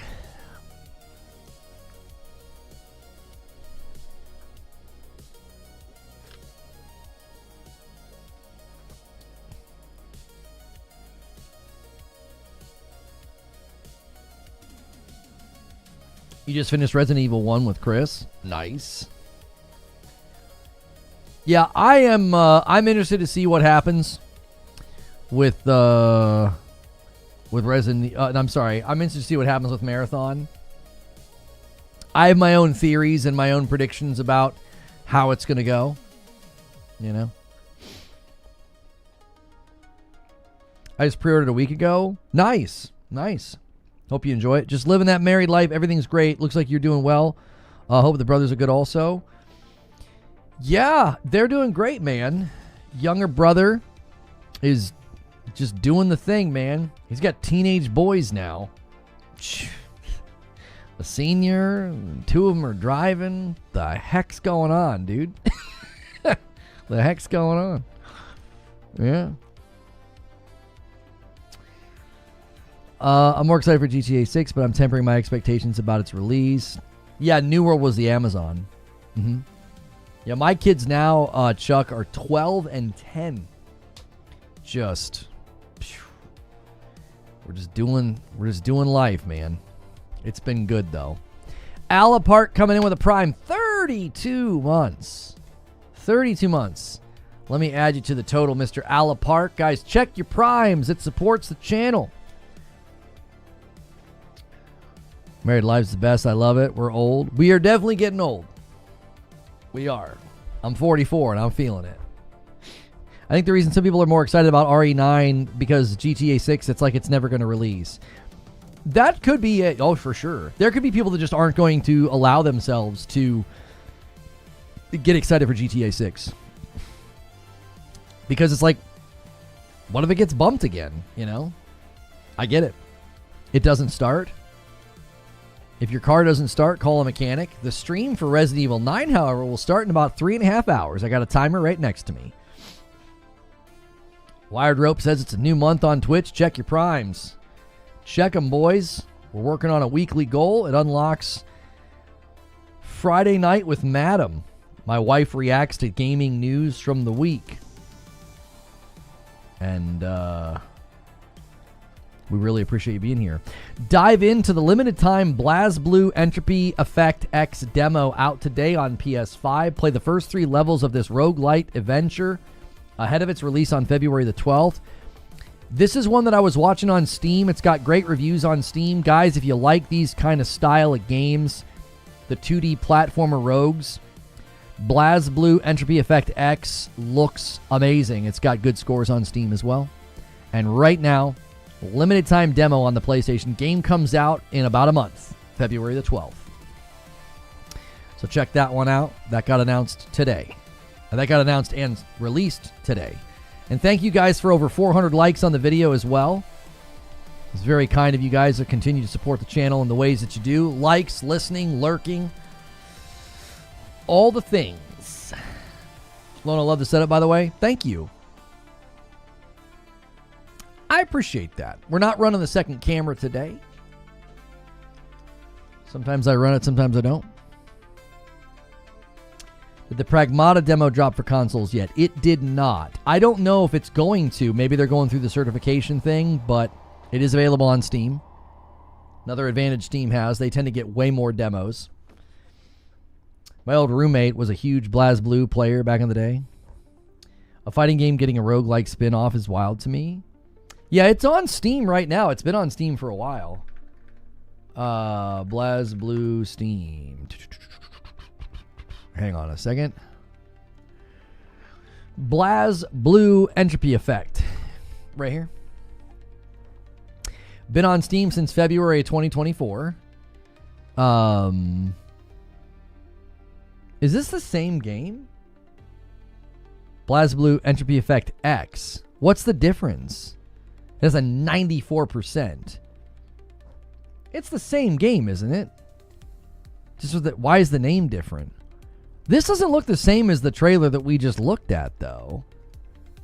Oh, no, maybe it does. Just those sections don't. I'm pretty sure it's the same game. I'm pretty sure the artwork is the same when you go to the BlazBlue Entropy PlayStation Store.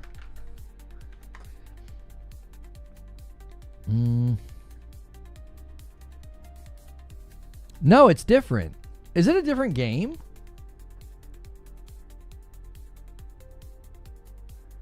BlazBlue Entropy Effect X. It's a roguelite action game set in the BlazBlue universe. Huh.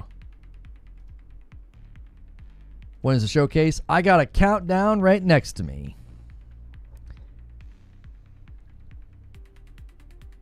It looks like it's supposed to be the same. I'm not quite sure why the name is different. There's an entropy effect Dead Cells thing. That's not what this is, though. I'm confused.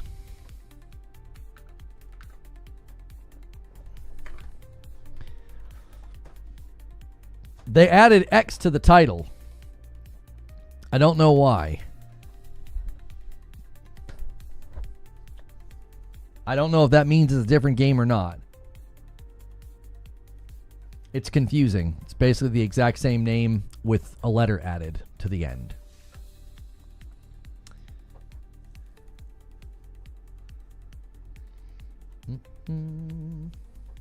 When the GTA 6 gameplay trailers start dropping later this year and break records for video game trailers, we will know just how many people are waiting for the game. For sure. Trying to copy Ball X Pit. Yeah, is that the official name? Is the X cosmetic in the name? You know? Or are we just supposed to call it? Everybody calls it Ball Pit.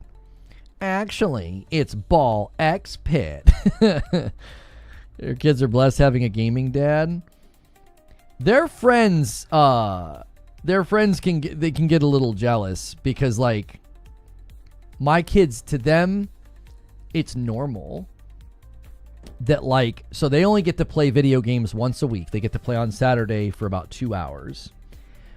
And to them, it's totally normal that we have every single gaming system. We have multiple versions of some of the gaming systems. We have multiple PlayStation 5s. We have multiple Switch 2s. And to them, like, that's just, it's always been that way.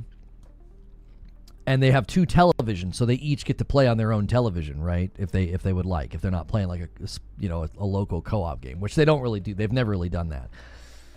They really prefer to play on their own. There was a time where we would all play a game together, and then they slowly started to want to, play their own games, which is fine.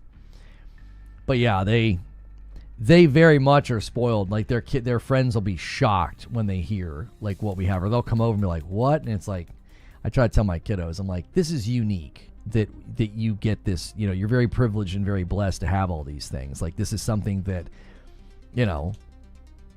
I've been lucky enough to be successful in this environment, so I buy these things for the business, and then you guys are the benefactors of that, So, yeah. They like it. They like it. Announcing the Steam events scheduled in the second half of 2026. I still can't understand why RE7 didn't come with a PSVR 2 game also. Would be awesome. Oh, there's no... I thought they did. I thought they did update it with the PSVR 2. Or am I imagining things?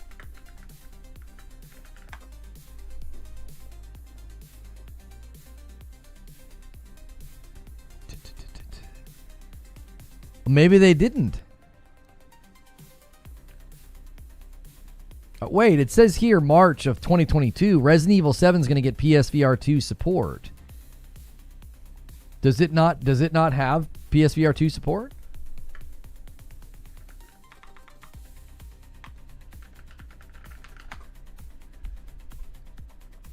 You're early. It's not until 5 p.m. Eastern. If you're talking to me, I'm aware. I have a timer right here, and the title and thumbnail of this stream says waiting room. Well, that's important information.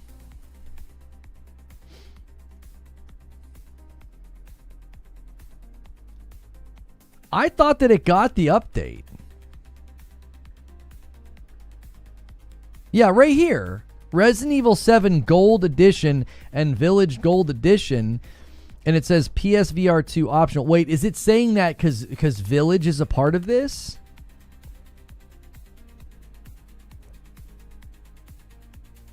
Does it only work for Village? Is that because that's like a combo? Oh no, yeah. As soon as you go to Resident Evil 7 by itself, Biohazard Gold Edition, it's not supported. That's really interesting. That's not the case. Huh. Limiting your kids' game time is a good idea. My parents did that with me, and now I can stop playing at around 14 hours a day. It's ball pit. Just ball pit. There is no X, explains Sun. It's mostly attributes to anime like Phantom Hunter. Also, X can mean fusion, which ties the game's theme. It also reveals... Okay, so yeah, it's just ball pit. Okay.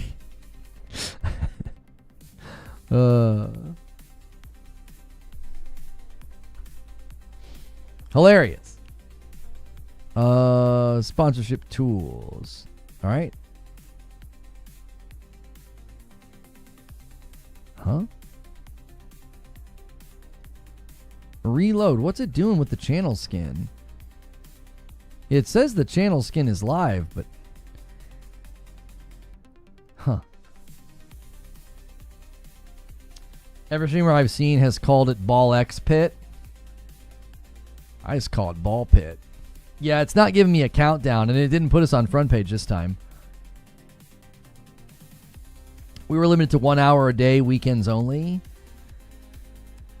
Yeah, we could, when I was growing up, Saturday, we couldn't game throughout the week, but Saturday we would pretty much game all morning or all afternoon because there was 4 of us, so like everybody's taking turns. So there wasn't like a rigid timer set, but usually once we were done, we had to go outside. That was typically how it went.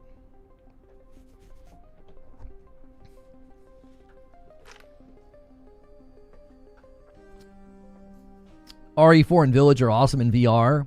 My opinion is they might be even better, so I can't understand why 9 wouldn't be on it. It's surprising that RE7 never got it. It is. It's kind of surprising. Have the kids ever asked Dad, why do you get to play all day? We only get to play 2 hours. They've brought that up. Yeah. And, I just tell them to shut up. No, I say... I tell them, I say, well, number 1, I'm an adult. That makes it different. Number 2, I'm doing this for work. Number 3, go upstairs. Go upstairs, leave me be. I'm working. Or go upstairs, you can't see this game. For tomorrow, I got it, Jazzer. Thank you. Have they shown any interest in game streaming? Yes. My daughter has asked to be a part of the show many times. She has her own character that she thinks would be a hit. She thinks we should do a segment called Funny Friday, and she would be a granny. She would do a granny voice, and she would call it Granny Gaming, and she would play really poorly and be, confused as a granny in her granny voice about, what's this do? So she thinks that would be really, really funny, which I don't deny. There's some decent idea there. And then my son, he assumes he'll just take over. This guy just keeps saying gay. Hey man, if you're gay, we're all very proud of you for being gay, dude. Thanks for letting us know. Now go tell your family. Best work? Yeah. My son thinks he'll take over the business one day. My son is naturally extremely funny. He's 10 and he understands comedic timing and stuff. He's very naturally funny. So I think when he's old enough, if he expresses an interest in content creation, I'll help him with it. With a lot of protection and a lot of caveats. So, yeah. Yeah, homie just walked in the chat and had his Will Byers moment. He's just like, I'm gay. I was lucky if I got to play during the school week. Yeah, I just don't think they wanted it on during the week because, even if your homework was done, it would be distracting to the rest of the family. So the video games just stayed off during the week. He's just sitting back waiting to sit in the chair. Yeah. That's just his assumption. He's like, I'll just take over the business. kids can be a little ruthless, though. Like, they like a lot of my t-shirts, and I've given some of my t-shirts to them. But, like, they'll straight up just say it. Like, my son will just be like, hey, man. He's like, when you die, can I have that one? I'm like, what the I'm like, I'm not going to die, like, next week. What are you talking about? You know what I'm saying? Like,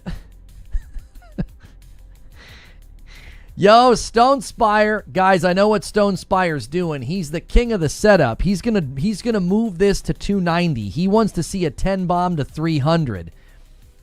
And we need it if we're going to do that Friday night stream with Madam. So you guys are going to have to start to hustle up here, and Stone Spire's helping. Thank you so much, Stone.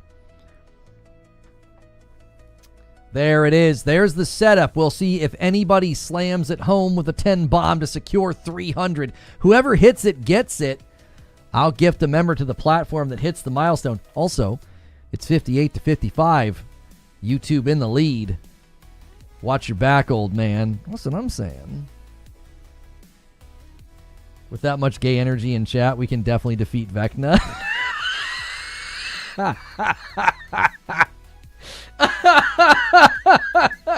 Homie was just spamming the word gay. I was like, here we go. Starting lunch break late, but hey, everyone. Good to see you, Stone. Rissick tries to mess it up, but Terminal Stupidity lands the plane with a 10 bomb. That's an Agent of Chaos 10 bomb, and we are at 300. Thank you so much, Terminal Stupidity. I appreciate it, man. I appreciate it. If you guys think of really, really fun incentives, I've been thinking about, like, if YouTube hits the member plus milestone, or if Twitch hits the member of the sub point milestone, I will give those platforms something. Like, if we hit the 500 sub point milestone on Twitch, we could do like an IRL stream. Same with member plus on YouTube. Like, we could do individual platform goals, you know, just for the members, just for the subs. Something temporary, you know. Was that his own coming out moment? I think that's why that guy came in. He said, hey. Well, he actually said hello. So he said hello, which I thought was polite. And then he said, hey, gay. And I think he just accidentally left out, hey, I'm gay. Like, he meant to say, hey, I'm gay. And then he just kept spamming gay, gay, gay, gay, gay. Like, I think he just really wanted people to know how incredibly gay he is. So, unfortunately, I don't have any rainbow merch for him to buy, but I think we have the Rage Rainbow that you guys can spam in chat. So, was this on YouTube? Yes. Yeah, there it is. There's the Rage Rainbow. He had a bad day. He had a bad day at work. Yeah.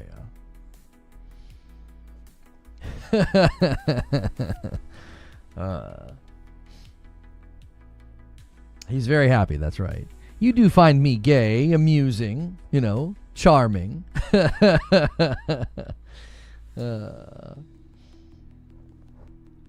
There it is. There it is.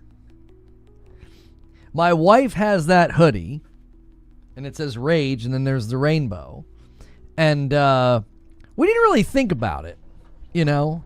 Outside of the context of here in the history of Say No to Rage, that rainbow with the word rage in front of it, it really could be misconstrued as something else.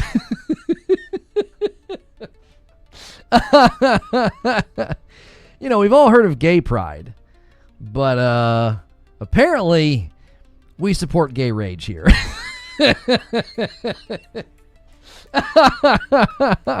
You know, like, listen, sometimes you just got to let that gay rage out, you know? Just let them know. Out of the way, I'm gay, like that gif that Fuzzy always puts in the Discord. Yeah. Oh my gosh. Shadowboxing and hubris merch? Of course. It's a bit too accurate in 2026. It kind of is.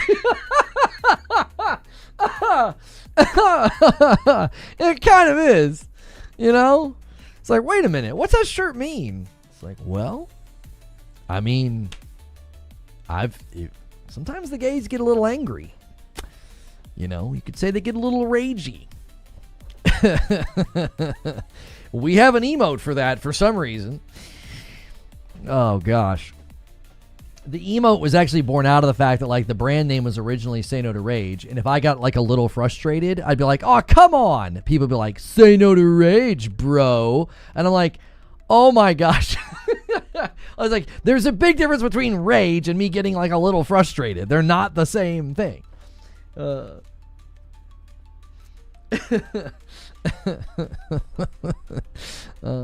gays. I mean, come on. They all. I mean, there's a handful of you here that are gay. Y'all get together, right? You have like a monthly meeting, don't you? You can discuss everything that you're going to be doing.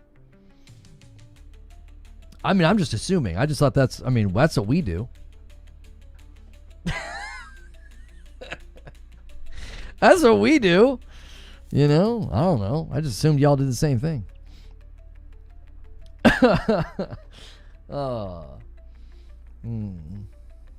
Cue the wait until clip. That's right.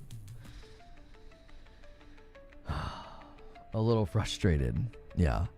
Oh, no. That's a time where you could say no to rage. There were times where I would literally say, "Ah, come on." And people would say no to rage, bro. Like, it would be like the most minimal, which that's what frustrated me. It's like, if I actually rage out, then say it. But when they said it every single time, I would get like a little frustrated or a lot frustrated. They said it every time. And it's like, it doesn't mean anything now. You guys say it all the time. You know what I mean? Jiminy. He doesn't rage me. He's raging at you guys. He just cries to me. That's what you told me to do. You said if you're irritated or something with the platform, you come to me. And I'm like, all right, fine. I'll come to you. Man, YouTube sucks right now. Yeah, I'll rage at these people. I'll rage at them. I'll let them know. You frickin' chat. You chat. You're just such a chat. Get together to coordinate outfits. That's true. You can't win. Look at your rage quit. That's right. I rage quit Ninja Gaiden. I calmly, with a smile on my face, said, "It's not a game for me. I'm not good enough." Like, what a rage quit. What a crash out. I swear to frick, I'm going to take a bathroom break one day, and some of these guys are going to be so starved for content, they're going to be like, "Look at this crash out. He just left his stream." Like, that'll be in the thumbnail, AI screaming. "Grr!" And it'll be like, "I just need a break, y'all. I'll be right back." And I'm like, "Look at this guy. Look at how quickly he left the room." He's having a crash out. Oh, yeah, bathroom break is a crash out, you know? Oh, golly.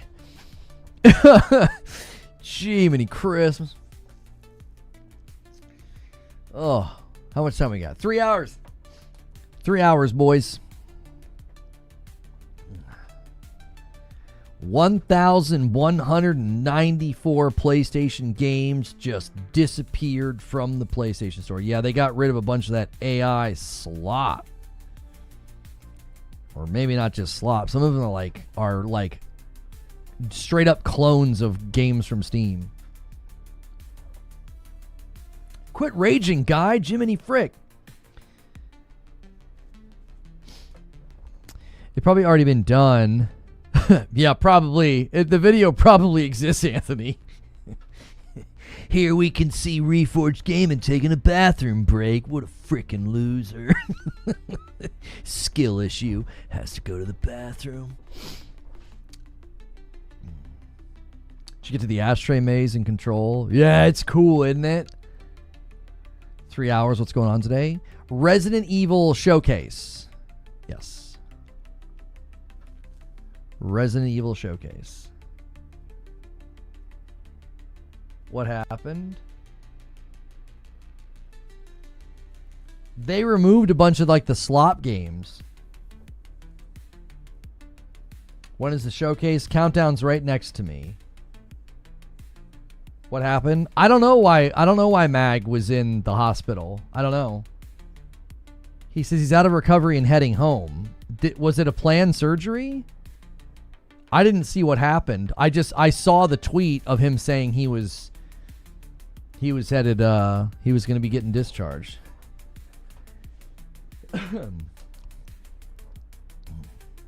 Yeah, I don't know.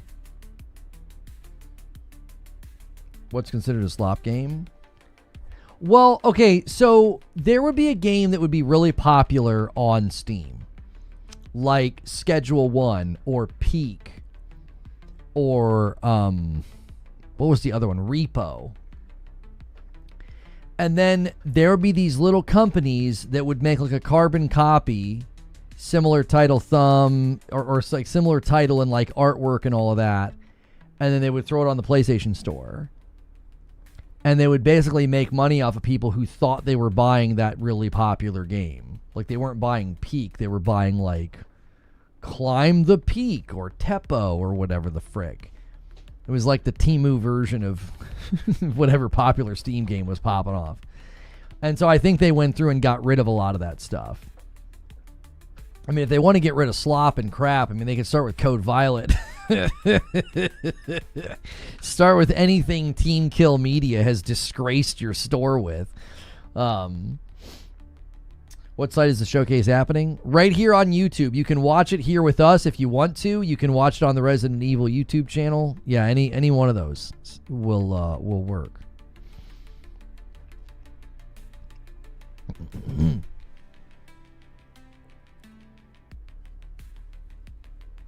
When will it start? There's a countdown right next to me.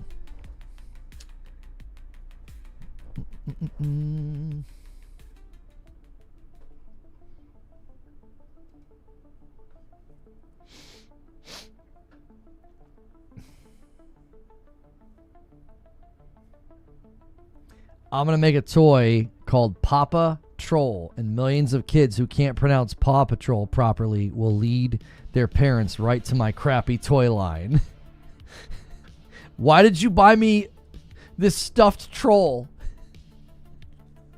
Why did you buy this for me? You said that's what you wanted. What do you mean? Here's the complete list of all 25 trophies and achievements for Prince of Persia: Sands of Time Remake. So the trophies have leaked. Thank you. You are welcome. I can't see those bright green numbers. Listen. We've done this before. All right, here, we'll just do it again. There we go. Here, I'll just peek through the crack here. All right. All right, now I can't move. All right. Listen. You guys have heard of the burnt peanut. This is a new era for us. All right. There we go.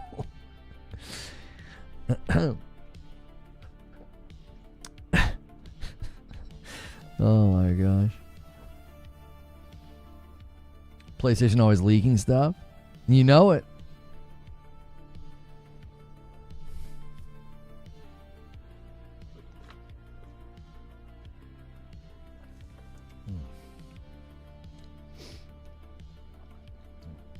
Countdown tuber, that's right. Top left is the best place for your timer. We like everything kind of anchored down here in the corner. That's what we like. That's what we like, boys. All that real estate on the forehead? Yeah. I could get tattoos. I could totally get tattoos. You know? Who wants to pay? Temporary tattoo right across the front here, you know? You heard of a channel skin on Twitch.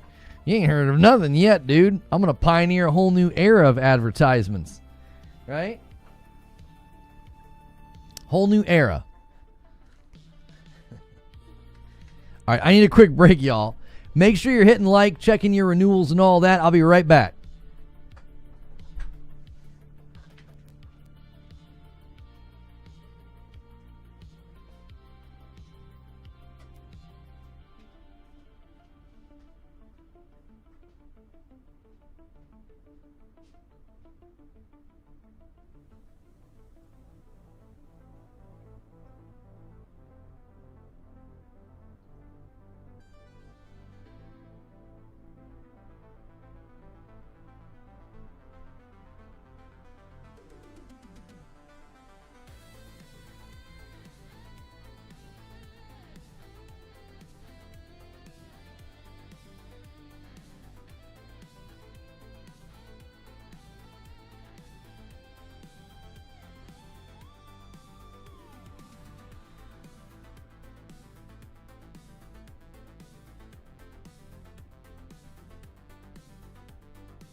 I'm back, chat. Okay.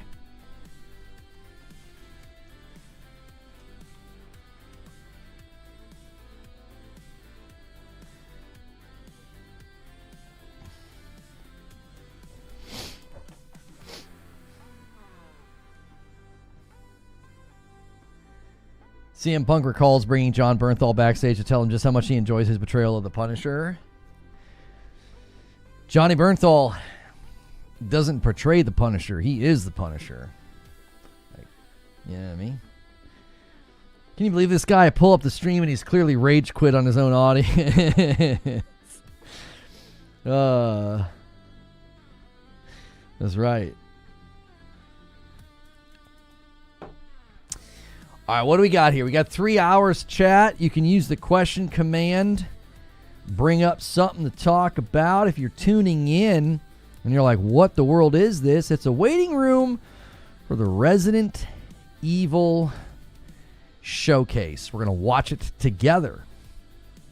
So keep it here. You know, remember goal for Lona to get a rage tattoo. I'm not getting a tattoo. Heck no. Heck no.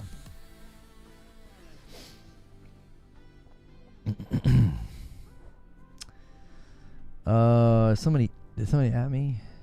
No.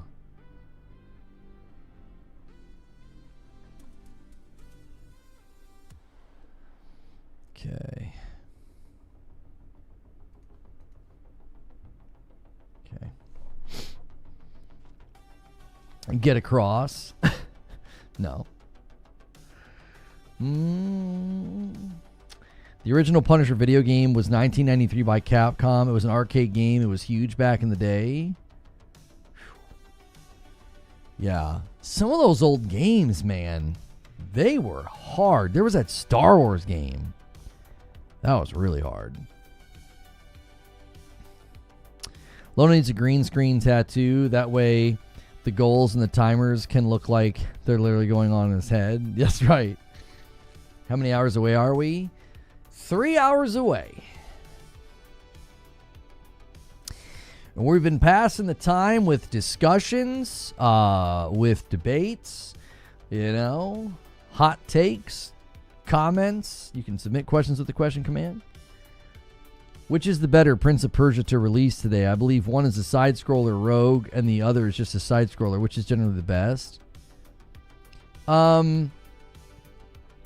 Man, that's a hard comparison because they're such different games. I loved Prince of Persia and the Lost Crown. I think it's one of the best Metroidvanias I've ever played.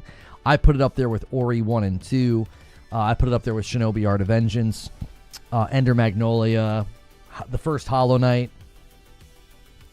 The Prince of Persia Rogue is good.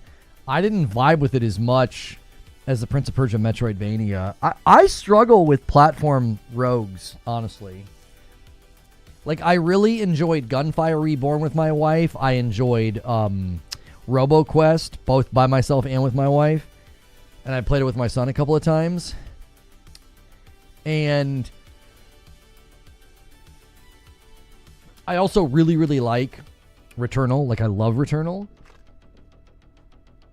But the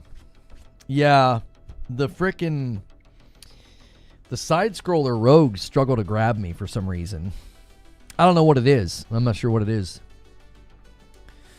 Maybe there's a greater sense of repetition because of the level designs or something.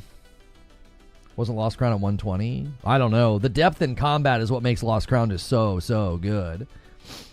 Who's the character in Dragon Age Veilguard that everybody hated? Tash. Yeah. Did you ever think about playing Baldur's Gate 3 with Madam? Yeah, Taylor. Oh, I think I saw you say that earlier. I didn't get a chance to respond.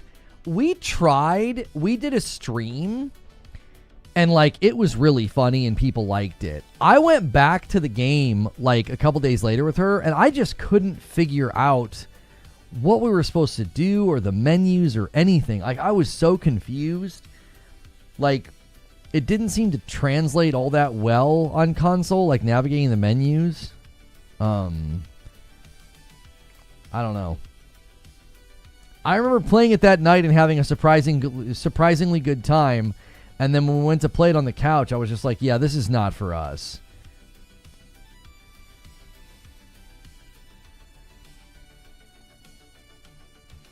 Tash is the absolute worst companion in the history of companions. I don't think I've ever seen such transparent self-insert writing before in my life. It was just frickin' terrible. Console navigation's a challenge. Yeah, it just didn't seem like it was built, like ported well for that.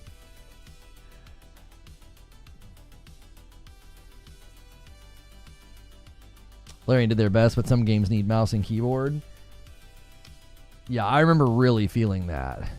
Yeah.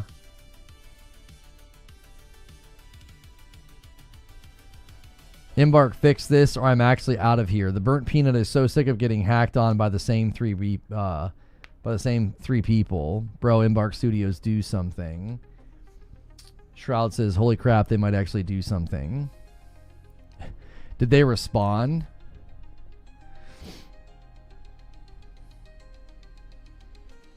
Cat and mouse.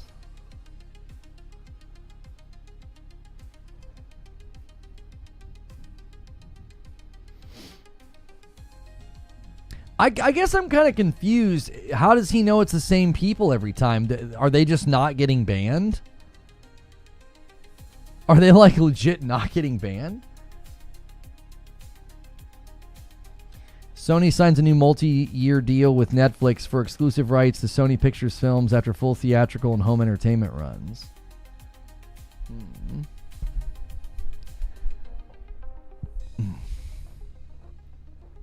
You don't get to tell me who I am. Okay, bro, my bad. I was just asking about your different pieces of gear.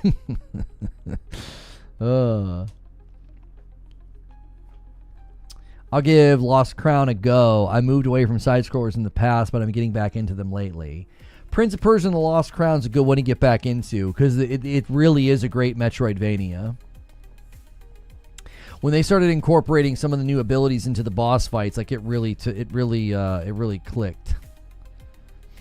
Yeah.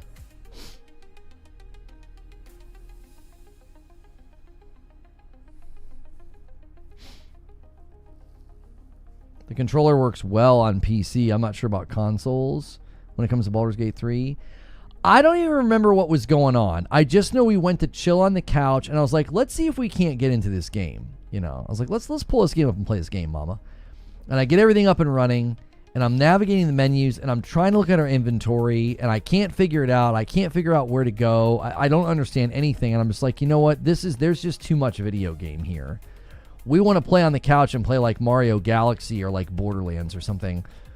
Baldur's Gate 3 is just, I don't know. It's a lot of game.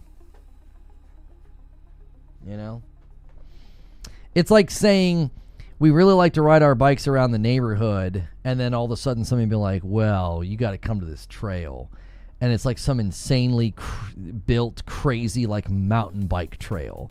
You're like, yeah, that's not really what we're looking for. You know?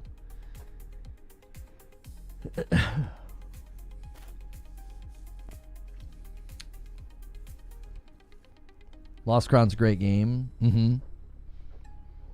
Yeah. Lost Crown's excellent.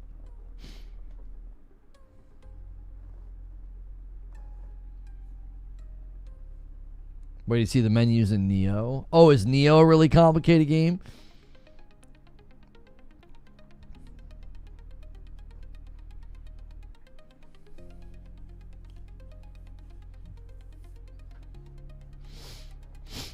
Baldur's Gate 3 does well to bring the mechanics of Dungeons & Dragons to a video game, but for beginners, it's a little bit of a learning curve. Yeah. I mean, we could give it another go and start over from the beginning, and maybe it would ease us into it, and I would remember. I'll be honest, it was a Friday night. We were laughing. We were goofing around playing it with you guys. I was having drinks. I went back a week later, and I couldn't remember anything we were doing. I couldn't remember how to navigate any of the menus, and I was just like, yeah, forget this. Let's play something else. You know, it's just, it wasn't what I was looking for, you know. Bumblepants with a question. If you could put any mutant in Wolverine as a friend or foe, who do you got? I'm hoping for a lot of cool cameos. I think And I think this could actually end up being a really good game because of the mechanics and what you could do. Think Spider-Man meets Dishonored. Just me saying Spider-Man meets Dishonored, you might know who I'm going to say. I'm actually curious if you guys can guess. I think they could make an amazing game with this particular character if you kind of took some of those ideas and brought them together. I'm going to see if anybody can guess. I think you guys will probably be able to guess pretty quickly.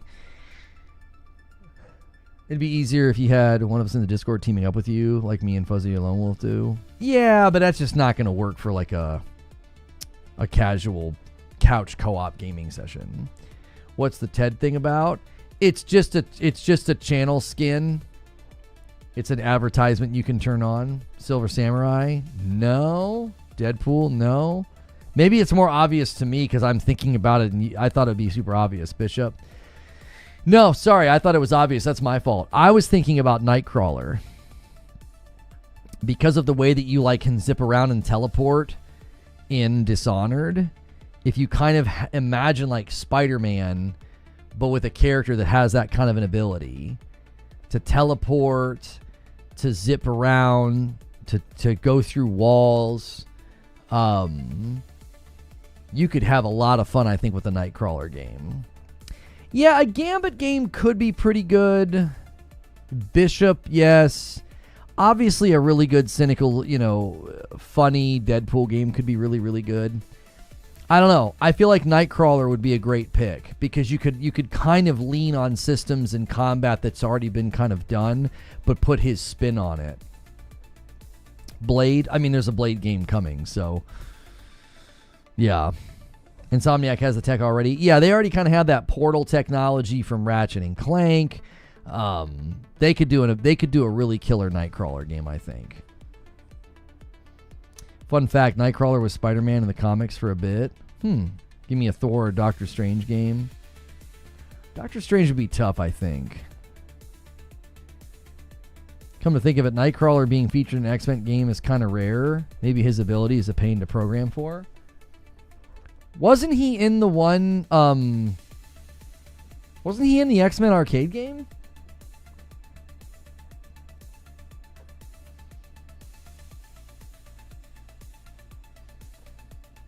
Yeah, I agree, Broken. He's not a very well-known character, so he wouldn't be a very good strategic choice.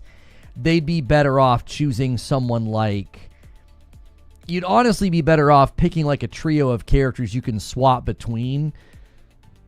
Storm, Cyclops, and, Rogue and Gambit or something. I swore there was an Xbox beat-em-up game that Nightcrawler was in it.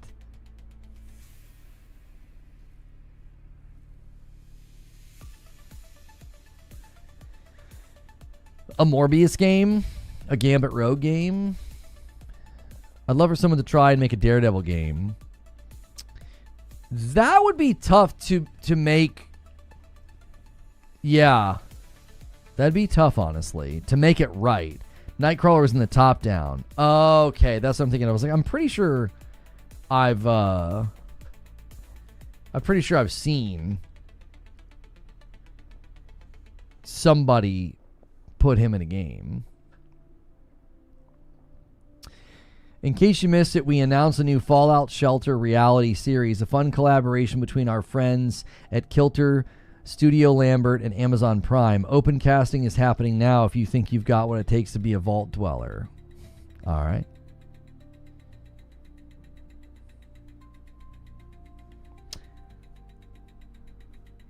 Marvel Alliance. Was it Marvel Alliance that I'm thinking of? I swore I can see him zipping around. Like, what game is that where he's playing right there, Fuzzy?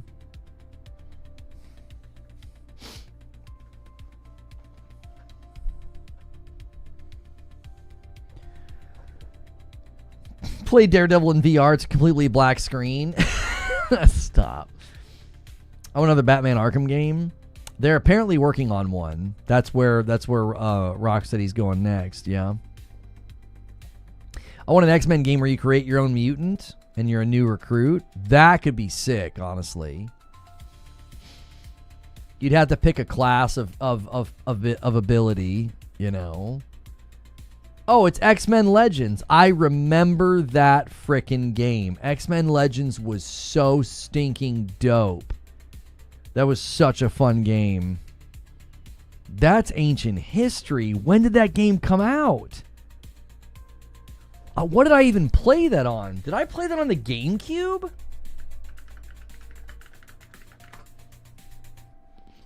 $2004. What would I have played that on? Yeah, GameCube. Yep. I played that on the dadgum GameCube. That game was so freaking good. Oh, man, that takes me back.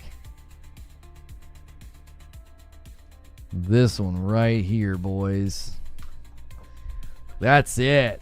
That game was the truth. You could play one player or up to 4 simultaneous. Oh, dude, it was so good. That's how we got Ultimate Alliance. Yeah. I mean, just that cover art kind of goes hard, dude. Magneto in the background. Oh, we played the heck out of that. Anything like that that was co-op. I don't think I ever played Legends 2. That's got Apocalypse in the background.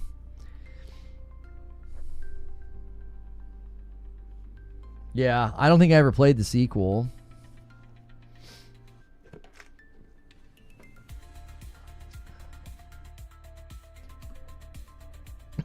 Need a new Spawn game?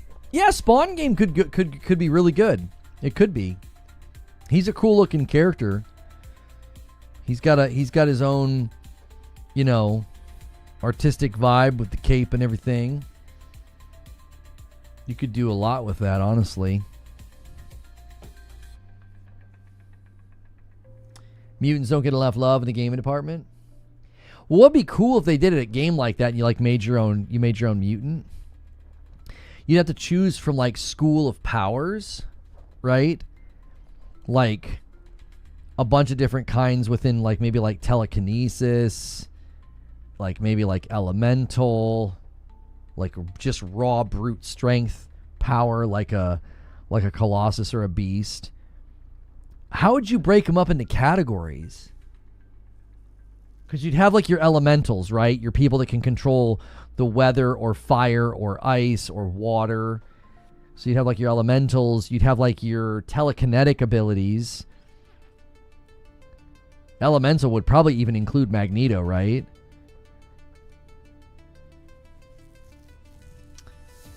The moment Marvel Tocone adds a mutant, it'll certainly garner attention. Yeah. Elementals would fall under energy manipulation. Okay. That'd be so fun. Like you'd pick a category, and then within the category you could pick like your different abilities. Right? Like if you went into energy manipulation, are you going to manipulate what's already there, or can you manifest your own? Like, that'd be fun. Yeah, Midnight Suns is like a mutant XCOM game. If I had to pick personal top 3 favorite X-Men, Gambit, Cyclops, Bishop. Not bad. Jamie Foxx is supposed to be Spawn in the new movie. Really?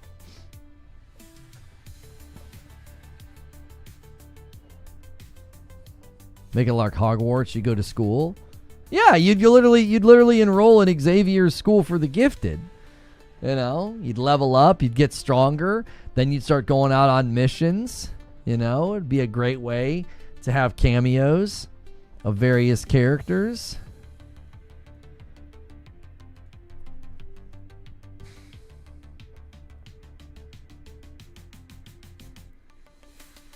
What's my favorite Resident Evil game?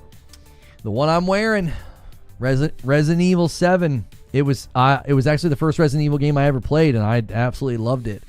Resident Evil 8 I didn't like as much. I liked the Resident Evil 2 remake, and I did not like the Resident Evil 4 remake. I know that's fans of Resident Evil don't agree, and that's fine. I'm a very, very late comer to the game. Yeah, Gambit is so cool in that fighting game. Yeah, he's freaking awesome. Gambit's just got such a. He's just got so. What do the kids say? He's got. What is he? What do they say? What's he got? Or what do they? How do people use the word aura? I mean, does he have aura or is he aura farming? Which is it? I need an interpreter. I need young slang interpreter here. Gambit got aura. Okay.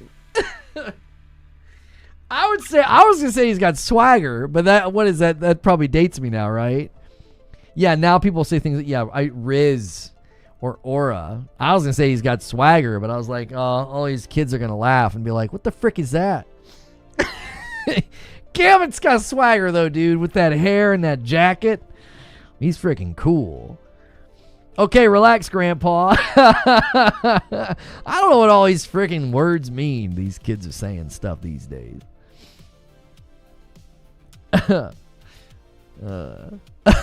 Careful, Unc. I'll have people call me Unc by the end of this year. It's unavoidable.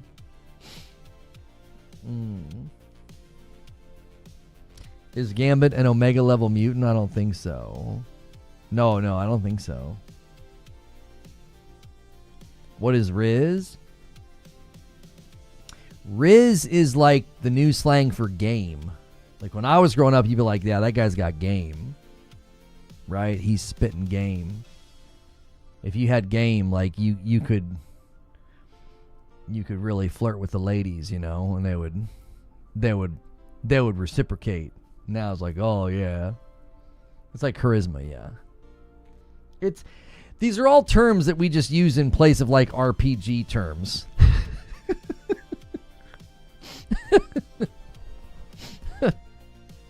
You know, let's just speak in RPG terms so that I can understand what's going on. Charisma, strength, mana. No, I'm just kidding. There's always that kid in the group that called it mana. It's like, get out of here, dude. It's mana. Oh, I gotta replenish my mana.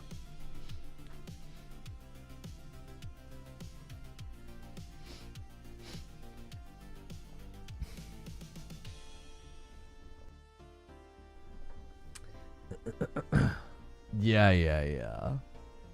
My daughter's on the 6-7 thing, dude. It's freaking annoying. It's freaking annoying, bro.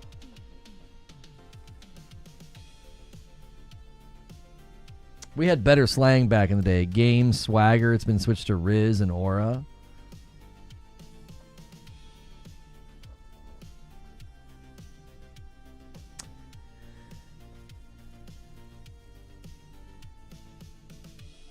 Replenish it at home. You aren't welcome here.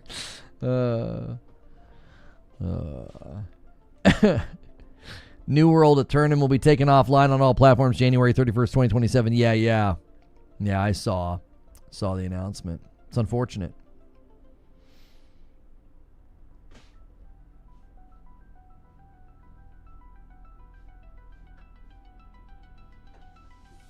Just say 8, 9, 10 after she says it. Yeah. They have like a dad's event at their school. They're homeschooled, but they have like a thing that they do like in a school, you know. So they get like the best of all of it. And so the thing that they do like once a week, they do a thing every year where the dads show up, and the dads are supposed to provide really bad jokes, and there's like a contest.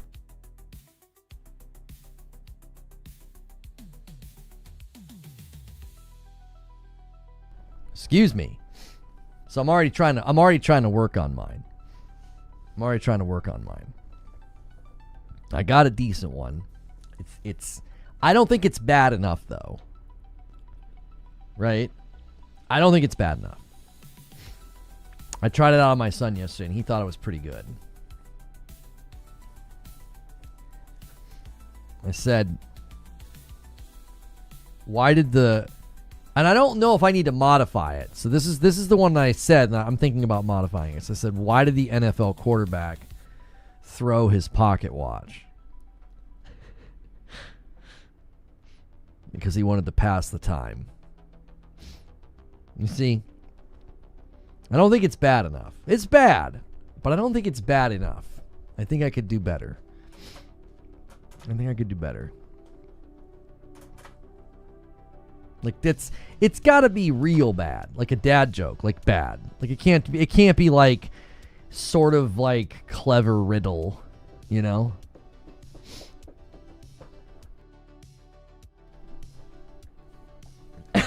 That's pretty mad. Yeah, it's not bad enough. It's like there's cleverness to it instead of just being bad. It's like a bad dad joke has to be just bad, just like dripping with corny. And that one's not good enough, I don't think. I gotta work on it. I gotta come up with something else. They have a dad joke competition every year. I gotta think of one. It's wordplay. It's not a dad joke. Yeah, it's more wordplay. That's what I mean. It's just more of like clever wordplay than like a bad dad joke. Yeah.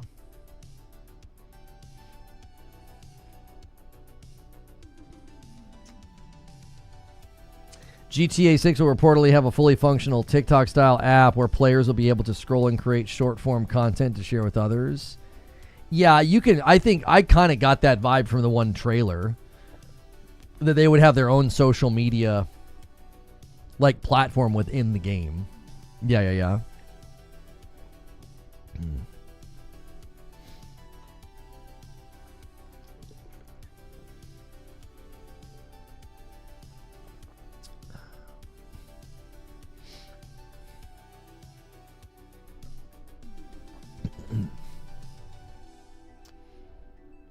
The taco joke still haunts me. It's not a taco joke. The joke is, what is the coldest Mexican food? A burrito. And then you say, I have another Mexican food joke, but I don't want to talk about it. See, there you go. I almost won last year with that one. I didn't even get to do the follow-up. I just did the burrito. You know what I mean?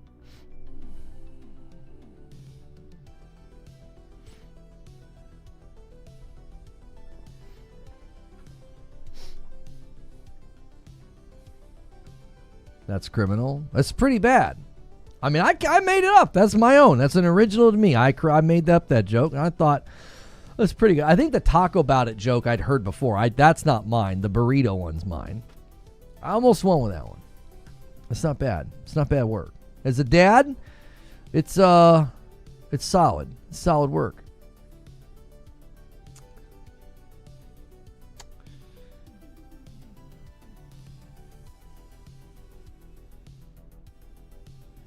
Guys, I played the game. It's a solid 8 out of 10.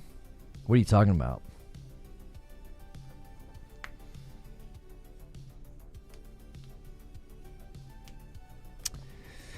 Most of the people just show up when they go live and beat them up on live. Huh? I heard you can make beats in your own music. Oh, in GTA 6? That's cool.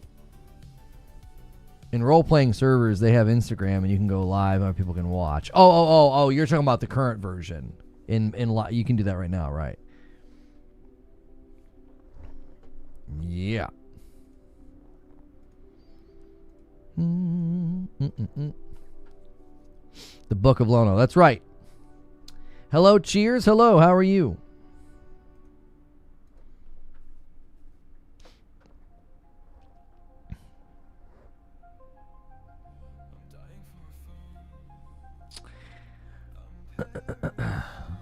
What are we looking at? All right, 2.5 hours. We're still passing the time here. Bumblepants submitted that question about the mutants. That got us talking. Let me clear out the question command.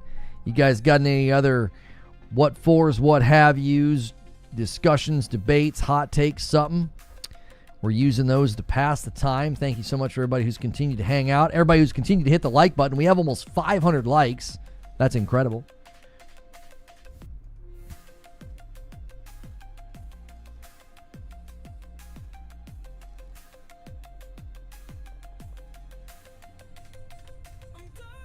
How's the waiting room? It's been fun, man. We've been chilling. We've been streaming for 5 hours, just hanging out, having a good time. I know your daughter's dying. Yeah, this song is an original from my daughter. She wrote the lyrics to this. The song is called Dying for a Phone.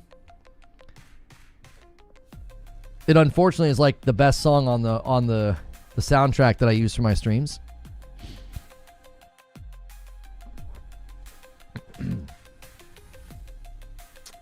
Zinthos with a question here to get some conversation going. Says, any concerns for Kojima using UE5 to develop OD? And do you think it comes out this year? First half of the question, I don't necessarily have concerns about Kojima in a technical realm, like at all.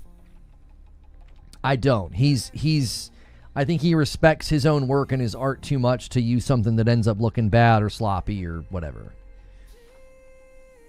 Do I think it comes out this year? Not based on what we've heard. No, I don't think it comes out this year. So, seems very ambitious, seems still very early stages from the last conversation that he had about it.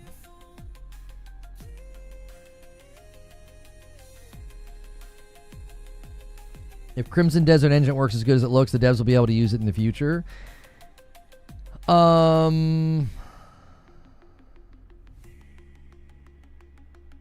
The New Game Plus event that we co-streamed a while ago, like a week ago or something like that, Luke Stevens indicated that I guess he had played it and said that the engine was impressive. Now, I don't know where he played it.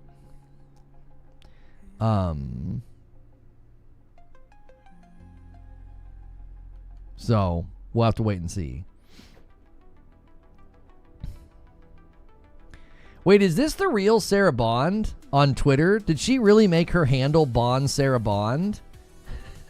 That's what Creature always calls her. He calls her Bond Sarah Bond as a joke for James Bond.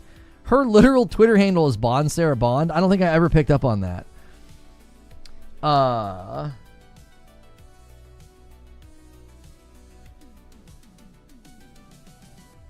I would have said, why did the QB leave the pocket? To scramble eggs.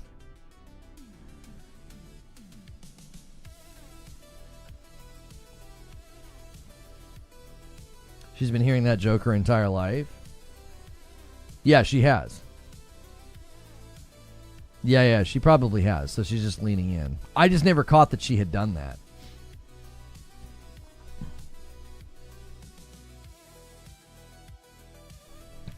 I only noticed it after Creature said it. That's been her handle. I never caught it. Yeah, I've never noticed it. Yeah, that's crazy. I mean, I'm not like looking at her Twitter feed all that often. She doesn't tweet all that often, to be honest, so. I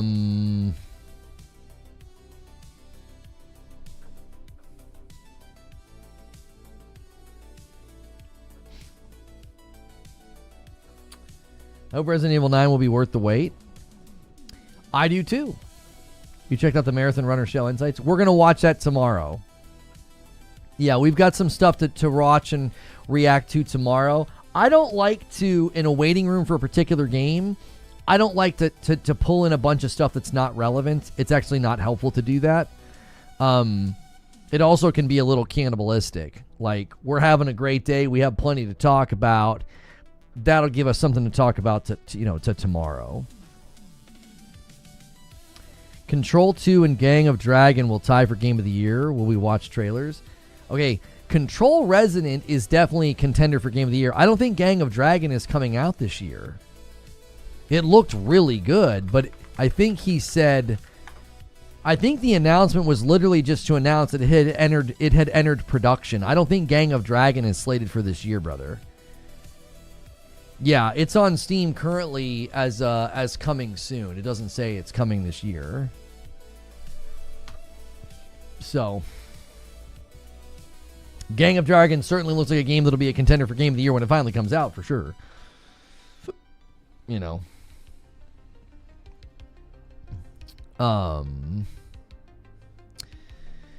Hilly says, do you think blueprints should be carried over in Arc Raiders after Expedition? I don't have a strong opinion on this. They'll obviously have to think through, like if somebody decides to wipe their character and do the Expedition, how much they keep, how much they lose, how much they gain. It sounds like they're currently revising just exactly how it works, what the incentives are, and the like. So, yeah. I think they're analyzing it. I don't have a strong opinion because I don't really do that kind of a thing. I don't really typically like wipe a character or, you know, or start over. I've never been one to do that, truth be told.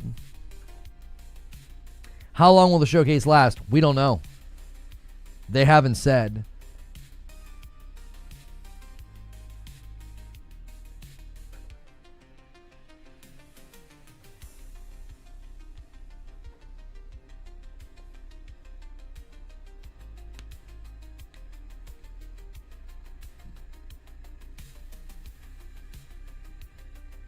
It's only 12 minutes. There ain't no way. There ain't no way they're calling it a showcase and it's 12 minutes. It's on the official site. Are you serious? They're doing something after. Maybe that's the thing that's going to last longer. We were hearing that there was like a 3-hour long thing or something. You guys think Ada will come back? Some people have thought that. Hang on.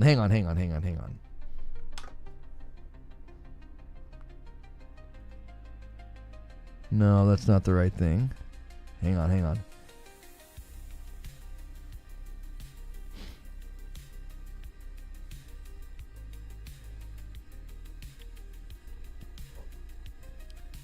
So you're telling me on the official site it says it's 12 minutes.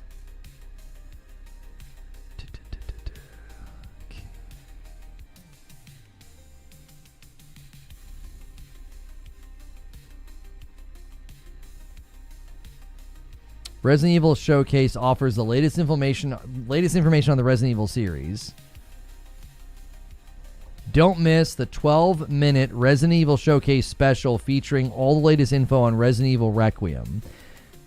I'm impressed they're calling it a showcase. I mean, it's brand new gameplay. But I don't know why they wouldn't have just premiered a trailer at 12 minutes.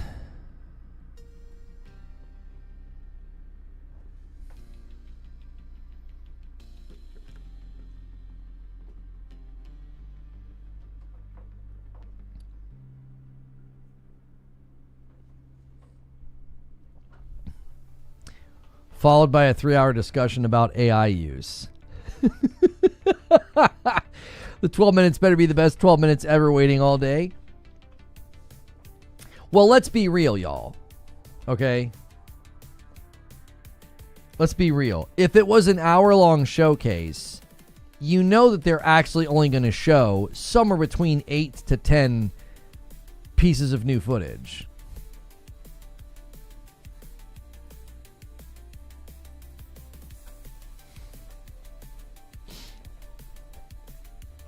You know what I mean?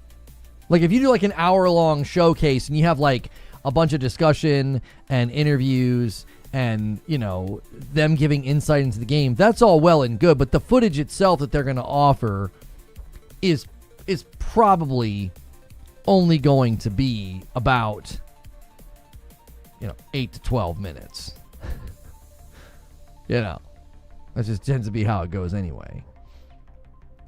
Sounds like they're just kind of cutting to the chase. Question here from Jack Garland. You going to try out High Guard? I mean, everybody's going to try out High Guard. That's about all we're going to do. I think everybody's going to try it out for the lulz.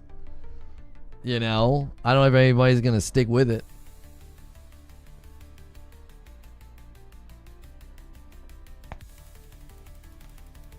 The way it's worded, it could just be the RE9 parts 12 minutes.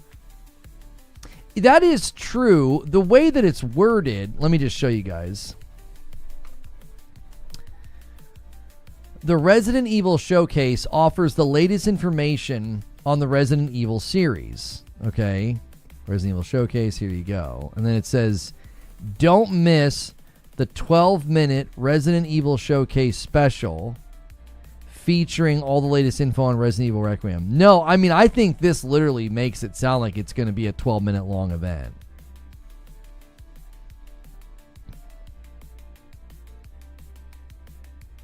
Yeah. High Guard, Absolute Cinema. It's something. It is something, boys. I want a shirt that says I played Concord and High Guard. Kong Guard, High Cord, yeah. Whew.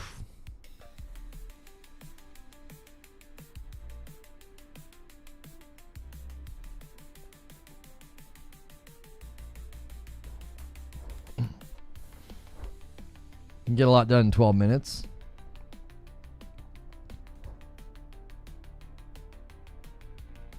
It also says some of the games plural. Huh. Yo, Alex comes in 37 months. Off topic, but kind of related. Can anyone speak to the current PS5 quality of Dragon's Dogma 2? Base PS5 quality? I don't know. We know the Pro, improves some of the roughest areas. I don't know about base PS5 though. Oh yeah, it does say games plural. Some of the games included in the show aren't suitable for children. Yeah, it's all worded very strangely. Hey, my man Gritter with 22 months and a Prime. Hey there, everyone. I thought I'd share my Prime sub here. Resident Evil Requiem is my most anticipated game this year. Can't wait to play it on the new PS5 Pro.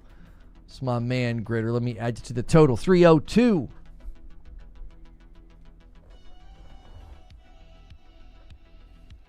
Base PS5 performance? I don't know about that. I'm not a peasant. That's mean.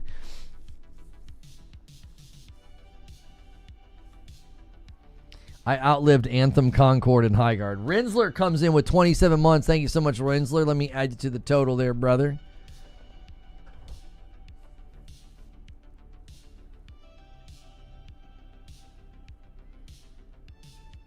Code Veronica, I can feel it. I mean, there could be a slight language, like, lost in translation thing. Like, who knows? Like, if it's been written, in Japanese and then interpreted, like we could be dealing with a bit of a translation issue. It's like maybe there is a section of the broadcast that's 12 minutes long that is all about Resident Evil 9, and then there's more to it than that. There's like more sections, more stuff maybe to talk about. A lot of people today have speculated about Code Veronica just essentially getting announced, like another remake, basically.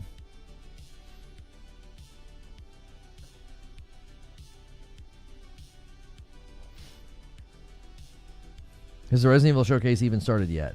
No, I've got the timer next to me. 2 hours and 20 minutes. 2 hours and 20 minutes, and we'll be watching it together. You guys can watch it here. So, you don't have to leave. You can keep it here. You can hit sub. You can hit like. You can do all the things.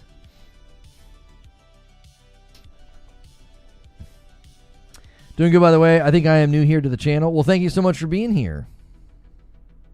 Thanks for being new to the channel. I appreciate it. We do a daily talk show Monday through Friday. I am safe for work. We break down all the latest in gaming news. When there's an event like this, we tend to do a waiting room so we can just all kind of hang out and wait for it to happen and just talk about everything going on in the gaming world.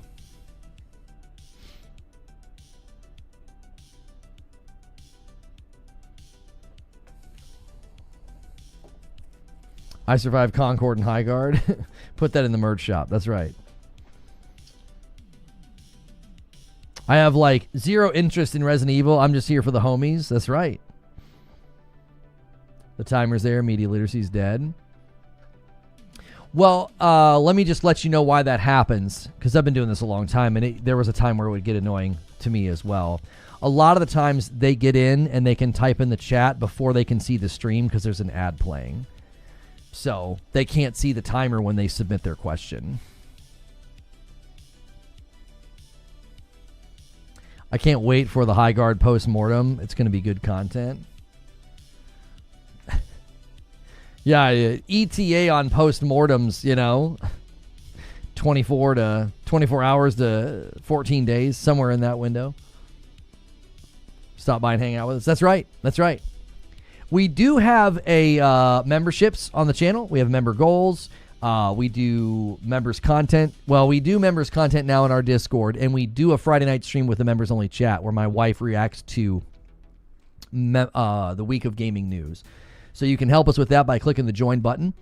Just make sure if you are going to join on YouTube, you want to pick Member Plus or VIP. The standard $5 membership is basically reserved for gifted members, which we do a lot of here. So if you cannot afford a membership and you hang out a lot, you may end up getting a gifted. Top 3 games this gen: Concord, High Guard, and Marathon. Waiting rooms are like extended Friday nights, but without the alcohol and madam. That's right. That's right.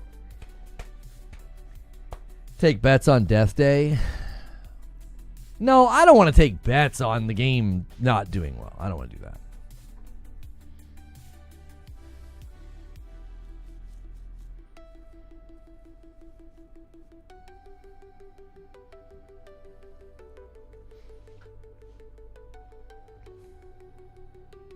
Luke Stevens said, if you're a YouTuber who made content about Concord, you made infinitely more money on Concord than Sony did.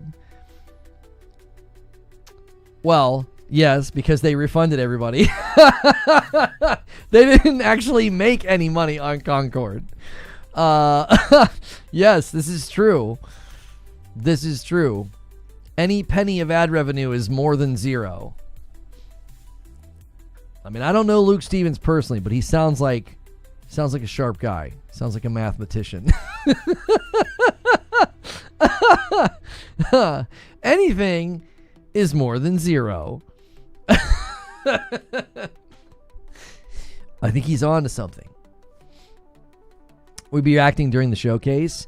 Whenever there's a showcase going, I tend to not talk over it unless it's like a commercial, an ad or something, or it's droning on and on and on. I tend to just be quiet and let the showcase play. I talked over the New Game Plus showcase quite a bit, but there was a reason for that. I wasn't being rude or anything like that. Like a lot of the times when you're watching something like that, you just want to hear it. You don't want to hear the streamer talking. So I really try to respect that. Yeah, if it's people talking, if it's like a post interview or something, I may or may not talk over it. If it's a trailer, if it's new gameplay, if it's new footage, if they're like world premiere, I do not talk over that. I let it ride. I just let it go. So.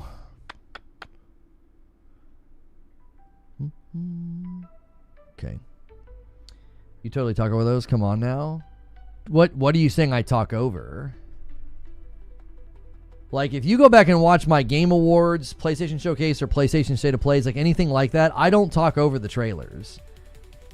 If I get into a trailer, I might scream at the end of it or something, like when I screamed at the end of the Sorrows trailer, or I might get like super excited and say like, what's that? Like I might do that, but I'm like actively talking over it. Like the one Star Wars trailer, I think I said, is that Star Wars? And like, that's all I said. I'm not like, guys, I really think this is a stupid. You know what I mean? Live streams you have. Cool, you're right. Sorry, I talk over it all the time. It's obnoxious and terrible. Sorry for saying that I don't do that. You do talk over.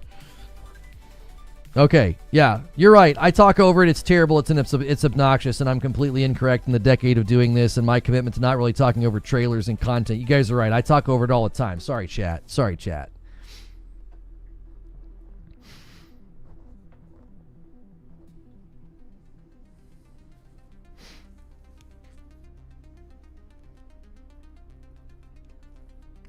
Are you still talking over streams, man? Come on, do better.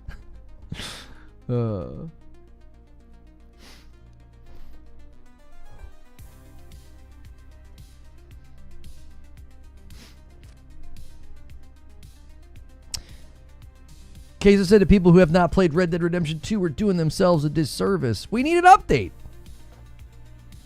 You know what I mean?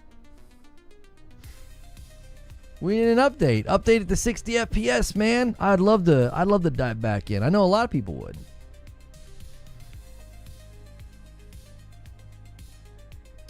If his talking is too much, then you should be watching the official stream. I feel like I keep the talking to a super duper minimum, and I only talk over if there's like an interview or like, you know, we talk over the ads during Summer Game Fest because it's just like a smattering of like credit card ads and stuff, you know?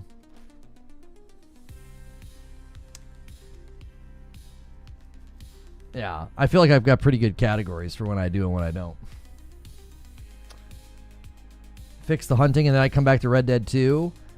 I remember that's when I tapped out. Yeah. That's when I tapped out. I was trying to do something with the bear, and you had to go to like a particular part of the map, and you had to get like a particular level of skin or level of spawn. I can't remember now. I honestly can't remember. Where would the showcase be? You can watch it on the Resident Evil YouTube channel, or you can watch it here. And I remember being so annoyed because there was one spot on the map. It said that's where it was supposed to spawn. Every guide said it was where it was supposed to spawn. I think I went there and got him to spawn 20 different times, and he was never at the level that he needed to be. It was something like that, and I got so fed up. I was like, what the heck? I forget what I was trying to do. I was trying to clear... Was I trying to clear something on the map? You don't really interrupt the trailers, though. You can tell you wait for a reasonable moment to say something. That's what I'm saying. Don't come in here and start correcting me and act like I talk over my co-streams a whole bunch. Like, I have people that literally like watching my co-streams because my talk over is extremely minimal, and I'm very choosy about when I do it. In the stream, you barely stopped talking. I've not heard anything about RE9 yet. Well, you missed it. That was 3 hours ago. But yeah, I remember that. I remember something with Red Dead's hunting that just absolutely ticked me off. It was something I was doing. I don't know if it was for was it for a achievement or something on the map where like you had to get all of the certain level enemies. Maybe I was upgrading something. You were trying to do something where you had to have a certain star rating enemy animal killed or something. And I couldn't, it was something with the bear. That's all I can vaguely remember it. I kept going up. It was this northern part of the map. You'd go up this section with a river or something, and he would spawn and he wouldn't be the right star rating. It was something like that. I'm vaguely remembering something like that. It was very frustrating. What specific virus strain was used to create Lisa Trevor, and why did her mutations differ from standard T-virus subjects? What? Am I suddenly on a quiz show? I don't know. I have no freaking clue, bro. The hunting's overwhelming with skinning the animals 5-star, 3-star. I can't remember what exactly. It was something like that. And I remember people telling me, like, oh, no, yeah, the spawn rate's terrible. Like, it was like a known thing that people were frustrated by. It was like a known problem.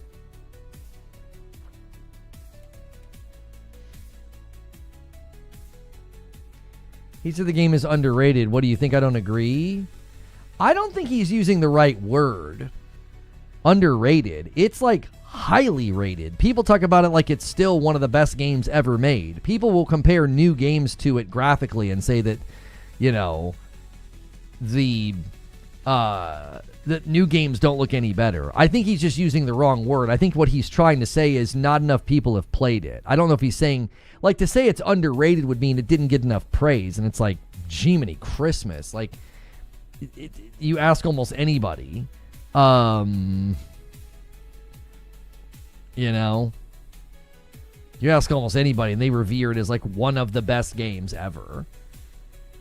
So, yeah, I don't know. I think the crux of what he's trying to say is not enough people have appreciated it and played it if you haven't played it.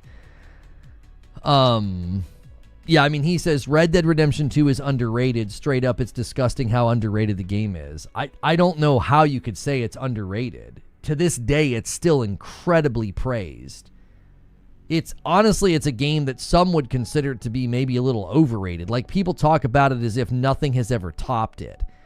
That's almost like the definition of overrated. To be like, not a single game that's come out has been better or topped it or has better graphics or gameplay. You know what I mean? I think you'd have a harder time arguing that it's underrated. Like, underrated? Jeepers. Anytime it comes up, people talk about it like it's God's gift to gamers. Yeah, it's always hyped up when people talk about it. If you try to say anything about it, people act like you're out of your head. Like, it's got a 97 on Metacritic. I don't know if you can say that's underrated, brother. How can you say that's underrated? It has an almost perfect Metacritic score. Like, let's see here. Red Dead Redemption 2. Let's see here. Let's go here. We'll take a look at everywhere it is. Let's just do a little scientific study of if this is an underrated game here. Let's see here. A 91%. A 94 if it's most recent. So, you know, a 91% on Steam. That's an incredible score. I don't see how you could argue that's underrated. It looks like it's highly rated. It's very properly rated. Yeah, a 4.75 on PlayStation. Homie, you don't get a 4.75 and be like, yeah, it's underrated. Like, gee, money, Christmas. It's so good, it looks like 5 out of 5 stars. Like, the star rating is so strong. Have you beaten Red Dead 2? I think I did back in the day. I can't remember. I was a Destiny streamer back then. We did a whole segment in the afternoon with Red Dead for like months. I feel like we finished it. I can't remember.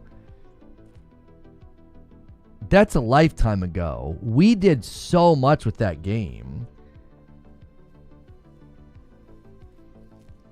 That was a game that we played. I mean, you could check. You'd have to check. I think it's on my Xbox account how many hours I put in. Because we did a segment in the afternoon, and then even before I did that segment, I had played through the game pretty lengthily. It got to the point where I was like grinding. I forget what I was doing. There was something you could do where you could keep stealing stagecoaches, and then there was the hunting. For some reason, I stopped and I was grinding those things. I can't remember now. It was such a long time ago. The thing about being a Destiny creator is a new game like that would come out. I would play it like crazy. New Destiny content would come out, and you couldn't play anything else. You had to play Destiny all day. You know? It was so hard back then to finish like long-standing games. So...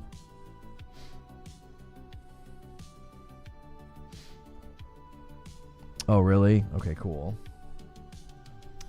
I think Red Dead 2, which is the top 10 highest rated game of all time, alongside GTA 5 and GTA 4, deserved to win Game of the Year in 2018. I loved God of War, but it's not better than Red Dead 2. Yeah, back then, I didn't really get into heated debates about what should or shouldn't win, because, like, when you play one game and you're creating all your content about that one game, it can seriously make it almost impossible to go the distance with big games. it's really, really difficult. It's like, I remember that consistently happening with Destiny. It would be like, well, this new season came out or this new DLC would come out, and I'd have to put in like 16-hour days just playing nothing but Destiny. Like, it was just such a different time, you know? It was hard to finish games back then. Like, right now, I have a schedule where I'm finishing games. This year alone, I've finished High on Life, Control, and Mario Galaxy. We're like 15 days into the year, and I've already finished like 3 games. I'm nearing the end of Mario Galaxy 2 with Madam. I'm working on a bunch of post-game content and DLC in Control, which I'm really enjoying. Back then with Destiny, homies, I would stream like through dinner and wouldn't even be upstairs to like put the kids to bed. Like, Destiny just consumes so much of the day. It was at some levels it was actually kind of bad. It was rough. It made it really, really hard to enjoy other games and to finish other games. You know? More games, more opportunities to rage quit. That's right. Try Atomic Heart. I did. I didn't like it that much. Yeah. I've committed to no new game purchases this year with 3 hall passes for the year. 3 hall passes, huh? I wonder what they get used on. I think replaced is going to take one. Yeah, you've already burned one. I haven't finished Control yet. I'm low-key pissed. Why? Why are you pissed? It's so good. Oh, yeah, Control. Control Resonant's going to get one for sure.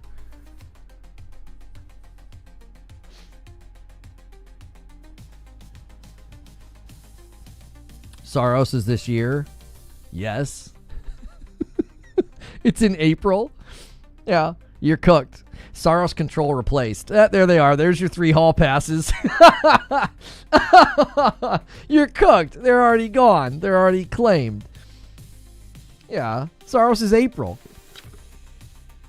You done. 3 hall passes. They're already burned. Oh my golly. Yeah, they moved Saros. Saros was like March, wasn't it? I think Saros was March, and now it's April. They grabbed that extra month once once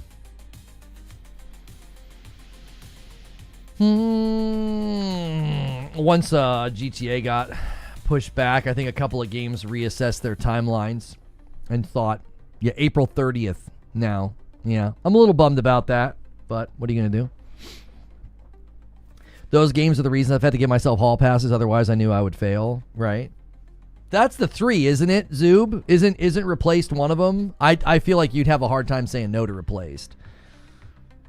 When's the 3rd Horizon game coming out? I don't know. I don't know if we're going to see they were working on like a multiplayer co-op game. They were doing that, but was that going to come out first, or was the 3rd mainline coming out first? Like, I don't know. Do you think Control Resonant will have telekinesis? That's kind of Jesse's thing. I don't remember seeing any of that in the trailer. I think he does it in the trailer at least once, or maybe it's a melee. Let's watch it. I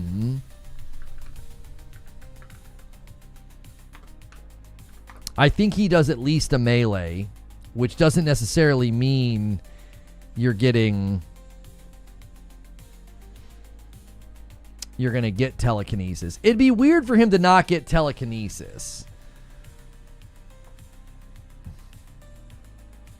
Especially since you could argue that you're using some form of telekinetic powers to interface with the resonant objects of power. Like, I would argue he's using telekinesis to use the melee. Okay, so that's melee. Melee.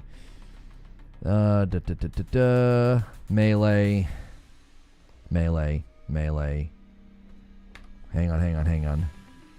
Is he dragging this thing here? No, that thing's coming after him. Wait. It looks like he throws something there. Right here. What's he do here? Okay, that's like a powerful melee, it looks like. He's got a really nice dash for iframes, it looks like.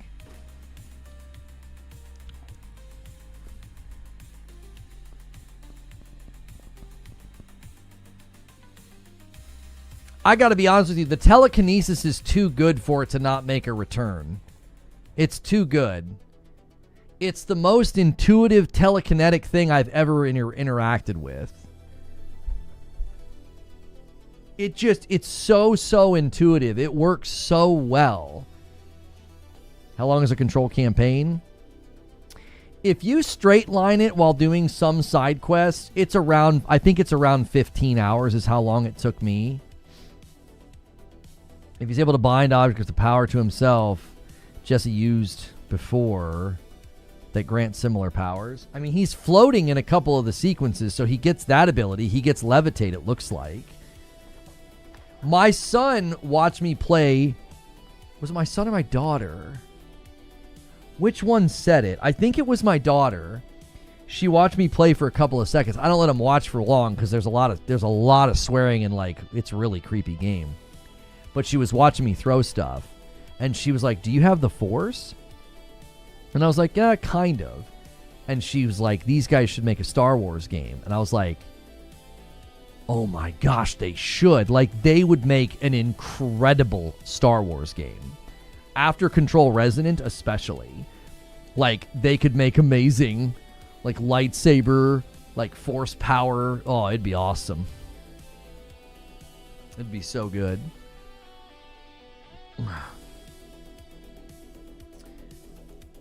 Do you like choice-based games? It depends on what you mean. Like, I really liked the opener of Kingdom Come Deliverance 2. I loved how the investigative work and choices I was doing with the various NPCs felt really good. But then just like the enormity and the density of the game and the saving mechanic just really made it hard for me. I was like, I can't engage with this game. I just wouldn't be able to play it. Alan Wake's a Jedi now, that's right. Like, I need a game that I can kind of play like the way that I've played Control, and the way that I've played like High on Life and Mario Galaxy with my wife. Like, I need to be able to put like an hour or two in and then put it down. I have a hard time doing that with a game like that. Have you played Dispatch? I played Dispatch for my members only because they hit a member goal. I was not interested in Dispatch because I don't typically play games like that. I played Telltale Borderlands only because I was a fan of Borderlands. So I played Dispatch with my audience on a Friday night, and I was just bored out of my skull. It just didn't hook me at all. I don't know if it was the humor, the writing, the story. It just didn't grab me. I was just kind of like... I wasn't critical. I didn't say that it was bad. I didn't say that it was like boring. I was just like, y'all, this is not for me. I was like, it literally felt, the best way I could describe it, it felt like I was watching the first episode in the second season of a show that other people had this deep connection with, and I felt like, I don't get it. I don't know. I don't understand. I felt nothing from it. It was so weird. I was just like, I don't have a connection to this at all. The story just didn't grab me. I don't know. Again, I don't play games like that. I was going to skip that one. I had no interest in it. Like all the Telltale games, when they would come out, I would skip them. I was like, yeah, I don't really like those kinds of games. But I played Tales from the Borderlands and really liked it because I was a huge Borderlands fan. And I thought the story was really interesting. And people are like, oh, you should do the Walking Dead Telltale. It's so good. It's so good. And I'm like, guys, I just don't. I like playing... These are sort of similar. I like playing the Dark Pictures games, but I only like playing those with Madam, my wife. I'll play those... We've played those games like The Quarry and The Man of Medan and stuff like that. I like playing those with her... for you guys. Like, I feel like that's just so fun. Like, it's just a blast. What are you expecting for the Resident Evil 9 showcase? According to the official website, it's going to be 12 minutes, and it's brand new gameplay. So, yeah, long stream today, Polarin. I need y'all's energy. You know, keep the likes going. We're almost to 500 likes. Make sure your memberships, renew them if you got primes, all the things. What's your favorite Resident Evil building place? My favorite game is 7, and I loved the house. I thought the house was just incredible. I also thought it was really cool when you ended up on the boat later on. I thought the boat was just proper scary. It was horrifying. That was a really, really good vibe. Yeah. I remember playing... What's the one? Still Wakes the Deep. I remember playing Still Wakes the Deep, and it reminded me of that. Yo, Jack Garland's going to stoke the fires with 5 gifted members. Thank you so much. I've been streaming for almost 6 hours, man. I need the energy. Thank you very, very much. Perfect image. You can't use the question command. Looks like your membership might have lapsed. The question command is reserved for members, so make sure your membership is active. Thank you guys so much. So many people hit subscribe today as well. Subscribing to the YouTube channel is free. It's not a requirement to talk in chat, but it does end up supporting me, supporting the channel, and you'll see my content later on. We do a daily stream. You're good, Superfly. I just timed you. I just gave you a timeout. When the energy in chat gets that way, especially on a long day like today, I'm not going to get into it. I was just like, all right, you're good. You're good. Don't worry about it. Hang on. We get in that rut, and it's just like, yeah, I'm not doing this. Here. Let's just do this. I guess I can't. Hang on. Try again in 10 seconds. I don't know if I can undo it. It's not letting me undo it. I just gave you a 10-second, and I'll see if that undoes it.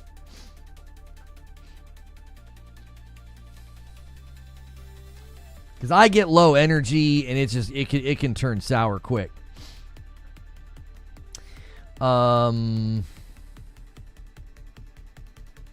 Best Nintendo game?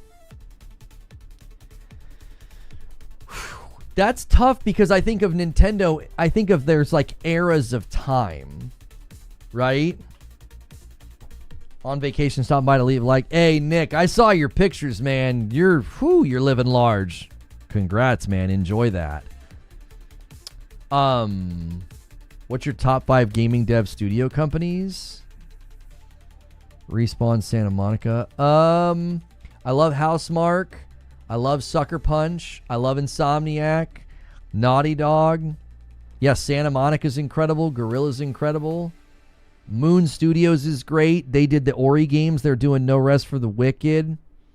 Who else do I think has just been super consistent over the years?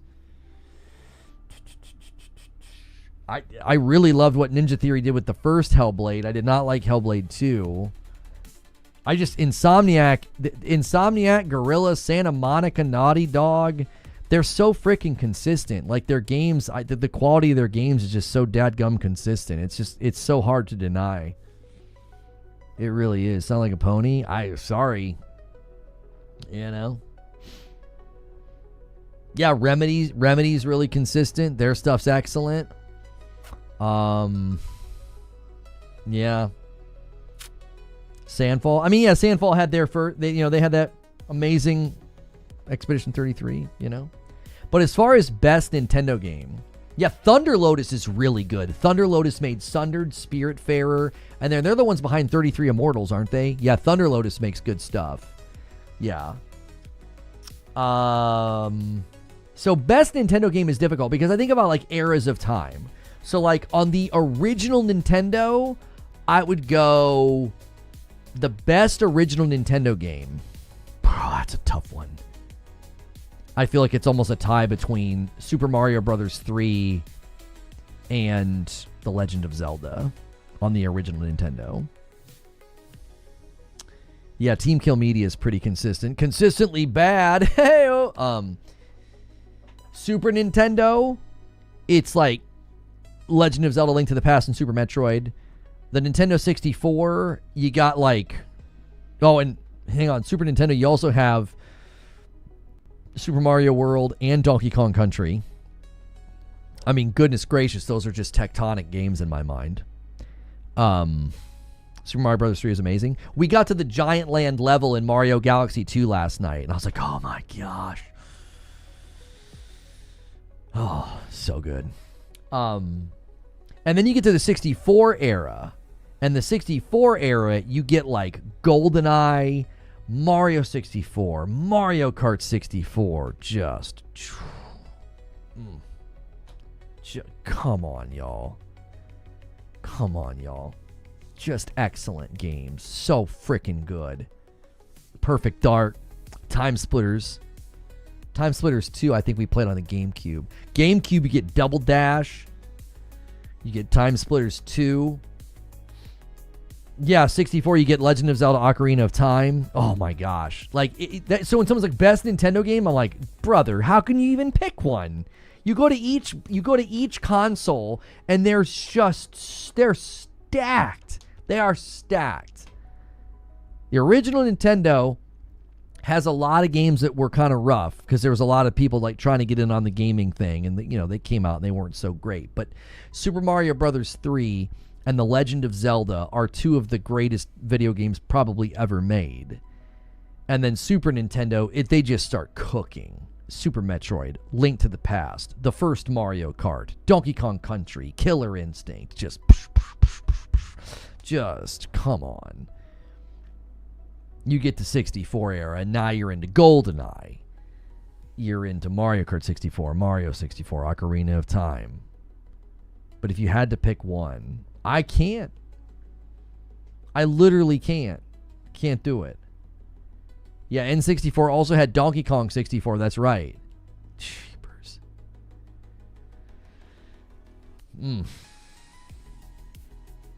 Mario's always the beginning of 3D gaming. They've been innovators for a long time. They were the first to do a thumbstick with the Nintendo 64, right? They did. I don't know if they did 3D first, though. Were there PC games that were 3D before that? I don't know. But the thumbstick, the Rumble Pack. Everyone forgets Demon Crest. I don't think I played that as a kid.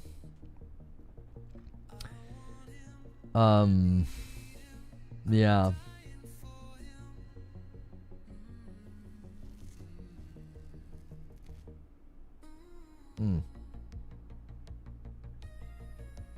The Wavebird.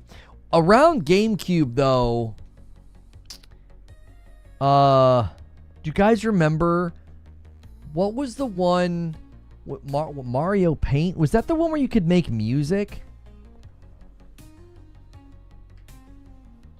Yeah, the Virtual Boy. That's right. I think it was around the time that the GameCube came out. That was when I started getting into PC gaming. So, like, I think it was like 1999. I was a senior in high school. I graduated 2000. Around 1999, I built my first computer with my friend. And I played Quake 2. I was in a clan for Quake 3 Rocket Arena. I played Unreal Tournament, Call of Duty. Star Fox was really good. Star Fox 64 was so stinking good. I think it was better than the original. I think Star Fox 64 is better than the original Star Fox. There's a game coming out that's it's a love letter to fans of Star Fox. It's on Steam. It's like Blue. What is it? Blue something. Blue Feather. I keep forgetting the name of it. Rogue Squadron cleared Star Fox.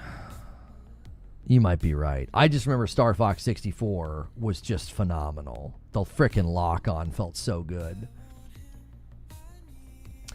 But yeah, once I got into PC gaming, it really changed. I played very differently. I was in a clan. I went to a LAN party in Dearborn, Michigan 2 different years in a row. Never got into World of Warcraft. Nope. I tried EverQuest for an evening, hated it, and it made me go buy the Diablo 2 Lord of Destruction Collector's Edition, and I just went back and I made a druid, and I was happy as a pig in mud, a pig in slop. I freaking loved Diablo. Diablo 1, Diablo 2, Diablo 3, and then Diablo 3 had its comeback, right? But Diablo 3 at launch, golly. And then my monk got hacked. Wild Blue Skies, that's it. if you are a fan of Star Fox, then make sure and wish list Wild Blue Skies. This is clearly an homage to Star Fox. I mean, it's just this is just everything. This is everything. This is so good. I don't even really play games like this, and I want this. Never played WoW? No. All of my boys that played Call of Duty, not Call of Duty, Quake. All of my boys that I played Quake with, they suddenly got hooked on WoW and EverQuest, and I freaking hated it. They never played games with me ever again after that. It was freaking terrible. 2 of them did. They helped me the night with EverQuest. We killed spiders for like 2 hours, and I wanted to pull my face off. I was like, this is freaking terrible. And I took it back. That was when you could return games to Best Buy. I took EverQuest back to the store, and I traded it for Diablo 2. Nope, never played RuneScape.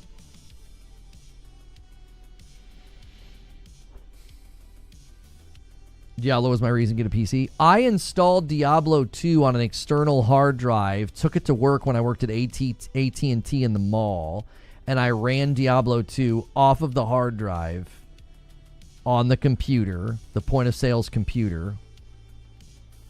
And, yeah. Turok, Castlevania, Majora's Mask, Killer Instinct, Banjo-Kazooie. Dude, Turok is a freaking hard game. I mean, it is hard. Because I've got it on my PlayStation right now. I cannot believe how hard the game is. Like, it's a huge nostalgic callback. Like, the sound effects, the music, all of it. If they marketed the Nintendo Wii as a gaming console, how well do you think it would have done? What do you mean? The Nintendo Wii did incredibly well. Are you talking about the Wii U?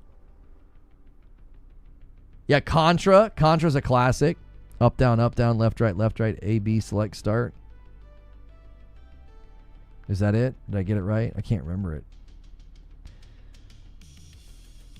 I like how it just says boss at the top. The boss doesn't have a name. It's just a boss. No, his name is literally Boss. Just kidding. Maybe that's his actual first name. Try not to get wet. Right now, this game is called Wild Blue Skies. You can wishlist it now on Steam. So, yep. Homage. It is an homage to Star Fox.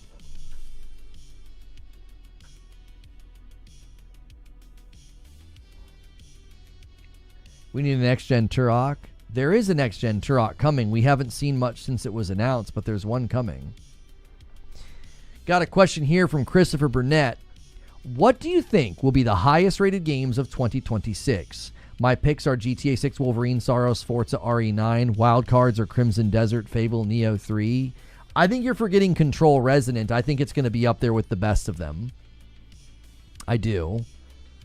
Yeah, I think you've got great choices here. I think Saros, Forza, RE9, Wolverine, GTA 6. Yeah, those are all great choices. You know, Crimson Desert, Fable, Neo 3. Yes. 100%. Yep. I think Control Resonant's going to be up there with the best of them.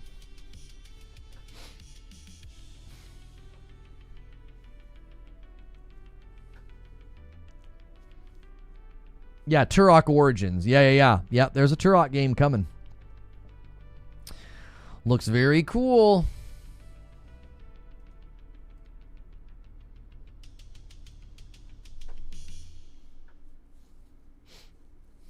I can't wait for RE9. I'm ready to soil myself. That's right. I think Saros could crack 90 on Metacritic. Well, here's the thing. I think you're right.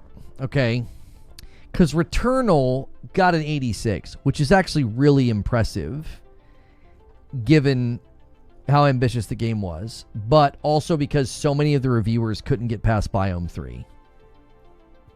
So if Saros is in the hands of outlets early enough, and they've also built it to be more progressible with the permanent unlocks, the hope would be that the press can roll credits and give it a proper review. I think the reason Returnal... I was watching a video today of a guy who was trying to understand the Game Awards and the inconsistencies, and he went to the year where, like, Returnal won action game, but it didn't win. It wasn't nominated for Game of the Year. Deathloop was instead. And I will never understand that, but I definitely think that Deathloop got a little bit of like a media darling treatment, even though it didn't deserve it. It's a pretty mediocre game. Returnal has aged like a fine wine because people were able to actually beat it. Once you beat it, your opinion of the game dramatically changes. And more people beat it once they rebalanced Biome 3. Press had problems beating the game. Yeah, Biome 3 was really imbalanced. And if you go read a lot of the reviews, a lot of people got stuck there and couldn't get past it. So they had to review half of a game. Not even half of a game. I mean, that's less than half of a game. Because if you don't actually beat Biome 3, you're like 40% through, because 4, 5, and 6 is like, that's where the game really changes and turns. So didn't people hate Deathloop? Deathloop's Metacritic score and critic reception will never make sense to me. It's one of the biggest anomalies I've ever seen. It's one of the most padded scores of any game. It's up there with Starfield as a game where, like, the critics just absolutely inflated the score and kid gloved it up. You know, we know why Starfield got its padded score. Like, if you look at the user scores of Starfield, you know that the Metacritic score is, like, completely illegitimate. Deathloop's is just as bad. It's like, what the frick is this? Like, what the heck happened here? Like, let me just show you. It's absurd. Like, okay, so Returnal's got an 86. Deathloop has an 88.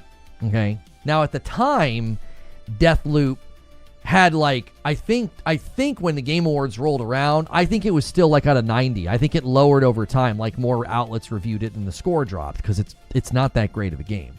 So 88, all right.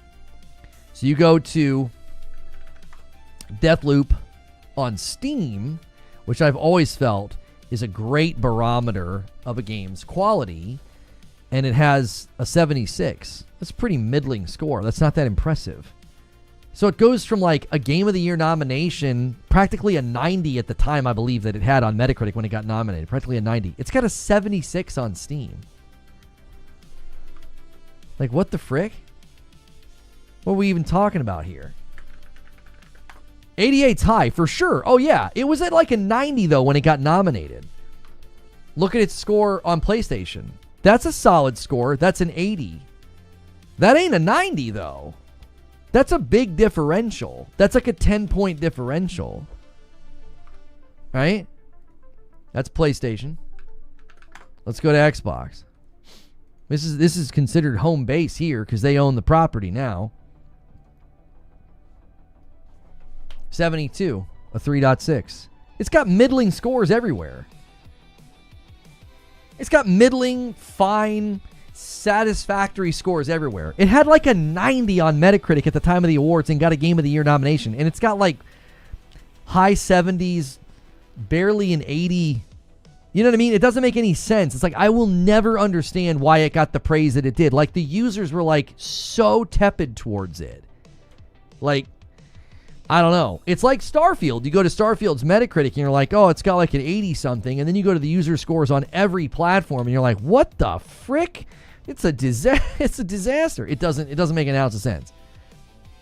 The only way you can make sense of it is it's a padded score for some reason. Whatever reason you think it's padded, it's frickin' padded. I mean, it's undeniable.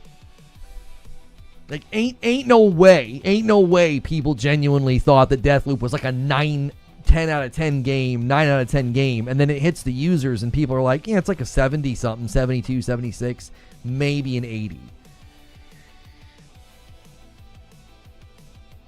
My coworker rage quitting Returnal the other day on Biome 1 and going back to Deathloop is crazy to me. Here's the thing. Biome 1's tough. I think Biome 4 is easier than Biome 1 because you're stronger in Biome 4. Now, I'm more comfortable in Biome 4. I was doing a weapon grind there for a really, really long time. So, like, I'm super comfortable there. Homie, Biome 1 is arguably, I think Biome 1 is the second hardest biome in the game.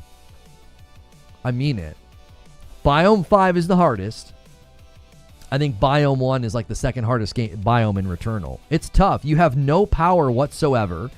It's really hard to keep your uptime to stun the enemies against their attack rhythms. Everything that you pick up, if it's not rapid fire, you're freaking cooked. You are cooked in Biome 1 if you don't have something that's rapid fire. You're cooked. Like, the reason so many people skip out on the Dreadbound and, like, the Rotland and other certain weapons early on in the game, the reason they skip them, their uptime of damage isn't fast enough, and you just get freaking rocked by the enemies. And all of a sudden, you get a carbine, and you're like, and you're like, oh, this is amazing. Yeah, Returnal's a rogue.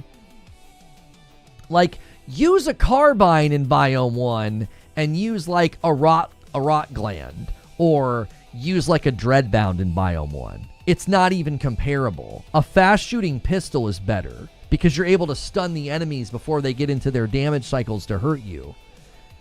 Biome 1's freaking tough. You had more trouble in Biome 3. Here's the issue. This is obviously subjective, and I'm super passionate about the game. You know, I've got over 200 hours in it, and I love it. Here's the issue. If you have played appropriately, and I'm not saying that you're playing right or wrong, I'm just saying appropriate, like you're sort of getting into the grooves of the game. You're playing in a way that's conducive to the structures and the challenges of the game.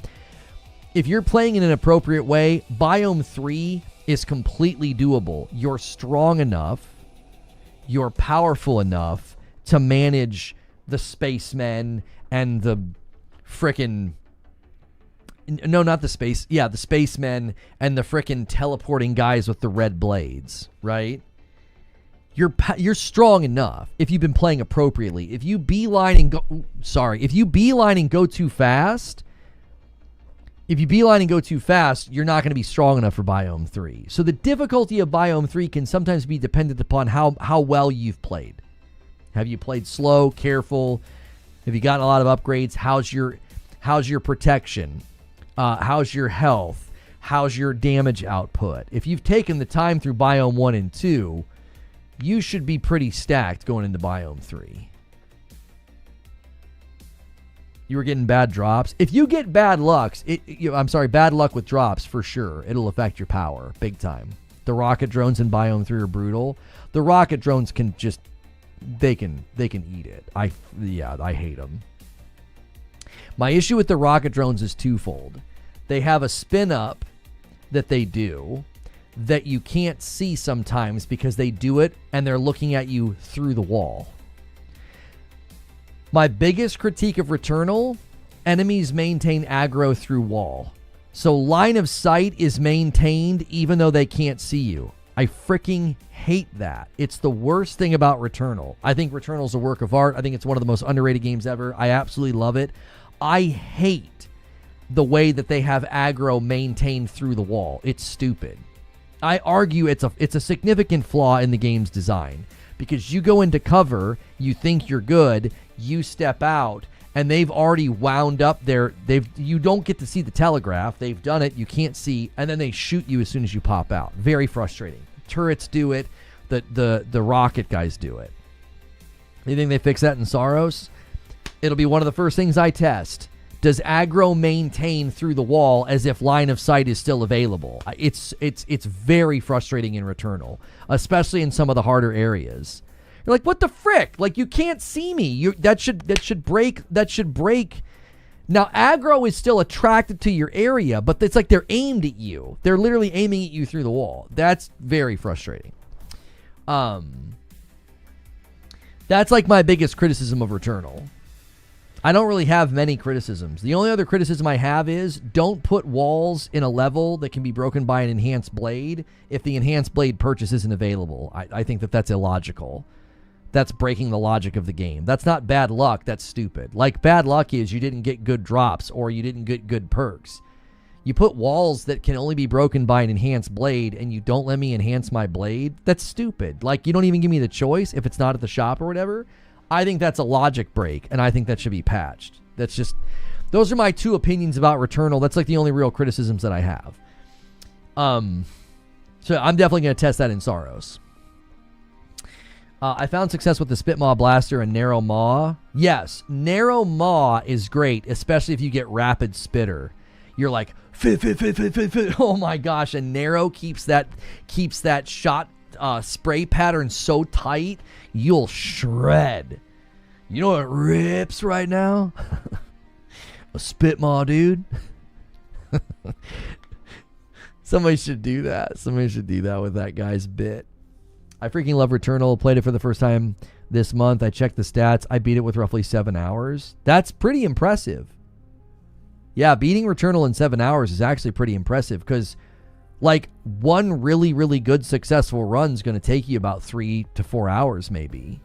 So, that's unusual, honestly, to beat it that fast. That's kind of crazy. You were cooking with something. Because you don't have a whole lot of power that early in the game. You don't have a whole lot of unlocks. Your weapons are all very basic. Going all the way to credits in Returnal in that amount of time is kind of crazy. Is Enhanced Blade a permanent unlock? No. Do you think it should be? I'm thinking about the logic of the game and how the rooms work. Yes. Yeah, I think the blade upgrade should be a permanent unlock. And my logic on this is that there are inaccessible areas. There are inaccessible areas in Returnal. You can't go in the water for a time. You can't go in the red liquid for a time. You can't get up to the grapple areas for a time. Guess what? You get those as permanent unlocks. So that anytime there's water, red liquid, or a grapple, you get to go there. I think Enhanced Blade should be a permanent unlock. It should be. It's an inaccessible area that I should eventually just be able to access because I've played enough. Yeah, I think that would be perfectly fine. The yellow barriers can be there. That's great. And you can't get there. Eventually you get Enhanced Blade, and now you can get there every time you see them. Just like the water, just like the red liquid, and just like the grappling hook. I think that's a very logical take. I think that's very reasonable. Yeah. I got through Biome 1 through 4 with Leetron Carbine. Then I switched to 1 with turret tracking beams. Yeah, that means you got the Hollow Seeker with Portal Beam. Yeah, if you get a Hollow Seeker with Portal Beam and Portal Turret, it cooks. It rips. The only thing it doesn't rip on is the boss in Tower of Sisyphus. They need to patch it. It doesn't properly target him. It doesn't target his eye. Portal Turret and Portal Beam don't target his eye. They just shoot straight at his body, and it's frustrating. I failed mostly early on, but once I got the rhythm and figured out the weapons I liked, I don't think I reset past Biome 4. I had the astronaut that revived me and the machine that saved my checkpoint. Okay, that makes sense. Once they patched Biome 3, I went back. And when I went back, the first time I got to Biome 3, I beat it. And I just kept, and then I got to Biome 4. And I had to come back another day, I think. And the first time I got to the boss in Biome 4, I beat him, and then I went 5, 6, rolled credits. Like, my build was stupid. It was so strong. I was just ripping. So that can definitely happen. There is definitely momentum in Returnal where you have a build that's just stupid, and then you're just... I've got footage on my my Twitter account of me beating the final boss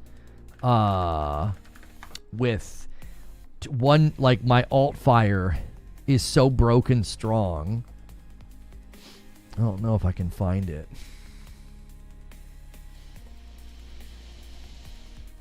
I wish when I searched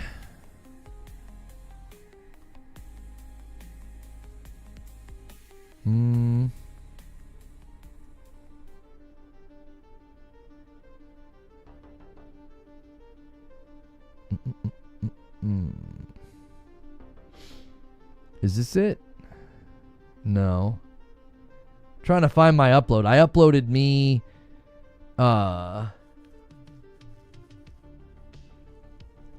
killing the final boss with like a single alt fire shot. Let me see.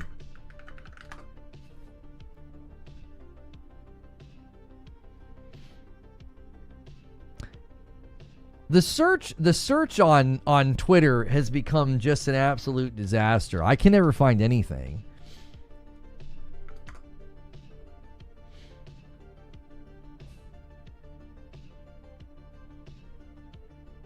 It's so frustrating. Like, I uploaded a pretty cool video I was going to show you guys, and I can't find it now.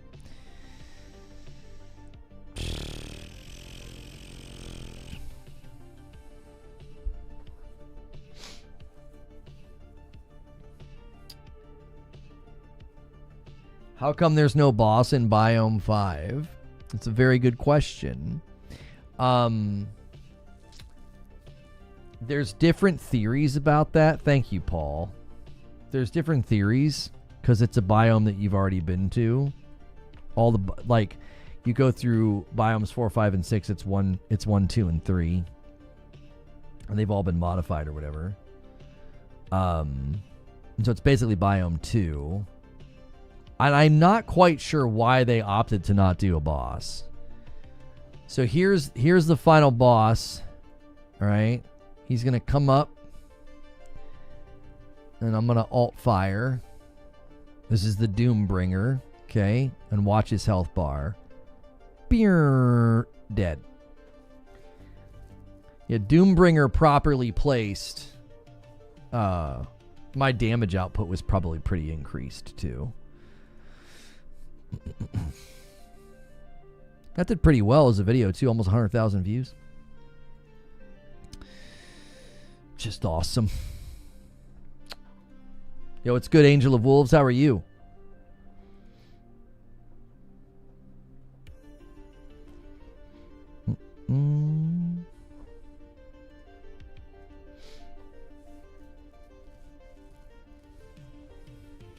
Whoa, spoilers. The game's spiritual sequels come out in a couple months, man. What do you want, bro?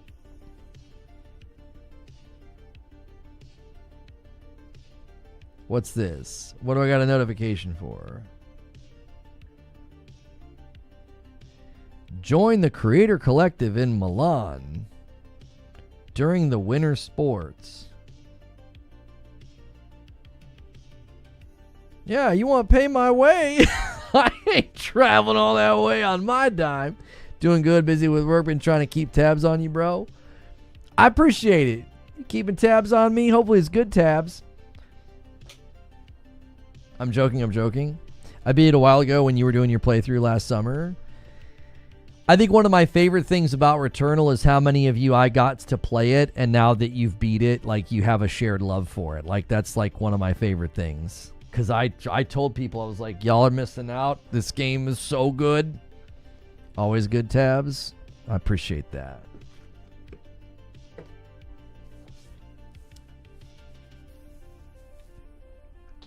Boss fights are the highlight of Returnal. Can't wait to see Sorrows. Shantorius coming in with 3 months, man. Thanks for keeping your Prime on my channel. Taking us to 309 on the week. Thank you, brother. I appreciate it. Let's keep going through these questions that you guys submitted. Banshee says, what's your way too early prediction for Game of the Year? Not Wolverine.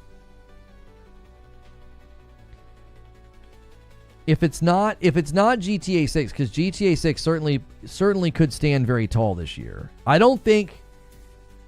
I miss my WGG buddy. I miss you too, brother. I don't think GTA is the shoe-in that people think it is, but it certainly could stand tall. I honestly think, looking at the year, yeah, Crimson Desert, Control Resonant, and Resident Evil are probably like the 3, just looking at the trailers and knowing what these companies are capable of. I feel like Control, Resident, Crimson Desert, and Resident Evil are probably front runners. They're up there with Grand Theft Auto 6. I think so. I think Replaced is up there. I think Replaced ends up being kind of the Expedition 33 of this year, like the scrappy little indie game that just blows everybody's minds. I don't think it's going to be as popular as Expedition. I don't think it's going to sweep like Expedition, but I think it's going to be that one indie title that keeps getting thrown into the mix in the conversation. Does that make sense? I think that's what ends up happening with Replaced. You think Crimson Desert is going to score about an 82? If Crimson Desert performs as well as people are saying that it is, it could end up being very popular this year. It could end up being at like the caliber in many people's minds of like a really good like a Witcher or something.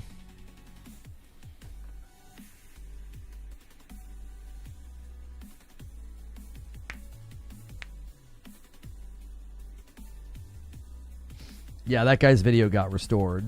Yeah. I mean, there's a lot. There's a lot this year. I mean, this is just a sampling. There's a lot. You're rooting for Saros?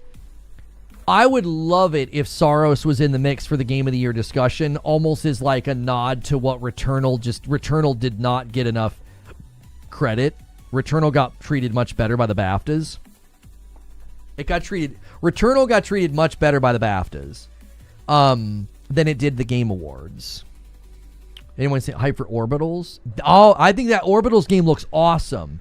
It's like an anime co-op split screen game for the Switch 2. Looks great. I think Crimson Desert looks awful. I'm really concerned about Crimson Desert's performance. But yeah, I think your front runners are like Resident Evil, Control Resident. The Resident's Plague Tale game could end up getting in the mix. They make really good games. You see the guy who posted the High Guard being bad on Twitter got community noted? I'm sure he did. I would love it if Saros ends up in the mix, though. Housemarque totally deserves it. Returnal was just so good. Yeah. It's going to be a good year. It's going to be a really good year. Fable, I'm iffy on because like Fable could kick the door in and really blow people away. They seem to be pretty confident in what they've built. So I think we'll have a better idea of how good Fable's going to be after the Dev Direct. Right now, it's like, okay, it's got potential, but it's also pre-alpha footage. So it's like, it's hard to know. How is co-op on Returnal? I have beat Returnal co-op with my wife.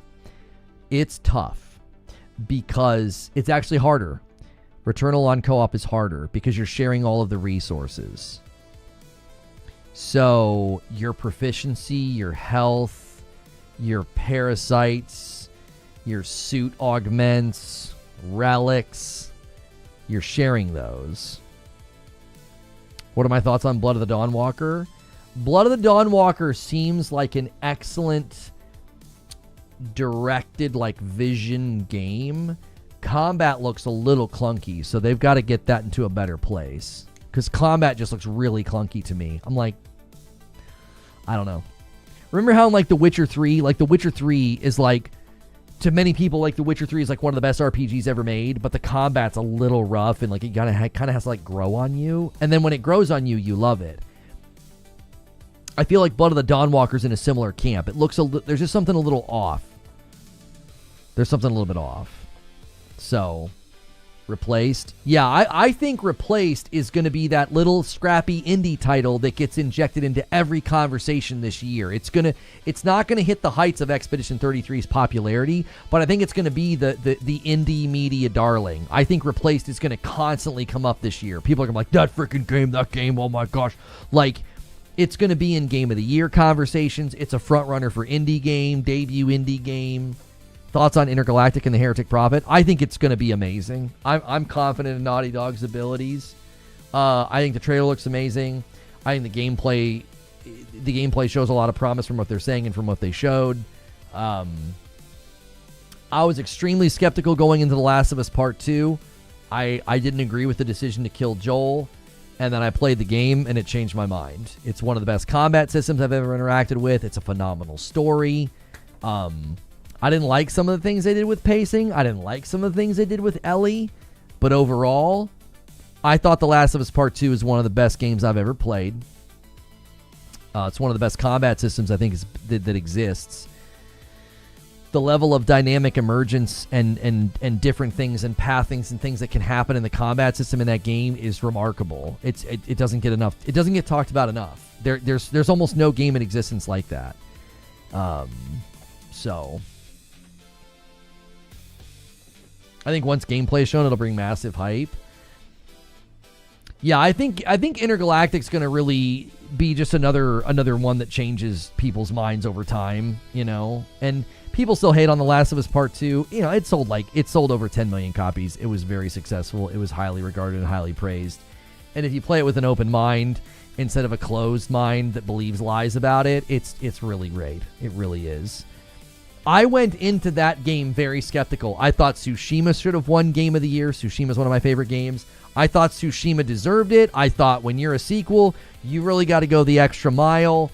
And Last of Us was a sequel and should have gone the extra mile. And then I played the game and I was like, oh no, yeah, this totally deserved Game of the Year. It did. It totally did. I went in super skeptical. I was really worried about it being like kind of, you know, girl bossy, progressive wokey. Bleh. I was worried about that. I kind of was. And I didn't get a whiff of that in the game. I didn't get a whiff of it. And my background, my beliefs, my faith, my views of the world, I am very not down with like hyper progressive, like woke liberal stuff, like whatever you want to label it. I'm very much not. I'm not on that side on like anything. So if that was in the game, it would have left a bad taste in my mouth, and I don't feel like it's there like at all. So yeah, the second season of The Last of Us is freaking terrible. Thank you, Polarian, for gifting a sub to Angel. I appreciate that. Getting us to 310. 310 on the week. 76 to 57. Purple, y'all are behind. I'm going to have to bring the heat. I feel like The Last of Us Part 2 should have been Part 3, having Part 2 introduce us to Abby ending in her wanting revenge. Did you watch the T-Lu 2 documentary? I did not. What do you think they do with The Last of Us show now? Neil's not even involved. I think it's going to be freaking terrible. Season 2 was a joke. I didn't even watch the finale. It was horrible. Season 1 was a dadgum masterpiece. And Season 2, what the frick? It was terrible. It was terrible. I am convinced. People don't agree with me. And I don't like how unkind people have been to Bella Ramsey. I think people have been very unkind and very nasty about her looks and her. I think people have been unnecessarily unkind. So I don't want to go into that camp. But I firmly believe Season 2 was sabotaged by what she looks like. And what I mean is, they could not sell you on the older, grizzled, just grisly, angry, vengeful Abby. They knew they couldn't. I'm sorry, Ellie. They knew they couldn't do it. It wouldn't have worked. She looks like a mouthy 16-year-old that's gonna like ask to borrow the car keys. Like, I'm like, go into the family room, buy a pizza, and watch TV. Get out of here. Like, there's nothing menacing about her, nothing threatening about her, nothing weathered. Like, when you play through The Last of Us Part 2, Ellie is mentally and physically putting herself through hell because she's so driven by revenge. She's traumatizing herself with her own violence. Like the one scene where like her shirt's off and she's all bruised and battered, and it's like she's sensing that she's being changed by this entire experience. But she's also grisly and scary. Like when she beats that woman to death, but down in the red light area, you're like, oh my gosh. And then you look at Bella Ramsey and it's like, I think they knew We are never going to be able to make a season about that. We're not going to be able to. It's not going to work. She looks like a freaking kid. I think, and I know they didn't want to do this, I think they should have recast her. I think the girl that played Abby would have been a perfect older Ellie. It would have been believable, you know. You give her that grizzled look, you give her that angry look, you put some weapons in her hand. If you see her in an alley, you're freaking scared. You're like, this chick could freaking kill me. Right? Now Ellie gets whooped on in the game. Anybody that's bigger than her, it ain't hard, right? There's guys that are huge in that game. They're roughing her up. But I'm here to tell you, they sell it in the game. If you, dude, in a post-apocalyptic world, if you face off against Ellie in a dark alley, you'd be freaking scared for your life. You'd be like, well, this is a fight to the death because this chick's gonna freaking kill me. It's her or me, right? She sells it. The character sells it. The voice actor sells it. The art direction sells it, right? Bella Ramsey was never going to be able to sell that story, ever. She looks like a freaking kid. I'm not insulting her. People have been nasty and called her ugly and all this stuff. I'm not saying that. She looks like a kid. And good for her. Good for her, right? You look like a kid. You're going to age incredibly well. Don't get too much sun. Take care of your skin. You're going to be beautiful for the rest of your life. Good for you. Like, as a dad, I hate when people are nasty about a young girl's looks. It's just so cruel. But she looks too young. And they knew they couldn't do it. So I firmly believe all of the decisions around season 2 and how she's like whimsical, I'm gonna be a dad, and like all of that's orbiting around the fact that they're like, well, that's what she looks like. We have to make the character be more like that because that's what Bella looks like. She looks like a kid. She looks like she wouldn't take this very seriously. So season 2 is Ellie's constantly getting corrected. She's kind of stupid. She's kind of bumbling, right? Dina is basically leading and calling the shots, and Ellie's just kind of stupid. Ellie's just kind of bumbling her way through, laughing at everything, basically. Instead of it being like this grisly, vengeful, does she even care about her friends, right? Like she's putting her body on the line, her mind on the line. You don't get that in season 2. You get, I'm going to be a dad. You know? Look, compare that to how Ellie reacts in the game. She's kind of mean. She's angry. She's not very nice to Dina in that scene. In that sequence. Is this a silly joke, though? Right, but it totally changes the tone and the vibe of the show. I think that the way Bella Ramsey looks, they made all these directive decisions, story decisions, script decisions, and the whole thing of her physically overpowering the big guy in the show, that had to be one of the dumbest things I've ever seen. I'm like, why would you even do that? You know what that scene should have been? That scene should have been Ellie getting overpowered and whooped on and shown you've got to be smarter than to think you're going to win a physical face-off, because you're not. Multiple times in The Last of Us Part 2, she gets manhandled by somebody bigger than her because that's what would happen. She's got to be smarter, crafty, more creative. She's got to use the surroundings. She's got to use the, she's scrounging and grabbing things. She's got to use that to win those fights. She's not going to wrestle some big, just some big hombre to the ground. That would have never happened. Never. Not in a million years. Like, I'm 5'6", 150 pounds soaking wet, and she couldn't do that to me. There's no freaking way. You're like a kid. Get out of here. Like, there's no way. And the guy she overpowers in the show is a monster. He's enormous. He'd like picked her up with one arm and just like thrown her across the room. It's stupid. The whole thing was stupid. Oh, I need to schedule so that the noti goes out. Give me a second. I think I'll just schedule over here. It might be easier, honestly. Stream holding. So that's my opinion on season 2. It's been long enough, that we can kind of talk about it. I kind of avoided talking about it for a while. But yeah, my opinion is that they basically said we can't sell Bella Ramsey as the Ellie from the game. It won't work. It won't work. It won't get taken seriously. It'll end up looking really, really stupid. And so they went with a version of Ellie that is more in line with what Bella Ramsey looks like. And again, I am not attempting to insult what she looks like. I think people have been very unnecessarily unkind about what she looks like. It's not necessary. We don't need to insult what a young lady looks like. That's so unnecessary. There's so many men in this world that need to grow the frick up and chill out on that. It's not helpful. It's not necessary. It's extremely immature. But I think they made writing decisions, story pacing decisions, character arc decisions, and it all orbits around the fact that, well, she looks like a kid, so we have to orbit the game. We have to orbit the game. Not the game. I'm sorry. We have to orbit the show around that reality. We got to orbit the whole show around that.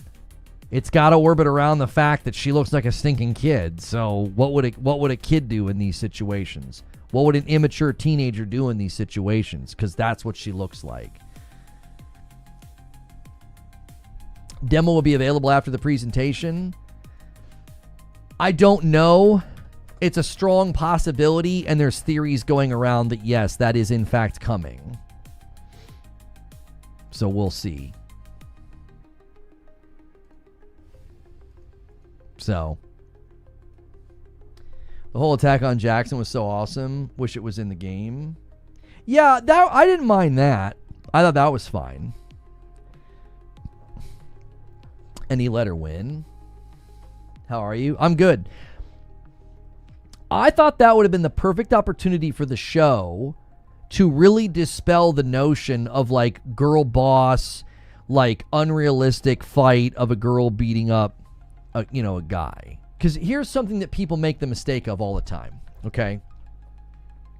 People will look at a game like Ghosts of Yotei and say, it's so unrealistic, she'd never be able to fight and overpower all these men. And it's like, okay, hang on a minute. Neither would Jin Sakai. He would never win in a sword fight against that many people, right? I've said this about John Wick. You watch John Wick, and after he fights like 2 or 3 dudes, he'd be so winded and so worn out, his adrenaline crash would happen, and he wouldn't be able to stand, and yet he fights his way physically through like hundreds and hundreds of people, right? Same thing in Ghost of Tsushima. He's able to overpower countless people twice his size. It's completely unrealistic. Well, Ghost of Tsushima and Yotei are more adjacent to like fantasy, like almost like Chosen One character arcs. The Last of Us is not that. The Last of Us is far more gritty and grounded in realism. You get a little bit hurt and you got to have a bandage, right? Like you're not strong enough to win these physical altercations. You just aren't. It's far more grounded in realism. And because of that, I think the show should have honored that and been like, listen, you are not going to be able to roam around and overpower people physically. You're not very big. You're not very strong. And that would have been the perfect scene to really put that notion to bed. And he should have slammed her on the ground, knocked the wind out of her. She should have been like dazed. And it should have been like, you're too cocky. Your ego is going to get the better of you out there. You're never going to overpower somebody like this. You're never going to be that strong. You've got to use your surroundings, your weapons. And then so the next time she faced off with him, she should have been like, I don't know, throwing something in his face, stunning him, tripping him, and then having like a blade to his throat and been like, see, that's how you take out somebody bigger than you. You got to kill him and you got to take him by surprise. Because you can't. Once the guy knows he's fighting and you're tangled up with him, he's gonna kill you.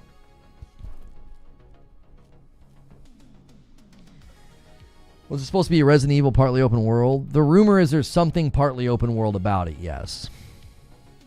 I watched the Tlu 1 doc and the sound designer spent like 8 months making clicker sounds, and someone came in and said, did you use a Snapple cap? And the guy almost cried because he never thought about it.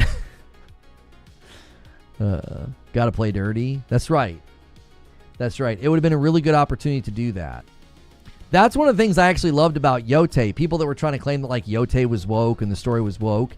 No, they had to make up claims about Yote because the actual story of Yote, she is not at all girl boss. She doesn't show up and just have immediate victory. Her first fight, she almost dies. She has to be trained how to fight with weapons, and she's really bad with them initially. She gets lectured, corrected, scolded. She gets thrown out of the one place. She goes in and acts all cocky, and a really big dude just throws her out into the street, just manhandles her. I love that. Like, Atsu gets humbled a lot, and she grows a lot, and she changes her opinion, her view, and her outlook on the world a lot, and it's because of those things. She doesn't just show up and is awesome. You know, I thought that the way they handled her character arc was exactly what people always complain about when you get like a Mary Sue who never struggles and is awesome from moment one and there's like no character development. Atsu gets her butt kicked a bunch. You could argue she does die. What happens at the beginning is essentially their way. Her birth as the ghost is different than Jin. Jin grows as a legend in the shadows. She grows by barely surviving, basically. And they then everybody in the town spreads the rumor. She's a ghost. You can't kill her. They all thought they watched her die. So like that to me is a really, really cool way to turn her into her own legend, but not be it wasn't identical to Jin. It wasn't like, yep, same thing as Jin, she's going around killing, and when she does enough killing, people are like, oh, there's a ghost on the island. It's like, no, they all sat there and are like, what the frick? So did Jin at the beginning. But that's not why people think that he's a ghost. People think that he's a ghost because of the way that he kills and because of the way the men describe what's happening. They're like, I've never seen anybody fight like that. We can't kill him. We can't find him. He's killing us in secret, right? His legend spreads because of his methodology. Her legend spreads because she literally dies in front of a bunch of people and looks like she comes back to life. So she becomes mystical almost instantly. It's just a different story arc. I actually like the differences. I think it's very cool. Because Jin's becoming of the ghost is more in line with his rejection of the samurai, which becomes not just a methodological study in what he's doing. It's not like he's just changing his methods. He's changing his path and his identity, which is brilliant. So his legend becoming the ghost is quite literally intrinsically linked to his rejection of the way of the samurai, which is why he, at the end, he embraces the identity of being the ghost. It's beautiful. It's so well told. Hers is completely different. Her setup as the ghost is more mystical. They literally feel like they see a miracle happen. Like, she doesn't even, you can't kill her. She can't die. I think that's great. I think that's excellent. Because then her being a ghost is less about that. It's more about, like, her journey is more of one of redemption and subtle changes in her worldview. And she rejects a path of vengeance and revenge, not because she realizes, oh, revenge is bad, but what transforms Atsu is love. It's actually a beautiful story, I think. I think people are missing out on a really beautiful story because they thought it was cliche revenge story, or they thought it was going to be woke, and they didn't play it. And it's actually at some level a very very traditional story. At some level you could say there's traditional values baked in. The idea that someone's redeemed by love.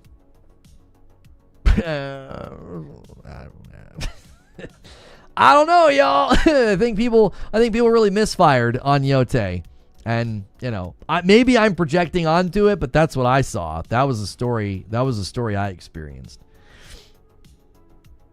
And I thought it was great. I loved it. And I also think you pick up on those themes. I think they want you to pick up on those themes. You're supposed to pick up on that with Crimson Kimono and Spider Lily. And a lot of people that you interact with. I think you're supposed to pick up on the fact that it's a redemptive story.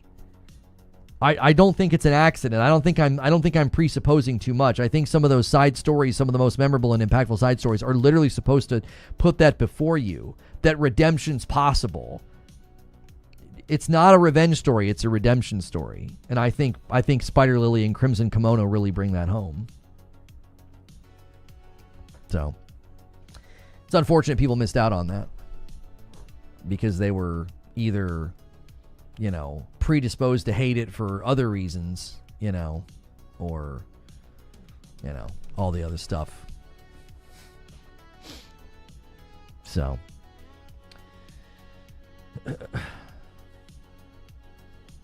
guys, we made it to the final countdown.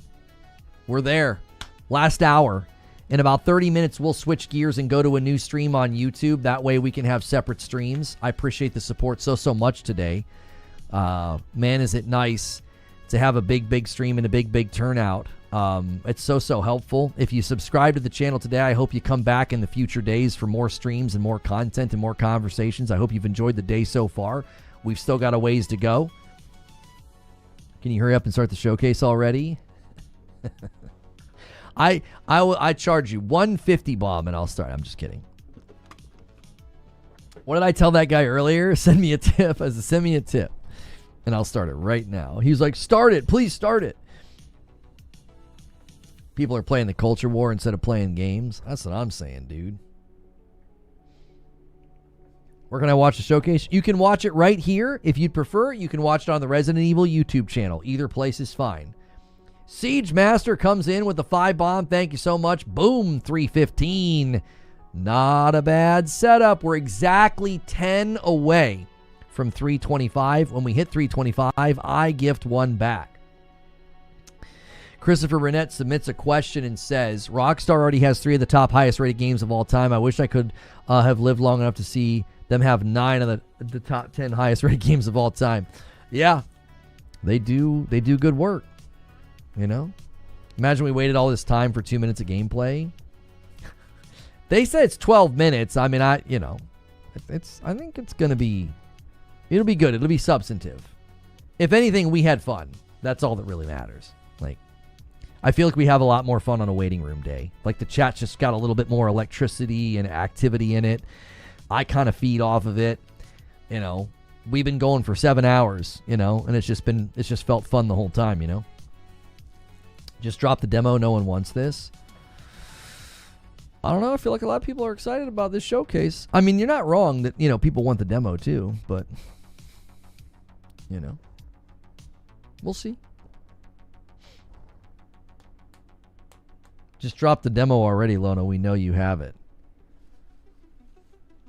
It's right here. I got it right here. These are just napkins from Chick-fil-A. I'm just kidding. That's not really the demo. I know you thought I had it. I had you for a couple seconds there. Don't say 12 minutes, you'll trigger Trill. Are you funny? Maybe it's subjective. Some people might think so. Some people might not think so. You know, it's all up to the, to the audience, I guess.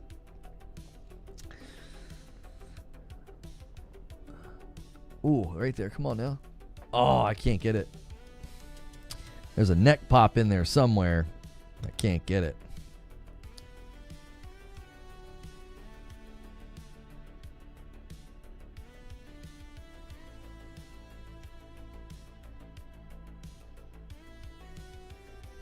What?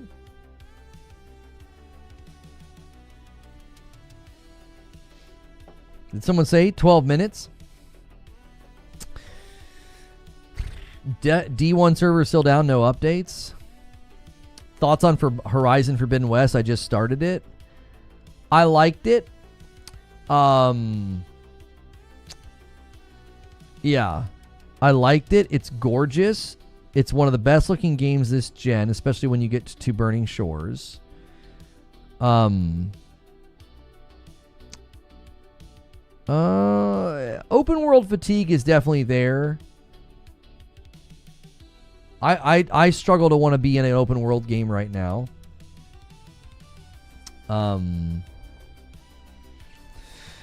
Looking well at you. You're really so handsome, cute man. I appreciate that. Thank you very much. I try to really bring a lot of eye candy to the show. So I appreciate you noticing. Nobody else here ever says anything like that. So, you really brightened my day.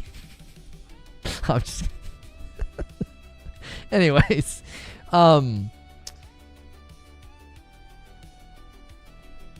I think in general, the feel of an open world game like that, I think sometimes can just get a bit much. And I remember two things.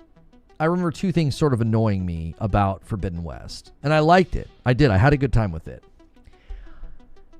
I didn't like how the story kept doing this, you think you know what's going on, but you really don't. They did that like 3 times. And I was like, enough is enough. Like, what the frick? Just tell me what's going on. There's really cool twists and turns in Forbidden West. There's really cool things with some characters. I'm not going to spoil anything. It just gets a little too like, you know, you thought you knew what was going on. Haha, just kidding. They did that a little too many times. Second, you have to do a lot of kind of like open world grinding and like, you know, collect-a-thoning to get your stuff and your character and your gear strong enough for the DLC. And I remember I was kind of straight lining the game near the end, and so I wasn't strong enough when the DLC came out. So those things I think can sometimes be a little grating, and they can get a little long in the tooth. Some of that's just me, though. Like, I think I've just reached kind of a fatigue with open world games.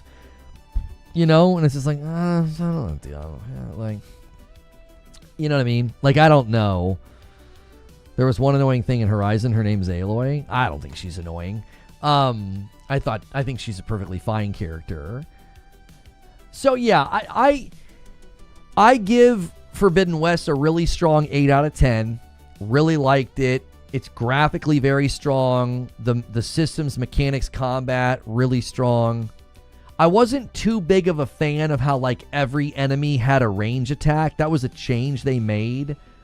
That it felt like it got a little spammy. They literally had to patch like how long Aloy laid on the ground, because at launch, I felt like I was constantly just laying on the ground. I'm like, get the frick up, Aloy. She still lays on the ground too long, in my opinion. So yeah, Forbidden West has its, I think it has some flaws and some missteps that I think kind of hurt it a little bit. But overall, I think it's a very solid game. You could live in that game for a long time, by the way. If you fall in love with that game and the world and exploring and the collect-a-thoning and the map clearing, homie, you can live in that game for 80 to 100 hours.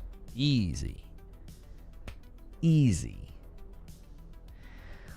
I just now start to get that open world fatigue when I get into that 30th hour. You know, 25-ish, 30th hour. I'm like, I'm good. I'm ready to get out of here. You know? You liked the first one a lot. Excited for this one? Yeah. It's a very good game. You know, couple flaws, but, you know. Combat might feel better now.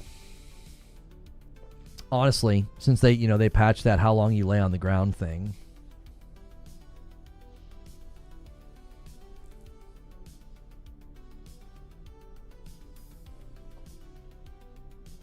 Horizon Forbidden West was garbage. Don't waste your time on that.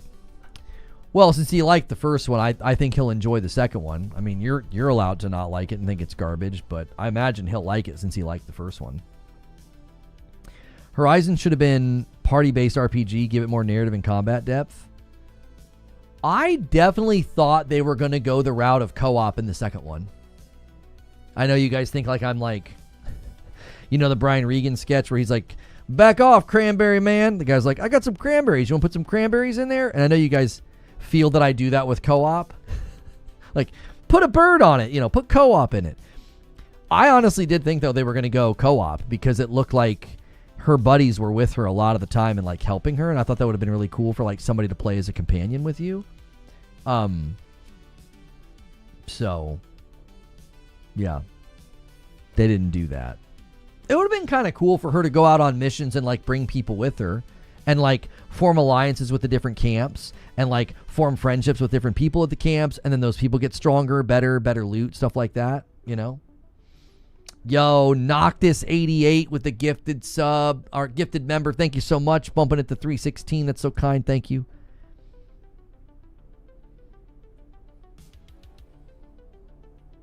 Yo, what's good? Stream's going well, Nitro. Good to see you. I want to start kicking zombies' butts already. I wish Joe Valentine would be in Requiem if Capcom is closing the franchise with this game. Speaking of old characters that just started Saga. I don't... Wait, have they indicated this is the last one? I don't think they've indicated that, have they? I don't think they've indicated that.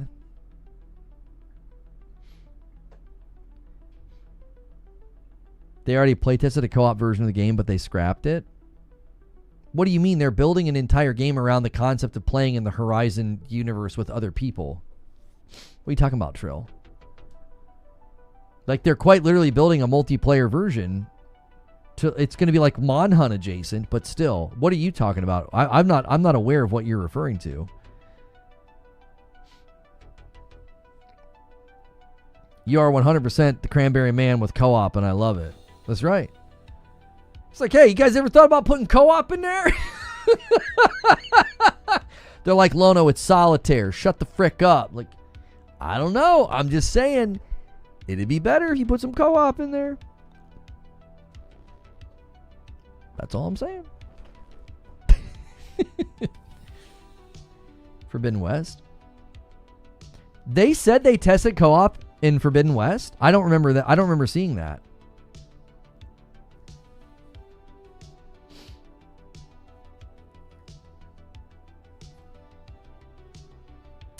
A first look at Romeo and Juliet in Godzilla one-shot comic. The comic tells the story of Romeo and Juliet from the perspective of Godzilla.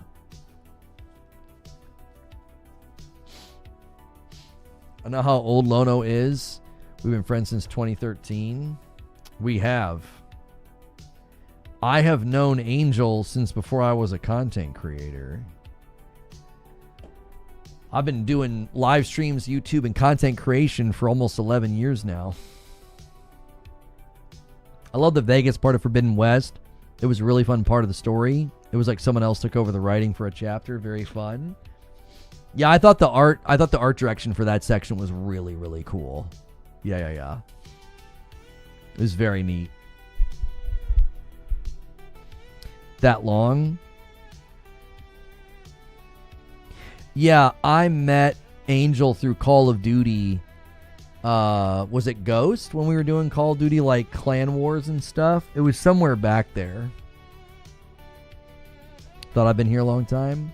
No, Angel predates me even streaming. Yeah, I met him through Call of Duty. It all started in a game of Headquarters on Terminal with a guy called Fawn's Got a Gun. We were playing Headquarters on Terminal, and we get to the lobby, and I am just cussing my team out. Not even the lobby. We get to the scoreboard, and I'm just ripping into my team. I'm like so frustrated with them, not going for the OBJ.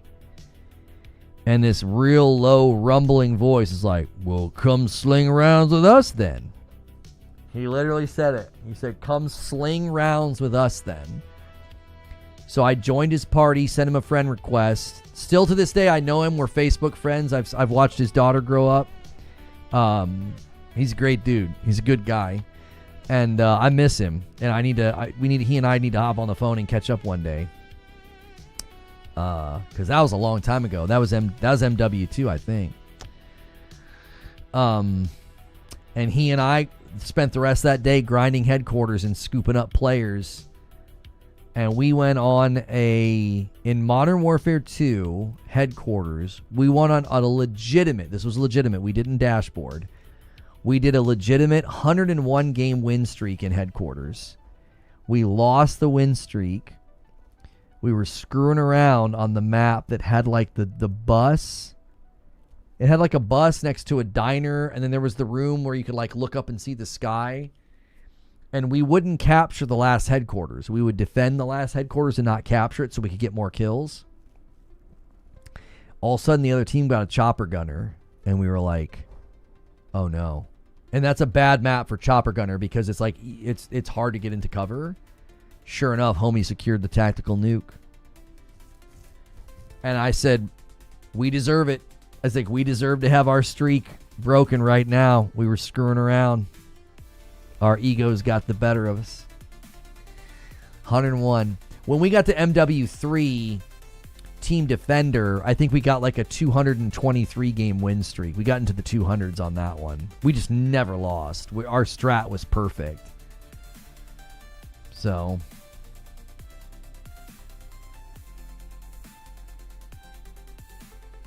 Red Dead 1 on Netflix. Yeah, Netflix Gaming.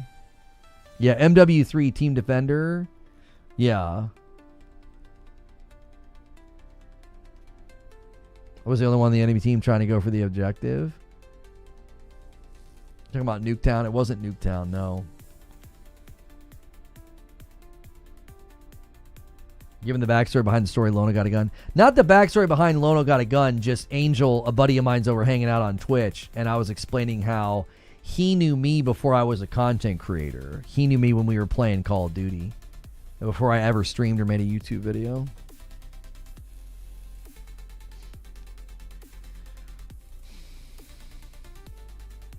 If you had to eliminate all PlayStation exclusives from existence but keep one, which one are you keeping? I know the answer to this, but I'm asking anyway. I would keep Returnal.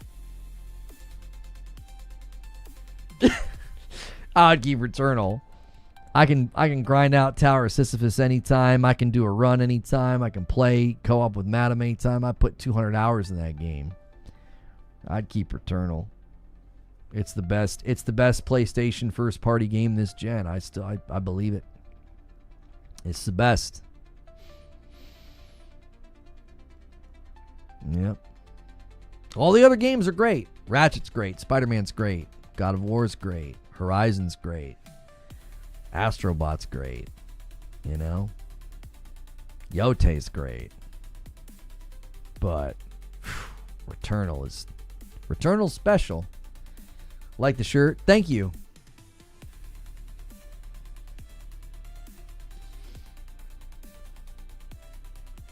Miss those days. My name was Angel of Fear then.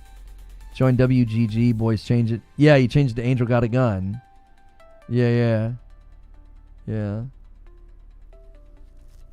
I remember when we started changing our names back. Do you remember that, Angel? We would change our names back because we would get into lobbies and anybody that came into the lobby would quit. Because the Resident Evil stream, the countdown's right next to me, 40 minutes. They would quit because we all had the same name. It was like, yeah, you could take your clan tag off, but when you look up and you see Fawn's got a gun, you know, GFS got a gun, Lono got a gun, Angel got a gun, Gunna got a gun, Cole got a gun. These are all the homies. These are the homies right here. And they would see all those names, people would leave. We couldn't get a full server. We would just sit there. People would load in and they would leave. They'd be like, I ain't playing as these freaking guys. They're like, I know these guys. I'm telling you, people started to learn because especially with regional matchmaking, Team Defender was not a very big player pool. So they'd get in and be like, that's those got a gun guys. And I mean, you couldn't beat us. Our strategies were perfect. We knew the exact point on the map to go. So I perfected the strategy. So what we used to do is we would scope out what we thought was the best position on the map to defend. So you'd fight. First kill makes the flag appear. And then we'd have to escort the flag to the place that we wanted to defend. And finally one day I said, y'all, we're doing this backwards. Let's all go to the spot that we want to defend. I or somebody willing will stand in the doorway and shoot to draw attention and then let them kill me. And when they kill me, I will turn into the flag and then you just grab the flag. And we wouldn't hold the flag, by the way, because if you held the flag, it gave you a score multiplier. And if you didn't hold the flag, you could get way more kills. You could get way more kills before the game was over. So we would put the flag in the center of the room. We wouldn't hold it, and we would just defend our position and just rack up kills and kill streaks. It was merciless. It was merciless. People hated us. Oh, they'd be so mad. They'd get back to the lobby, and they would be cussing us out. You mother effers, why won't you pick up the flag? Making the game take forever. So they'd quit. New people come in. Oh my gosh. It got to the point where we had to change our names. We could, because if you saw our names, you would quit. You wouldn't even stay in the lobby. I'd quit too. It was greasy. That's greasy strategy, boys. That's grimy. That's some grimy play. Oh my gosh. Oh my gosh. Oh, frick. How many N-words? Oh, a lot. A lot. The guys I ran with, most of the guys I ran with, I don't know what this is. I don't know why I have this magnetism, but I do.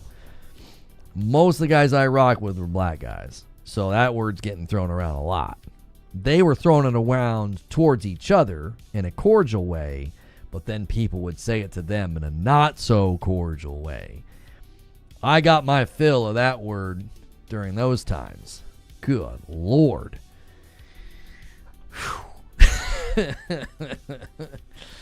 Oh my gosh. There were a ton of N-bombs. Oh my.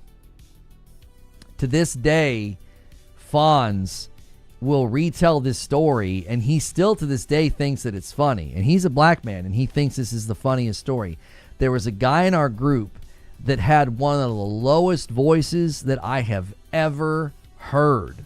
Like rumbling, like you feel vibration in your headset when he's talking. I can't even impersonate it. Like, you think Christopher Judge, God of War, go down an octave. You know what I'm saying? You know these guys. Everybody's got a friend like this. You're like, how is your voice that low? Right? So he said something, and some white boy got on the mic, and he said, holy effing N-word. And everyone laughed. Like all the guys in my group, they didn't even take offense. They just busted out laughing because they knew exactly what he was responding to. They knew. They're like, this guy's voice is iconic. Like, yeah, like lower than Barry White, iconic. To this day, Fonz will retell that story and bust up laughing. Like, he said that was the funniest use of that word he had ever heard. And I mean, we heard it all day. All day. You'd get in that lobby, oh my gosh, just like bullets flying. That's how much that word flew around. Holy frick. It was terrible. It was awful. Constant. We got to the point where we just got so tired of hearing it, we would party up. It got really bad. It got to the point where it was like, okay, this is just yeah, let's just be in a party.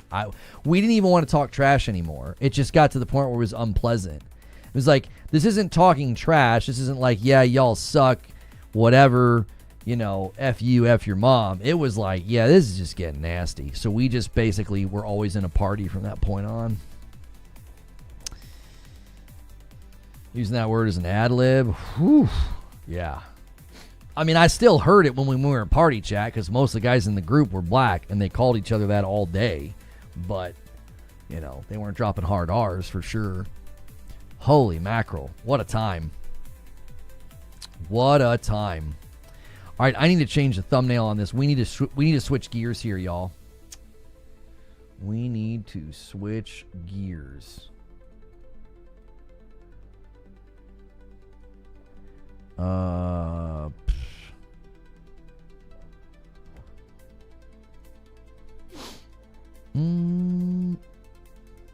Yeah, that's the one. Okay.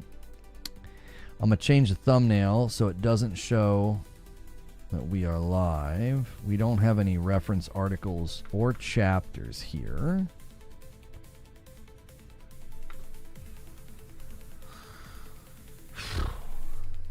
COD in the old days was brutal. Couldn't play one match without N-bombs. Oh, yeah. Yeah. We would start talking trash, and the minute a couple of my boys started talking, and you could tell, that word starts getting thrown around. Like, if I was running my mouth, nobody would say it. But as soon as they started talking, man, oh my gosh. It was freaking terrible. And you could tell they were saying it because they were trying to get a rise. Like, it was so obnoxious. It was so obnoxious.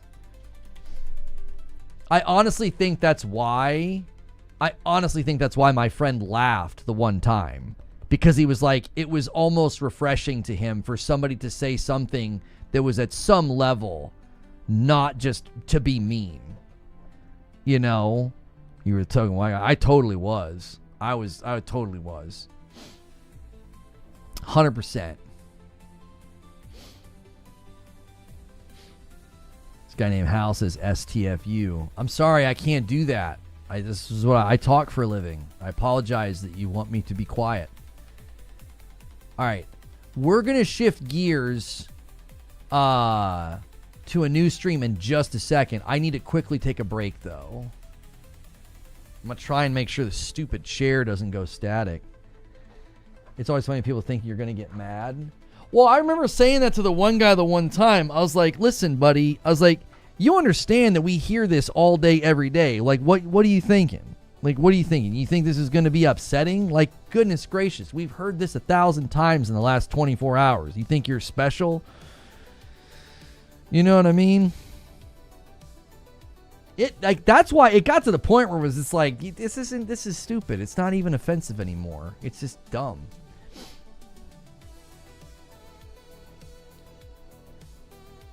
Okay, I'm going to send this to a new stream and redirect in just a second, all right? But I need a quick break. I've been in the chair for a while, all right?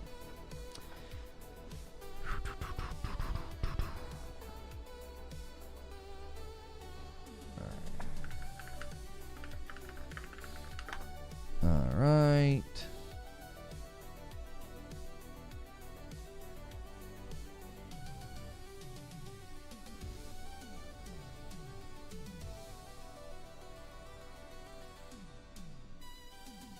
How do you... Oh, that's a trailer for the showcase. Hang on, I was like, what the frick is this?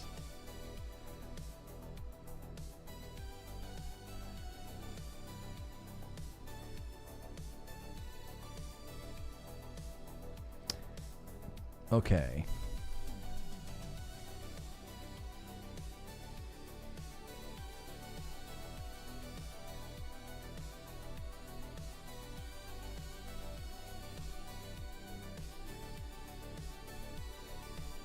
Okay.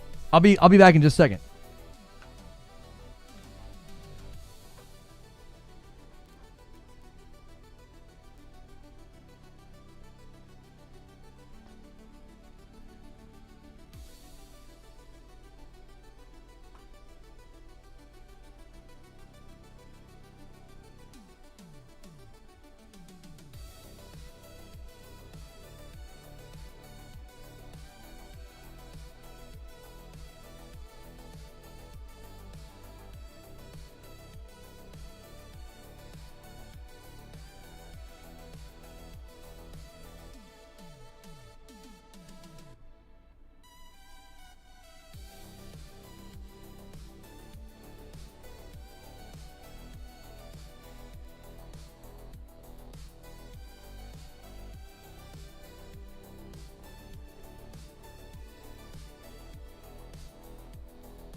Okay.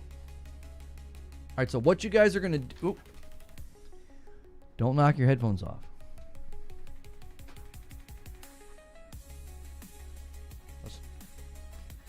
Let's try that again. Okay, well, what you guys are going to do on YouTube...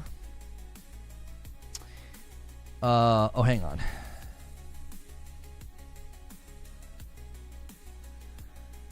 YouTube, you're going to use that link in chat. All right. Use that link in chat. I'll also redirect you. Let's see.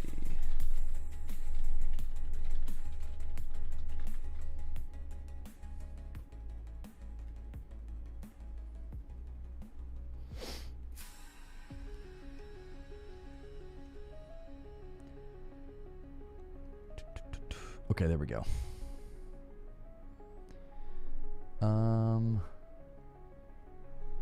Here, let me grab this link and also put it in the Discord.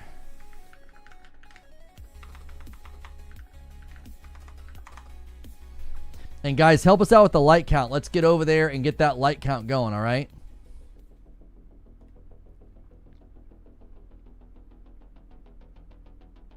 Thank you so much for checking out this video. If you're watching this video later, this is the Resident Evil showcase. They are promising brand new Resident Evil 9 gameplay. They did say it's going to be about 12 minutes long. There's supposed to be some sort of a talk after, so we're going to cover it, watch it, react to it. If you are looking for the Resident Evil showcase, you can watch it right here. I don't think there'll be muted sections. I don't think they'll use copyrighted music, but if they do, sorry about that. And if you are looking for the Resident Evil 9 showcase, you can watch it here.